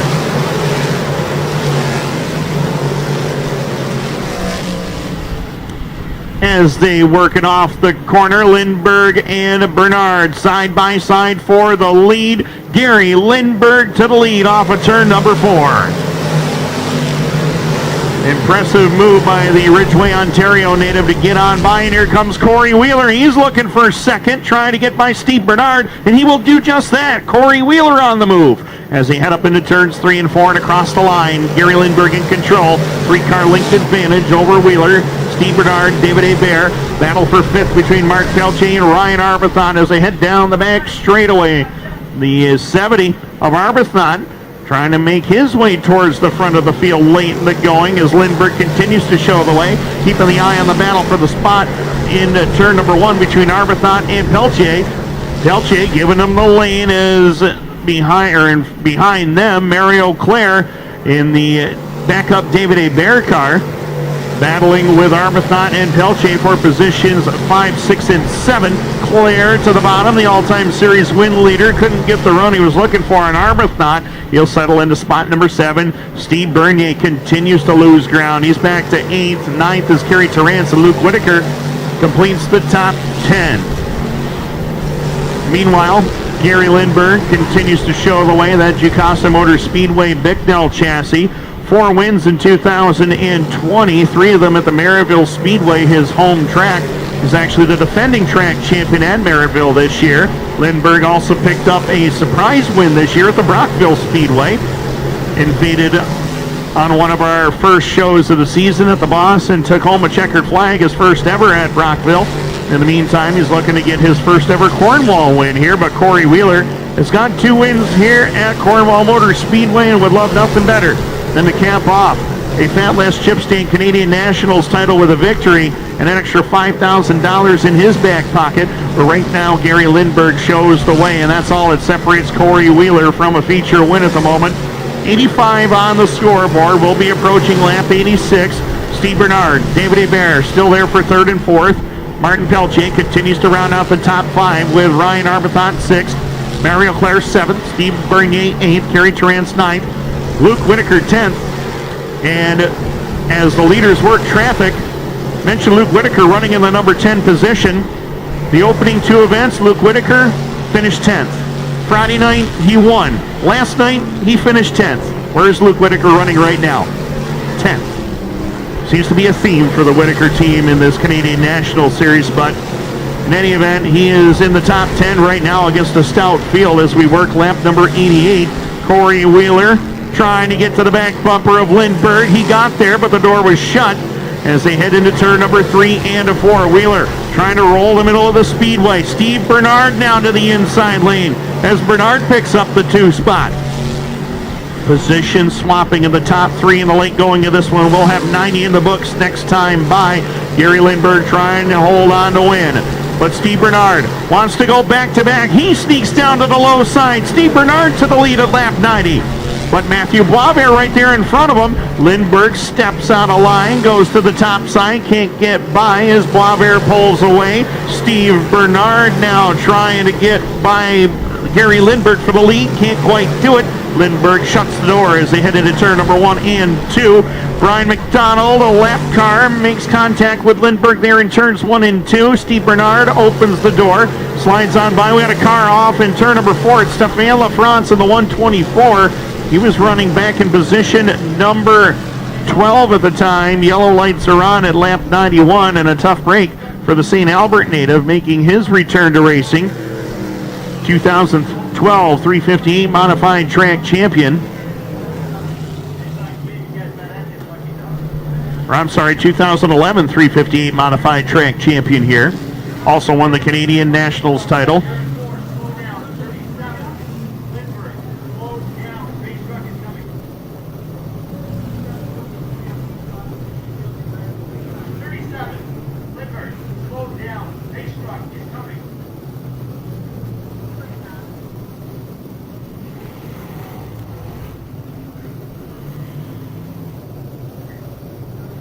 Stéphane Lafrance continues to be the only 2-time series champion. He did it in 2011, the year he won the track championship. Also, he won it in 2014. Gary Lindbergh and Steve Bernard, they are not worried about points whatsoever. They're just worried about getting that big check at the end of the day as the field is picked up by the Cornwall Motor Speedway pace truck.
So command has been given for Gary Lindbergh to pick a lane, and he opts for the bottom. Steve Bernard's going to have to go to the high lane. Corey Wheeler, David Hebert, and Martin Peltier. What a job of driving he has done tonight. Martin Peltier in the number 92 machine. Peltier coming into today 15th was his best career finish in this Canadian National Series.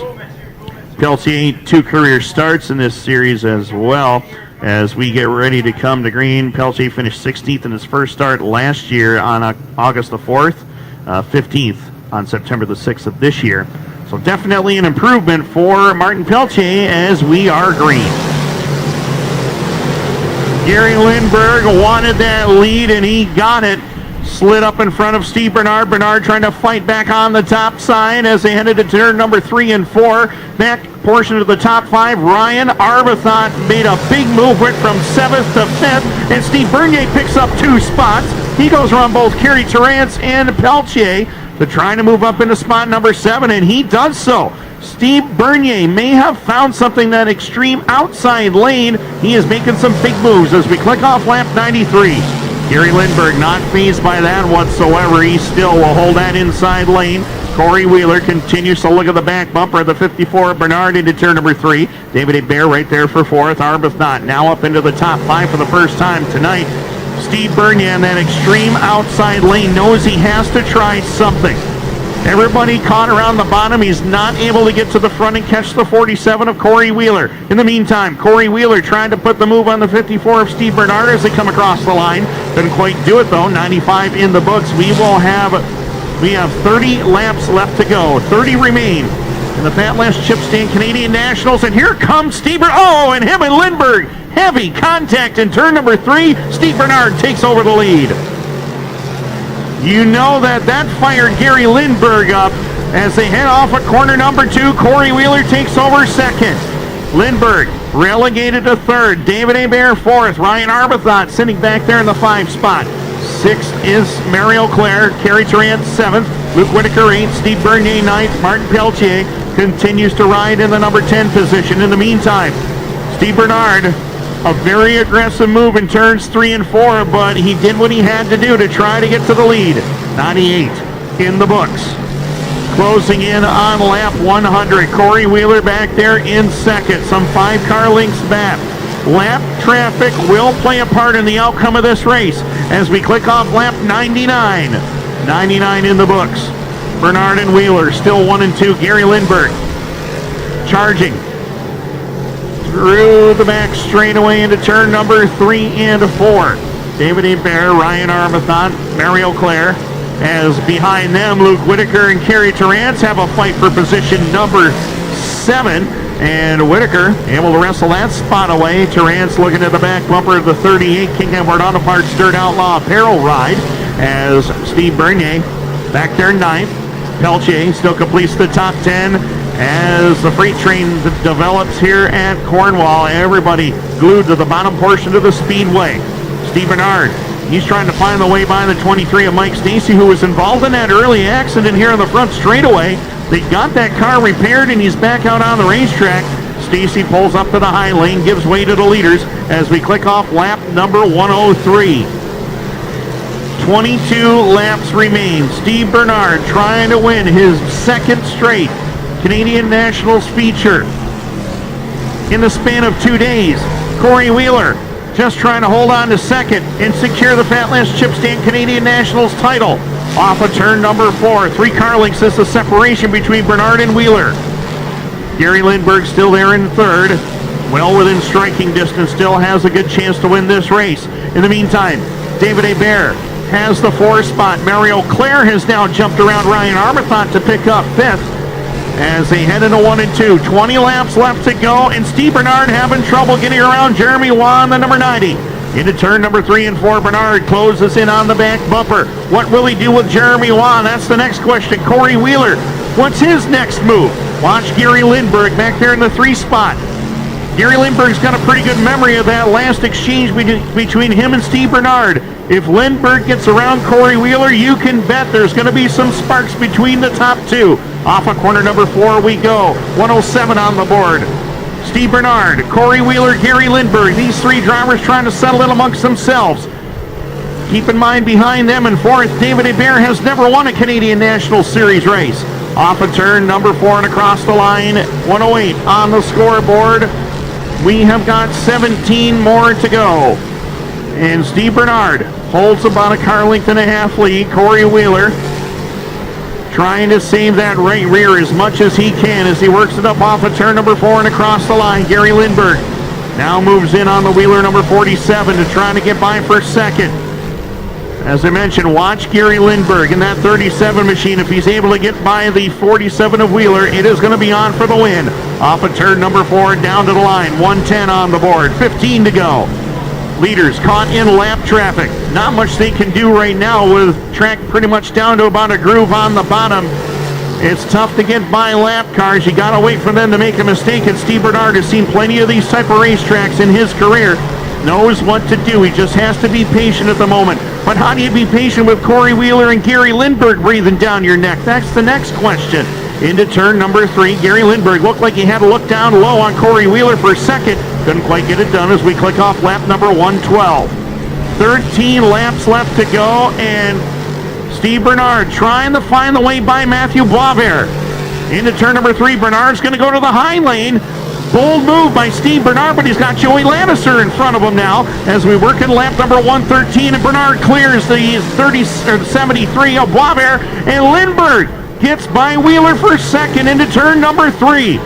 Gary Lindberg gets by Wheeler. He's now second, trying to close in. He's got Matthew Boisvert in front of him. He's desperately trying to get by the 73 of Boisvert off of turn number 2 and down the back straightaway as Bernard continues to put cars' laps down. Into turns 3 and 4. Your leader caught in traffic again. He's got Lee Lannister and Chris Herbison in front of him. 1:15 on the scoreboard, and Steve Bernard trapped in the lap traffic. Off of turn number 2, Gary Lindberg trying to reel in the race leader. Corey Wheeler doing what he has to do to try to hold on to this championship. Off of turn number 4 goes your leaders down across the line. 1:16 on the board. Steve Bernard still with a straightaway advantage over Gary Lindberg and Corey Wheeler. Into turn number 3 and 4, Herbison goes up the racetrack, gives way to the leader. Now Bernard's got nothing but clear racetrack in front of him with 8 laps left to go. Gary Lindberg trying to still get by the 73 of Matthew Boisvert. Steve Bernard, if he had a rear view mirror, would be smiling from ear to ear right now as he's got a full straightaway lead in 7 laps to go. But Gary Lindberg still trying to clear this lap traffic. Corey Wheeler trying to hold on to third. Steve Bernier, his closest nemesis in the championship, trapped behind Kerry Torrance right now as Wheeler holding on to position number 10, Bernier holding on to position number 10 at the moment as we work in lap number 119, 120 on the board this time by 5 to go for Steve Bernard. Gary Lindberg, Corey Wheeler. Your top 3. David Hebert still there in spot number 4 as Mario Claire, teammates with Hebert, holding on to the 5 spot. In the meantime, Steve Bernard closing in once again on Lee Lannister, trying to put him another lap down as they lap by Mike Stacy in the 23. We'll have 3 to go this time by, and Steve Bernard getting close with Lee Lannister that time. 3 to go. Into turns 1 and 2, he's got really no pressure at all as Gary Lindberg straightaway and a half behind as they head up into turns 3 and 4. 2 to go this time by for Steve Bernard out of Granby, Quebec. Trying to win his 4th Pat Last Chip Stand Canadian National Series race. Into turn number 3. White flag in the air this time by for Steve Bernard. Does he have enough tire left? We'll find out in 4 corners and a couple of straightaways. He's down off of corner number 2. Down the back straightaway. Final time into turn number 3. His 2nd straight win. 4th career Fat Last Chip Stand Canadian Nationals win for Steve Bernard here at Cornwall. Gary Lindberg crosses 2nd, and Corey Wheeler will be the 2020 Fat Last Chip Stand Canadian National Series champion.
Steve Bernard into victory lane, and this is going to be a fun victory lane celebration. 2 in a row. First driver since Chris Rabbit to do it in 2017, Martin Belanger. We're going to throw it down to you. What a victory lane celebration this will be. Thanks, Tim. I can't wait to see what will be the comments from Gary Lindbergh as well, as both drivers made contact. You saw at the end that it wasn't the finish that they wanted, but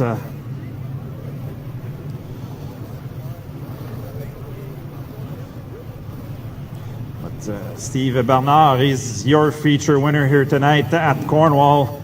$5,000 richer. And he's on the car. Steve Bernard, the Cowboy, the feature winner here tonight.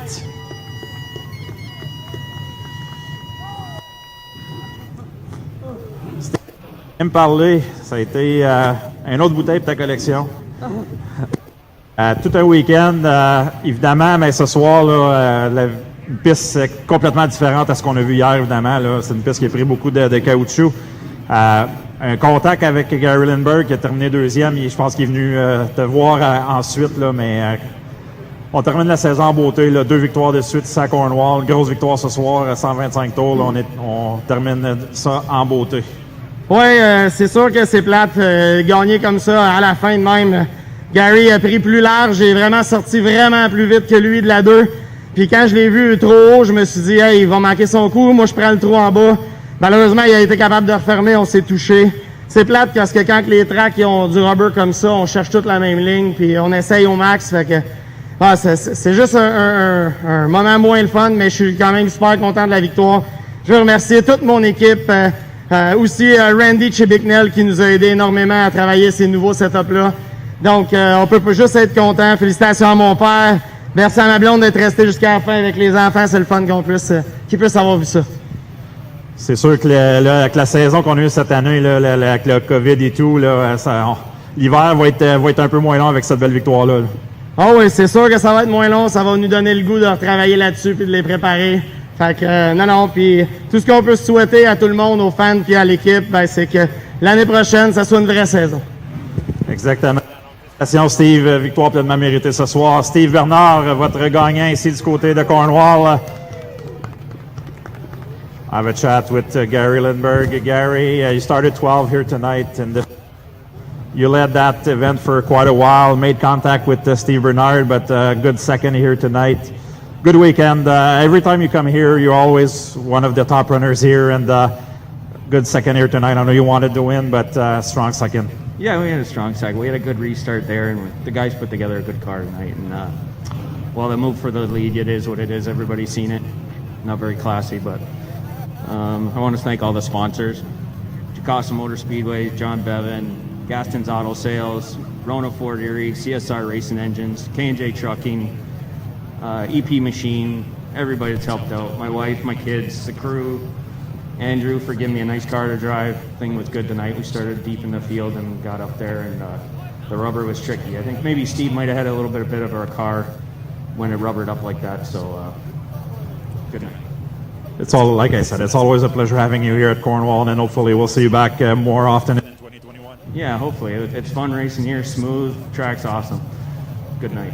All right, so congrats on that second. Gary Lindbergh finishing second here tonight. I'm pretty sure you'll have some words with Steve Bernard. And I'll have a chat with Corey Wheeler, the Fatless Chip Stand Canadian National Champ here tonight.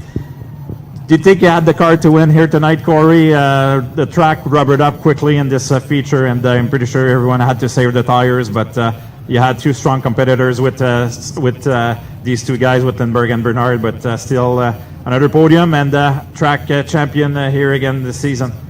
I think before the track rubbered up, we were maybe the better car, and then as it rubbered up, you had to, a little bit of defensive driving. You had to be, tried to, it was getting a little rough at the front, and then I saw the 25 and the 1 on the board, and, sometimes you got to hunker down and do what you got to do, but we did a little bit of defensive driving, just made sure we stayed ahead of those two cars, but hats off to the Speedway. What a track, man. anyone you would like to thank? There's a lot of people here with you celebrating right now, as everyone already has a beverage, and pretty sure you have a lot of people to thank for this great championship. Oh man, I could go through the names, but the fans are probably freezing here. This group here, we got the best team. We have a lot of fun. Our whole pit crew is amazing. Every name on this car, every person who's here, you can't do it without them. It takes a little bit from everyone and family, and my wife and Owen are at home, and hopefully they're watching, but that was a hell of a race. That was fun. All right, so congrats, man. Well-deserved championship here. Corey Wheeler finishing third tonight, but the Fatless Chip Stand Canadian Nationals, a champ for 2020. So a good round of applause to him. So a good podium finish between Bernard, as he has some words right now with Gary Lindbergh for the move that happened. Everyone saw it on 360 Nitro and here tonight. So both drivers are tricky track with rubber track, as we saw it tonight. So, but I'll translate a bit for the fans here. So Steve saying that thought that he had the better car coming into that corner. So that's probably what he's currently explaining to Gary Lindbergh. So he said that the car was great tonight, and he's pretty happy to be able to win both events here this season and to cap off 2020. And he said that the winter is going to be a lot quicker this year with that win. So Steve Bernard finishing second. I'll switch to French for our two other drivers. The 37S, la voiture 37S de Gary Lindbergh, qui mentionnait que c'est vraiment dommage un peu, mais il dit on avait une bonne voiture, on pensait pouvoir gagner ce soir, mais il dit c'était une manœuvre un peu difficile de la part du 54. Mais il dit on est content d'avoir pu amener la voiture en deuxième position ce soir. Remercier tous ses commanditaires, puis très heureux d'avoir terminé deuxième. Adore venir courir à Cornwall comme on l'a vu ce soir, puis Gary Lindbergh a donné un bon spectacle dans la voiture 37S. Et puis Corey Wheeler, le champion 2020 de la série Fatless Chip Stand Canadian Nationals, qui vient remporter ce championnat. Il dit quelle piste! On a vu la piste, évidemment, c'est toujours un challenge pour tout le monde, une piste comme celle-ci ce soir. Mais il dit je dois remercier tout le monde là, qui sont ici ce soir. Ils m'ont donné une excellente voiture. Puis une belle troisième place pour Corey Wheeler qui, comme je mentionnais, qui remporte le championnat Fatless Chip Stand Canadian National ce soir. Donc, Corey Wheeler qui répète l'exploit de l'an passé, avait gagné le championnat ici en 2019, le championnat de la piste, puis cette année vient gagner le mini-championnat à la fin de la saison. Donc, Wheeler qui continue ses bons succès du côté de Cornwall. So Wheeler continues his success team here at the Speedway. He was our 2019 track champion. And back at it this year with the Canadian Nationals. So step it up again when everything counts with points on the line and money on the line. Corey Wheeler is still there. So your top three finishers here tonight, Steve Bernard, Gary Lindbergh, and Corey Wheeler. Back up to you for the final event of our 2020 season, the TAS Racing Sportsman Series 100-lap event. So Tim, back up to you. Thank you very much, Martin Belanger. And once again, congratulations to our top three, Steve Bernard and Gary Lindbergh. You see them kind of discussing things a little bit there. Is Corey Wheeler. What a season from Steve Morris and the TAS Racing team. What a way that would be to go out and try to win the race and a series championship as well. But the way this racetrack is, passing is going to be extremely difficult. And right now, Ryan Stabler on point, the 77. Outside will be the 777 of Cody McPherson. Row 2, Jared Herbison, the 38J, along with James Fries in the 72, last night's winner. Gabriel Sear, the point leader, goes from spot number 5, along with 6th place starter C.D. Beauchamp on the number 88. Row number 4, Jonathan Ferguson, the 44, with the 22 of Cedric Govro. Alex Lejoie starts 9th and 33X, along with scheduled to go was the 1 of Robert Delormier, but he will go to the tail. Row number 6, Justin Lalancette, the number 1, the 88S of Fire Swap. Evan Racine starts 13th on the 54, along with the 3 of Adam Rosen. Row number 8, Brad Rouse in the 18 starts 15th. 16th is Dave Flanagan, 74. Scott McGill goes from 17th in the 04, with Thomas Cook starting 18th in the 35. Row 10, it is Denny Forg in the 82 with the 88 of Chris Ferguson.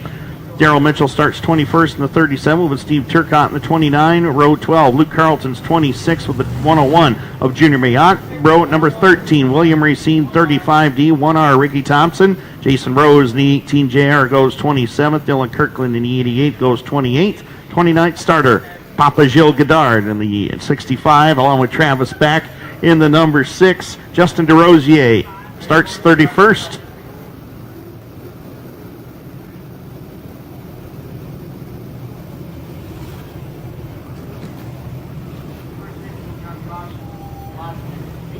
First 50 laps, we will count caution flag laps. The final 50 laps must be run under the green flag. There will be one lucky dog or easy pass available to the first driver 1 lap down. Should there be a caution, the driver 1 lap down will get their spot back and go to the tail of the lead lap cars. Looking to finish off this year in fine style here at the Cornwall Motor Speedway. As one more time, ladies and gentlemen, thank you for joining us when we can have fans here at the Cornwall Speedway, and thank you again for joining us here live on 360nitro.tv. Thank you to those in the production truck at 360nitro.tv. Thank you to the staff and management here at the Cornwall Motor Speedway and to the Laverne family. Thank you for all you have done for us in 2020. Sportsmen are going to be thanking you, great race fans, here as we go down the backstretch into turn 3. Those of you at home, get off your couch, get off of that chair, stand up and wave these drivers on. Let them hear you. It's the finale for the TAS Racing Sportsman Series.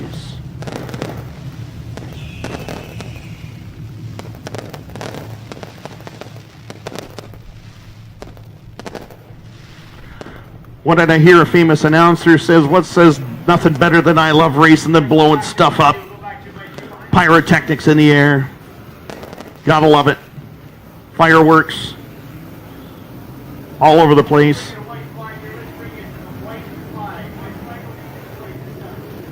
Shane Andrews taught me that one, by the way. That one's on him.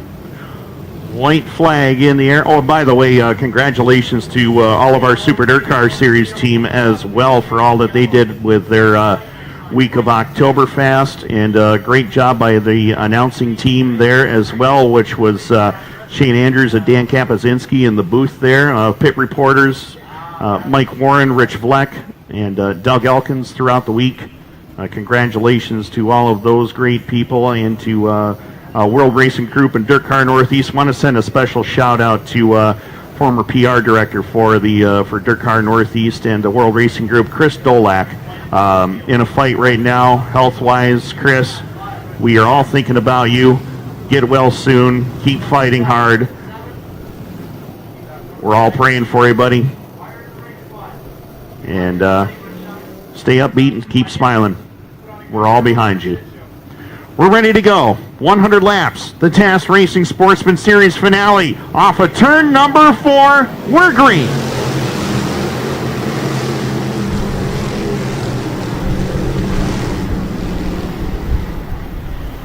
Through turns 1 and 2 and down the backstretch, Cody McPherson jumps into the lead as Ryan Stabler, Jared Herbison, James Fries in the top 4, Gabriel Sear brings it up to the 5 spot as we work lap number 1 of this 100-lap contest. Down the back straightaway, McPherson, who finished second last night, holding on to position number 1, Ryan Stabler. Right there in spot number 2, Friesen chasing him down. And remember, Robert Delormier is the driver who's starting tail on the field. He's got 4,000 reasons to try to go to the front of the field and win this one if he could do it. Off of turn number 4, McPherson across the line, leads the way. Comfortable advantage right now over the 77 of Ryan Stabler, 72 of James Friesen back to the 3 spot. Herbison is 4th. The 94 of Gabriel Sear, your championship point leader, completes the top 5. Here comes Jonathan Ferguson to the inside lane. Ferguson, 20 points back in position number 3 in the series standings, trying to slide up alongside the 94 of Sear into turn number 3 and 4. Ferguson not able to get it done though, as Fire Swamp looks for running room. Swamp running back there in spot number 7. Swamp not afraid to charge it around the top side of the racetrack at the moment as they head off of corner number 2 and down the back straightaway. Just 14 years of age, and he is battling with some of the best in the business right now with Gabriel Sear and Jonathan Ferguson as we click off lap number 6. 95 laps to go. We have got quite a ways left in this contest, and Cody McPherson saw what James Friesen did last night. He's trying to do the exact same thing as they work in turns 3 and 4 and across the line.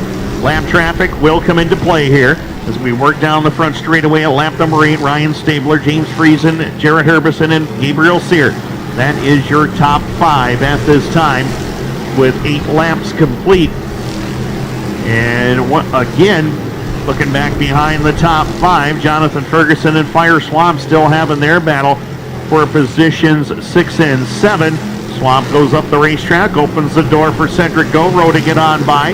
So Cedric Govro, off of his first ever top 5 finish in this series one night ago, slides on by Fire Swamp. He'll pick up spot number 7. Drop kick back to 8th. 9th is C.D. Beauchamp as he tries to move in.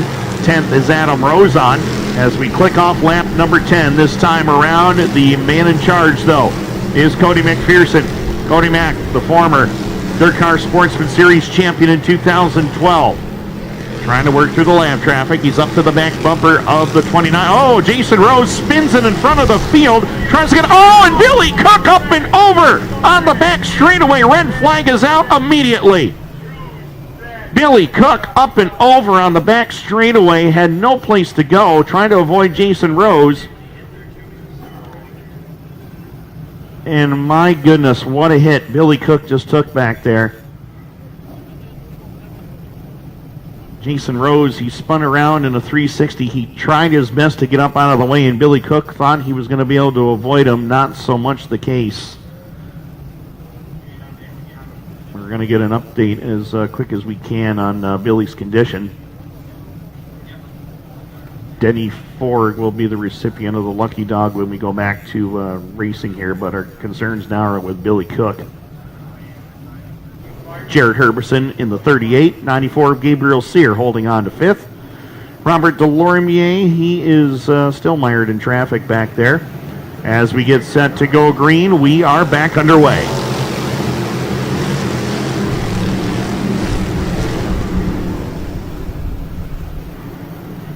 William Racine charges through the infield, and he got forced down there. That's why he's in that area, but he is back on the racetrack. But Cody McPherson continues to show the way as we work in lap number 15 down the back straightaway. Stabler still there for second. The 72 of James Friesen now battling with Stabler for the 3 spot as the 38 of Jared Herbison holds the number 4 spot. Dave Flanagan and Evan Racine come together, and they were hooked together for a moment over there in turn number 4. Yellow lights are back on at lap 16.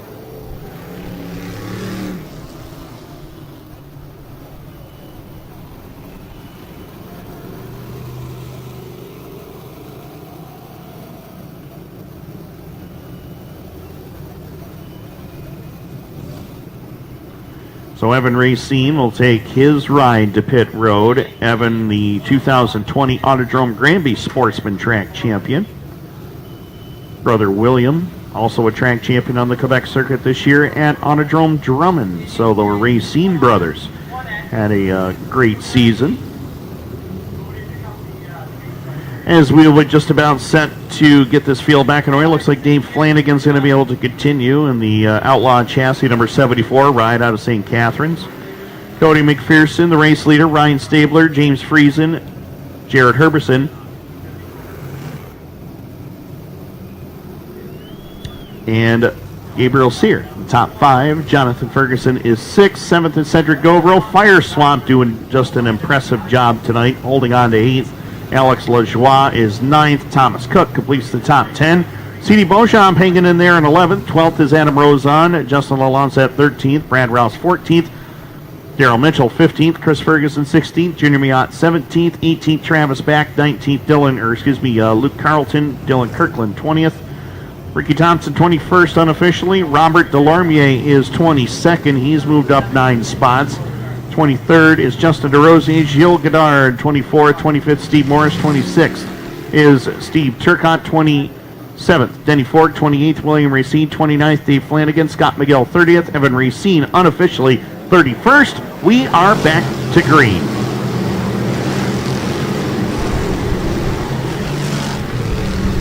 Down off of corner number 2, Cody McPherson with the advantage down the back chute.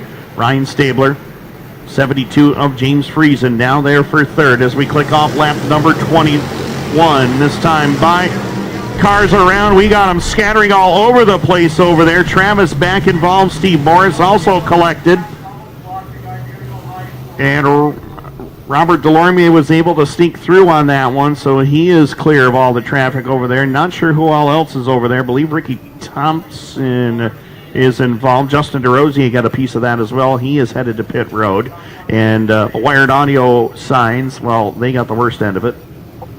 Nothing but kindling wood over there in turn number 4 now. Those wired audio signs take a beating every season. Doesn't matter what we've done to them, they still seem to get beat up. But right now, the race cars tore up over there. Steve Morris in the number 58, the Embern Auto Tech ride out of Chrysler, Ontario. Travis back making a return to racing in the number 6 in the Sportsman ranks. Travis was a longtime competitor in Pro Stock, also ran for a few seasons in Sportsman. Stepped away from the seat for a while, then just recently decided to get back at it. Made his debut with the series last night, finishing 23rd. And this night's not going to be any better. But Ricky Thompson, I'm not sure how much damage his ride has, so hopefully he'll be able to get back out on the racetrack and continue on. 23 laps are complete. Keep in mind we're counting cautions up to the completion of lap 50. Final 50 laps must be run under the green flag. There is one lucky dog or easy pass available under each caution flag. First driver 1 lap down will get their lap back and return to the tail end of the lead lap cars.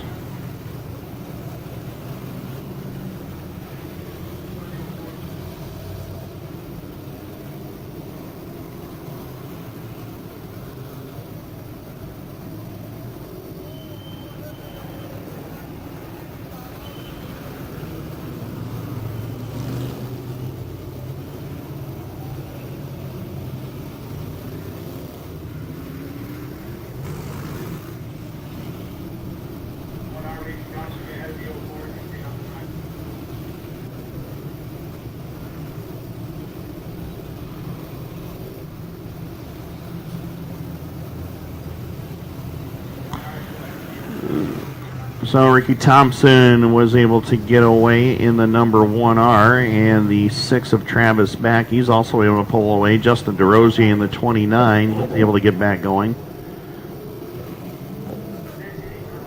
The Landex Greenhouses ride.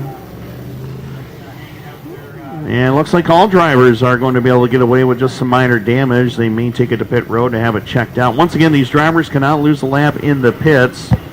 Under caution, if you do pit under green, obviously you will lose a lap. But Travis back, he is headed towards pit road in the number 6. And the rest of the field will catch up.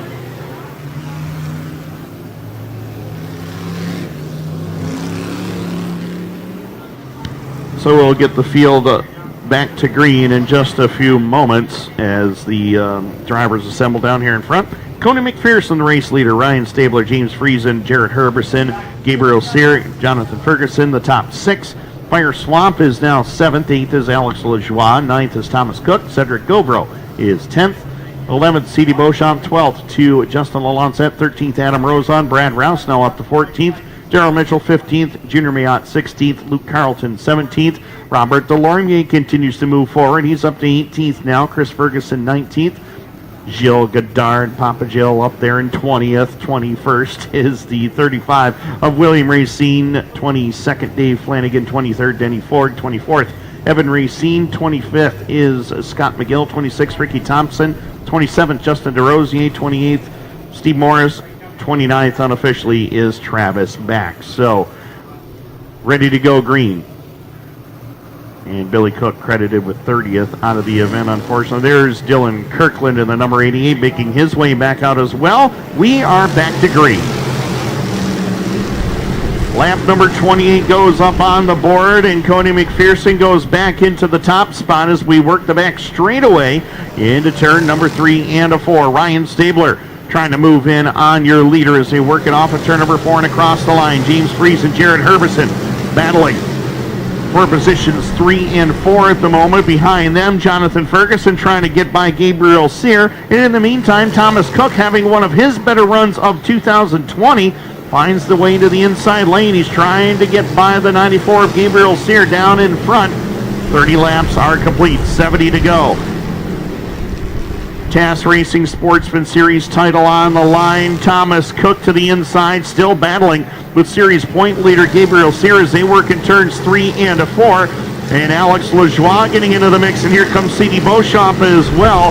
Good battle going on back in the back portion of the top 10. Oh, Evan Racine sailed it off the top side of corners 1 and 2. He's going to keep his foot in the throttle and trying to stay going forward as they work in lap number 32. Great battle going on as your top 6 drivers have pulled away. It's McPherson, Stabler, Friesen, Herbison, and Ferguson. Your top 5.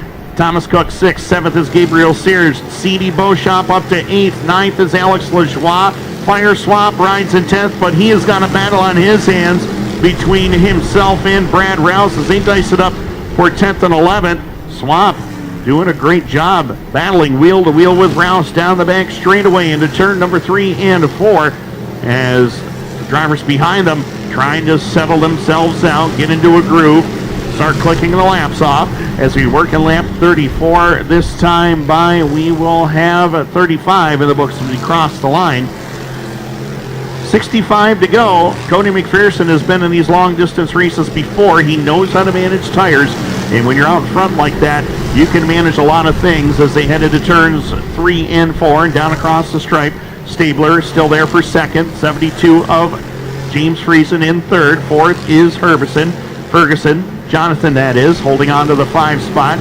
Impressive run for Thomas Cook in that 35 machine. Cook holding on to position number 6.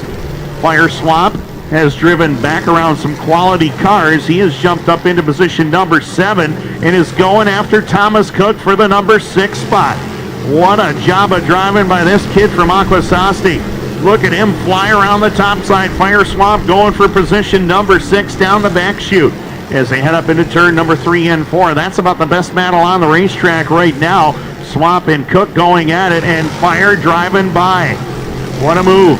Gabriel Sear back into position number 8. 9th is Alex Lajoie. 3 wide battle with Brad Rouse and Cedric Govro as they set out up into turn number 3 and 4 and across the stripe. Rouse and Govro both get on by as Fire Swap takes over position number 6 for good from Thomas Cook for now off of turn number 2. Those 2 drivers continue their battle for position. In the meantime, Cody McPherson at lap number 40 has got traffic to deal with. He's got Denny Ford just there in front of him as behind, up in front of Denny Ford is the 58 of Steve Morris. Keeping our eye on Robert Delormier as he is trying to fight through the traffic. He started back in the tail of the field in hopes of trying to gain that extra $4,000 bonus for going from last to the lead and winning the race. That has not happened yet as they head through turns 1 and 2 and down the back straightaway.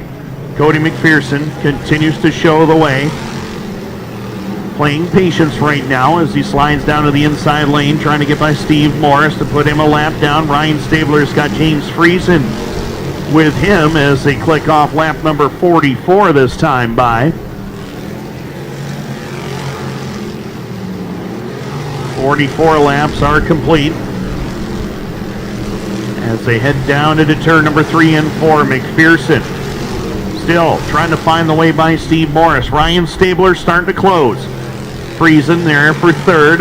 Jared Herbison all by himself in position number 4. I'll tell you what, Fire Swap is continuing to impress. He's closed in now on Jonathan Ferguson for the number 5 position. Into turn number 3 and 4. He is quite on fire. Down here on the front straightaway, Swamp going after Jonathan Ferguson and gets by him handily in turn number 2. Fire Swamp on the charge on the top side of the speedway. He'll clear Jonathan Ferguson through turns 3 and 4 and go after Jared Herbison for the 4th spot. Into turn number 1 and 2. Fire Swamp closes in. He'll try to move in on Herbison now to try to take 4th away. In the meantime, your top 3 are down the front stretch with Cody McPherson and the 77 of Ryan Stabler battling through traffic. 72 of James Friesen. There for 3rd. Swamp going after the 38 of Jared Herbison. Down the back straightaway. This kid's got a pretty good race car, and he's not afraid to go after a couple of the top drivers in this division. What a move by Fire Swamp. He's now 4th. 48 laps are down. He has got plenty of time to run down the leaders. Traffic is going to be a factor, though, as we come down the stretch. 49 in the books. 49 are complete. Cody McPherson with the lead. He gets by Travis back on the inside lane. Ryan Stabler, he's trying to fight his way through the traffic. He's got Steve Morris and Chris Ferguson there in front of him as the 72 of James Friesen trying to pick his way through the lapped cars as well. Fire Swamp holding on to the 4th spot. Jonathan Ferguson still there in 5th. Now he pulls even with the 88 of Swamp down the back stretch. Into turn number 3, good battle for position number 5. Swamp washes wide up off the turn, opens the door, and Jonathan Ferguson sneaks by one more time. Into turns 1 and 2 and down the back straightaway. Now Jared Herbison fights back on the bottom, but Swamp will keep the number 5 position. But at the moment, Cody McPherson is picking him up and laying him down right now. 52 in the books, 48 to go, and Cody Mack shows no signs of letting up on this field. You saw what James Friesen did last night. He had a very good seat for that one. Finished in the runner-up spot, and he wants to do one better here tonight as they head up into turns 1 and 2 and down the back straightaway. 47 laps to go. Cody McPherson, the race leader. Ryan Stabler, James Friesen, Jonathan Ferguson, Fire Swamp rounds out the top 5. Jared Herbison, Thomas Cook, Cedric Govero, Brad Rouse, Gabriel Sear now 10th.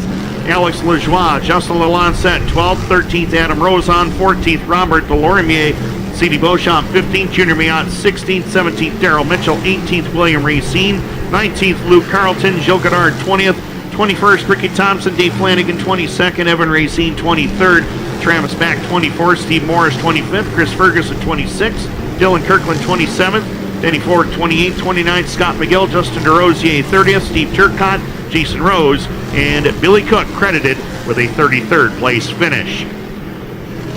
As we work lap 56, 777 of McPherson continues to show the way. Just got by Dave Flanagan to put him a lap down. Flanagan running in the 22nd spot at the moment as 57 goes up on the scoreboard. Ryan Stabler continues to hold on to position number 2, and a great run for Stabler. Great weekend for Ryan Stabler overall as he works the number 2 spot. 3rd is Friesen. Jonathan Ferguson continues to ride in 4th. Jared Herbison has gotten back by the 88 of Fire Swamp as he moves to the 5 spot. Swamp still there for 6th. 7th is Thomas Cook. 8th to the 22 of Cedric Govero, battling with Brad Rouse as he rides in 9th. Gabriel Sear continues to round out the top 10. Keep in mind, Jonathan Ferguson is one of his closest rivals in the championship. Just 20 points separate these two drivers. And Ferguson doing what he has to do to hold on here. But Gabriel Sear, him sliding back through the field. He's got Alex Lajoie closing in on him right now, and Robert Delormier back in about position number 15 on the speedway. Sear and Delormier do not have a lot of time to try to get close to the 44 of Jonathan Ferguson. But we'll see how the points play out as we come across the line. 61 in the books. And it's still Cody McPherson in control. 5-car length lead over Ryan Stabler and James Friesen. They still continue their battle for 2nd and 3rd. Jonathan Ferguson still there for 4th. Herbison, a couple of good friends off the racetrack and fierce competitors on it, hold 4th and 5th. I am really impressed with how Fire Swamp has run tonight, holding on to 6th, competing against some of the best drivers in this division.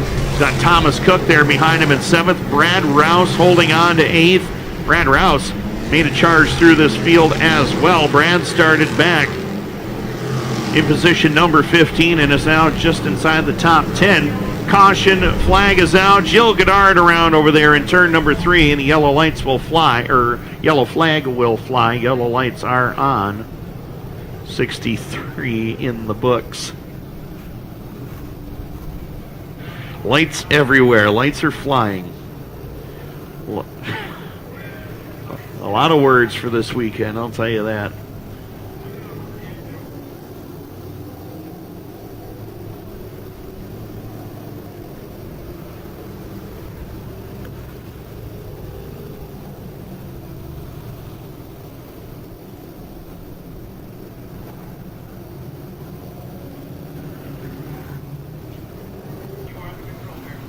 Excuse me, Jill Goddard 31st, Jason Rose 32nd, Billy Cook 33rd. Ready to go green, 63 in the books, 37 to go. Cody McPherson on the hammer, we are green.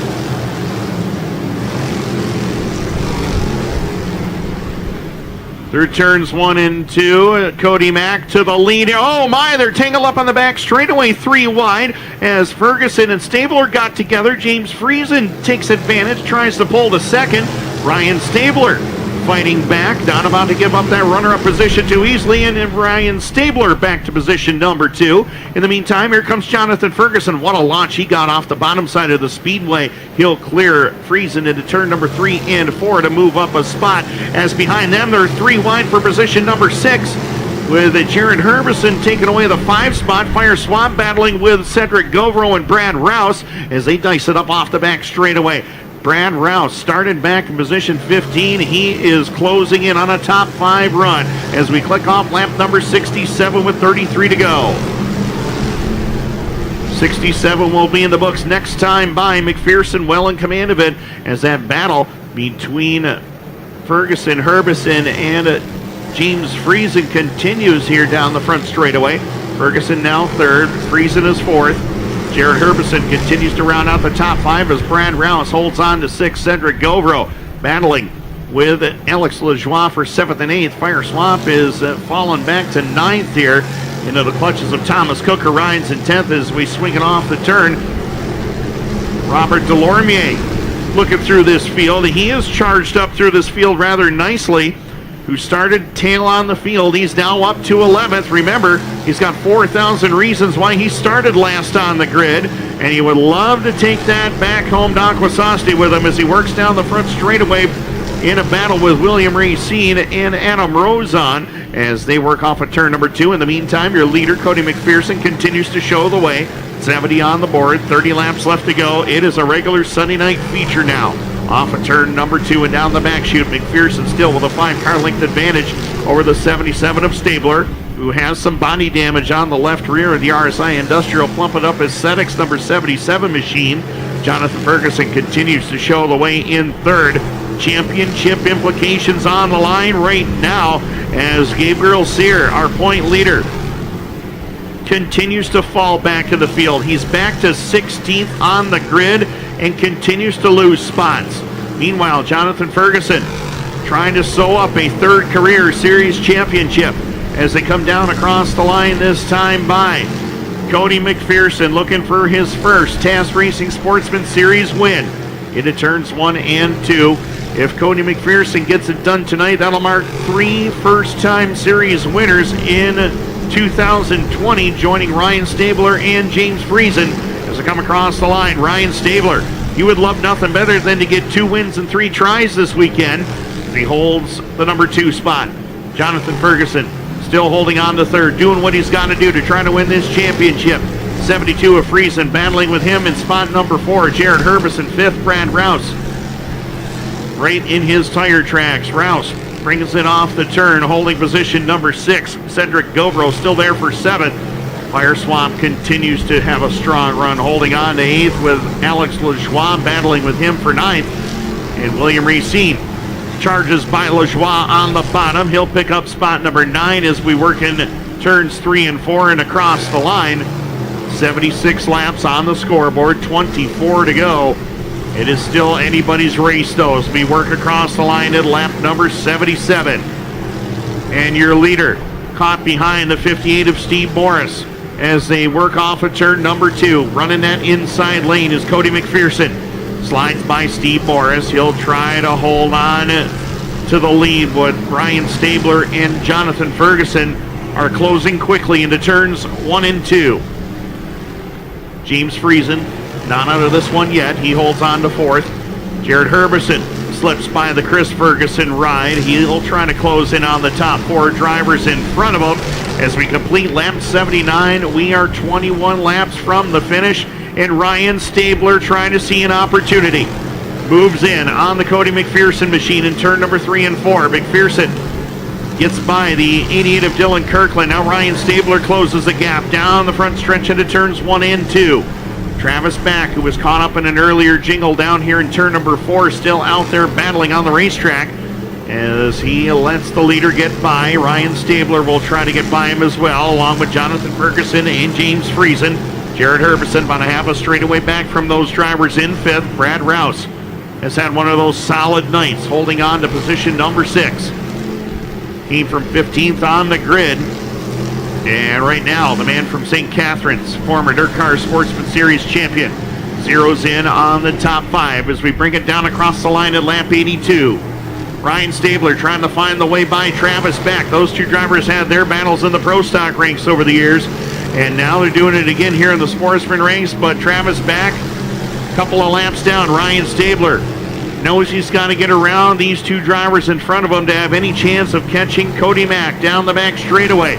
Stabler puts his foot to the floor, drives by Travis Back, or at least will try to, into turn number 3 and 4. Ferguson holds on to 3rd as James Friesen tried something on that high lane. That didn't quite work, and Friesen lost a couple of car lengths to Ferguson down the back straightaway. In the meantime, your leader, Cody McPherson, continues to pick off the lap traffic. He's closed in on C.D. Beauchamp and Luke Carlton as they're battling for positions 18 and 19 on the speedway.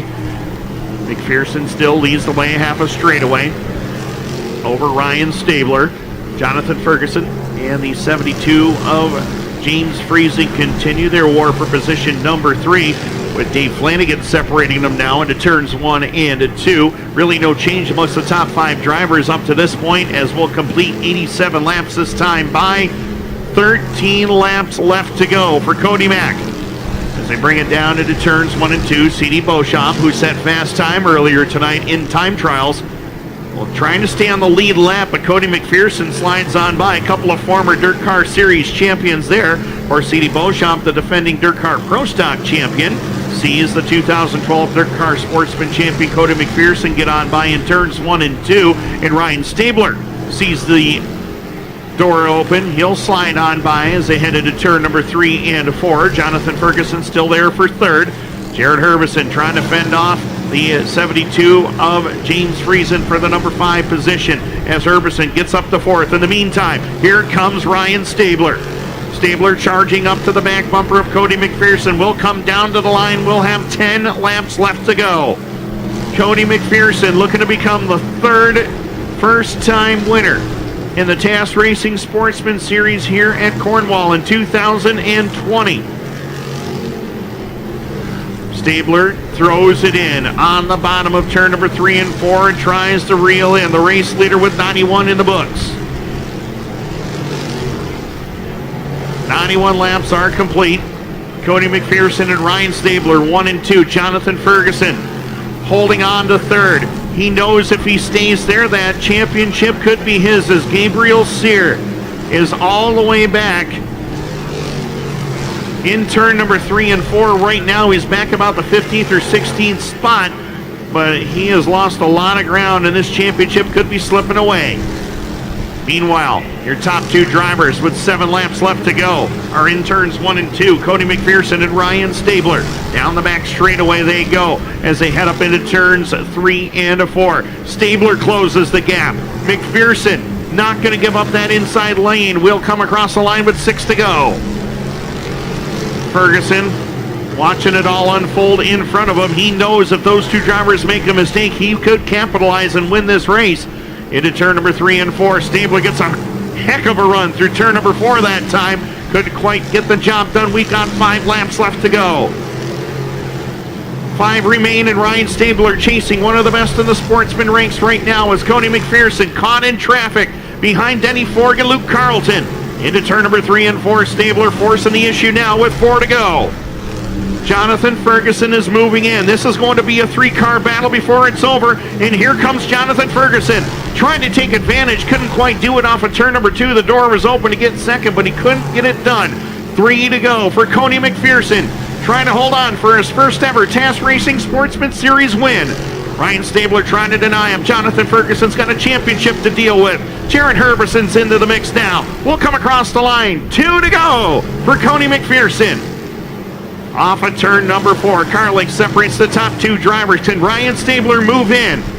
Luke Carlton just in front of the leader. Stabler trying to make the move. Meanwhile, making a move is Jared Herbison. He slips by for a third around Ferguson. Here comes Ryan Stabler for the lead. White flag in the air. Final time into turns 1 and 2.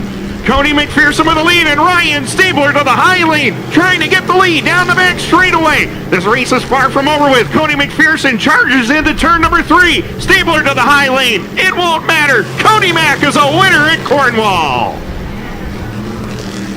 Cody McPherson gets it done. Ryan Stabler, Jared Herbison third, Jonathan Ferguson fourth, and we'll have to see how the points lay out, but Jonathan Ferguson looks like he may have locked up the 2020 championship, but we'll wait and see how it all plays out. What a run. Cody McPherson, his first Cornwall win and his first TAS Racing Sportsman Series win, joining Ryan Stabler and James Friesen here at the Speedway as first-time series winners in 2020. What a job of driving. The man out of St. Catharines, Ontario, Canada.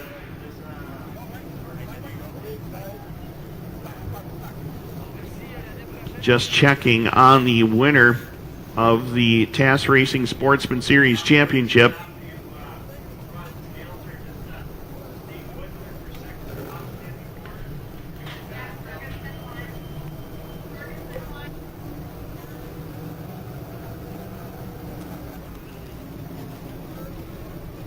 Well, ladies and gentlemen, it is official.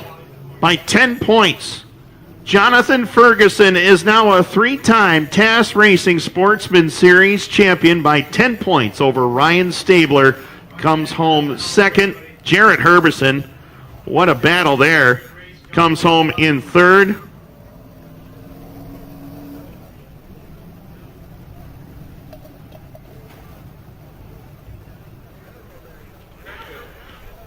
Austin Swamp scared me again. I thought I ran out of battery, but I didn't.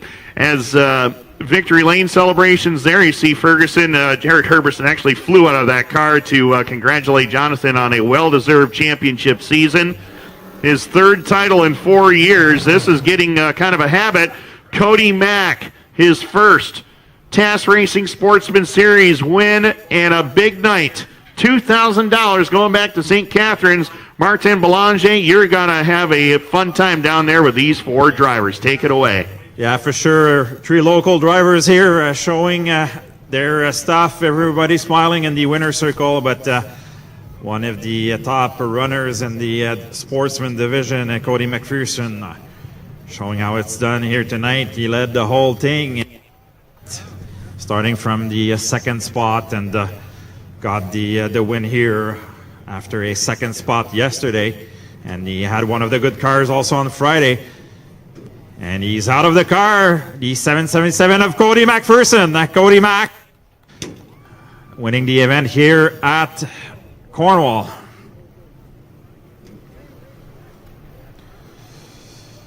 I'll have a word with the winner.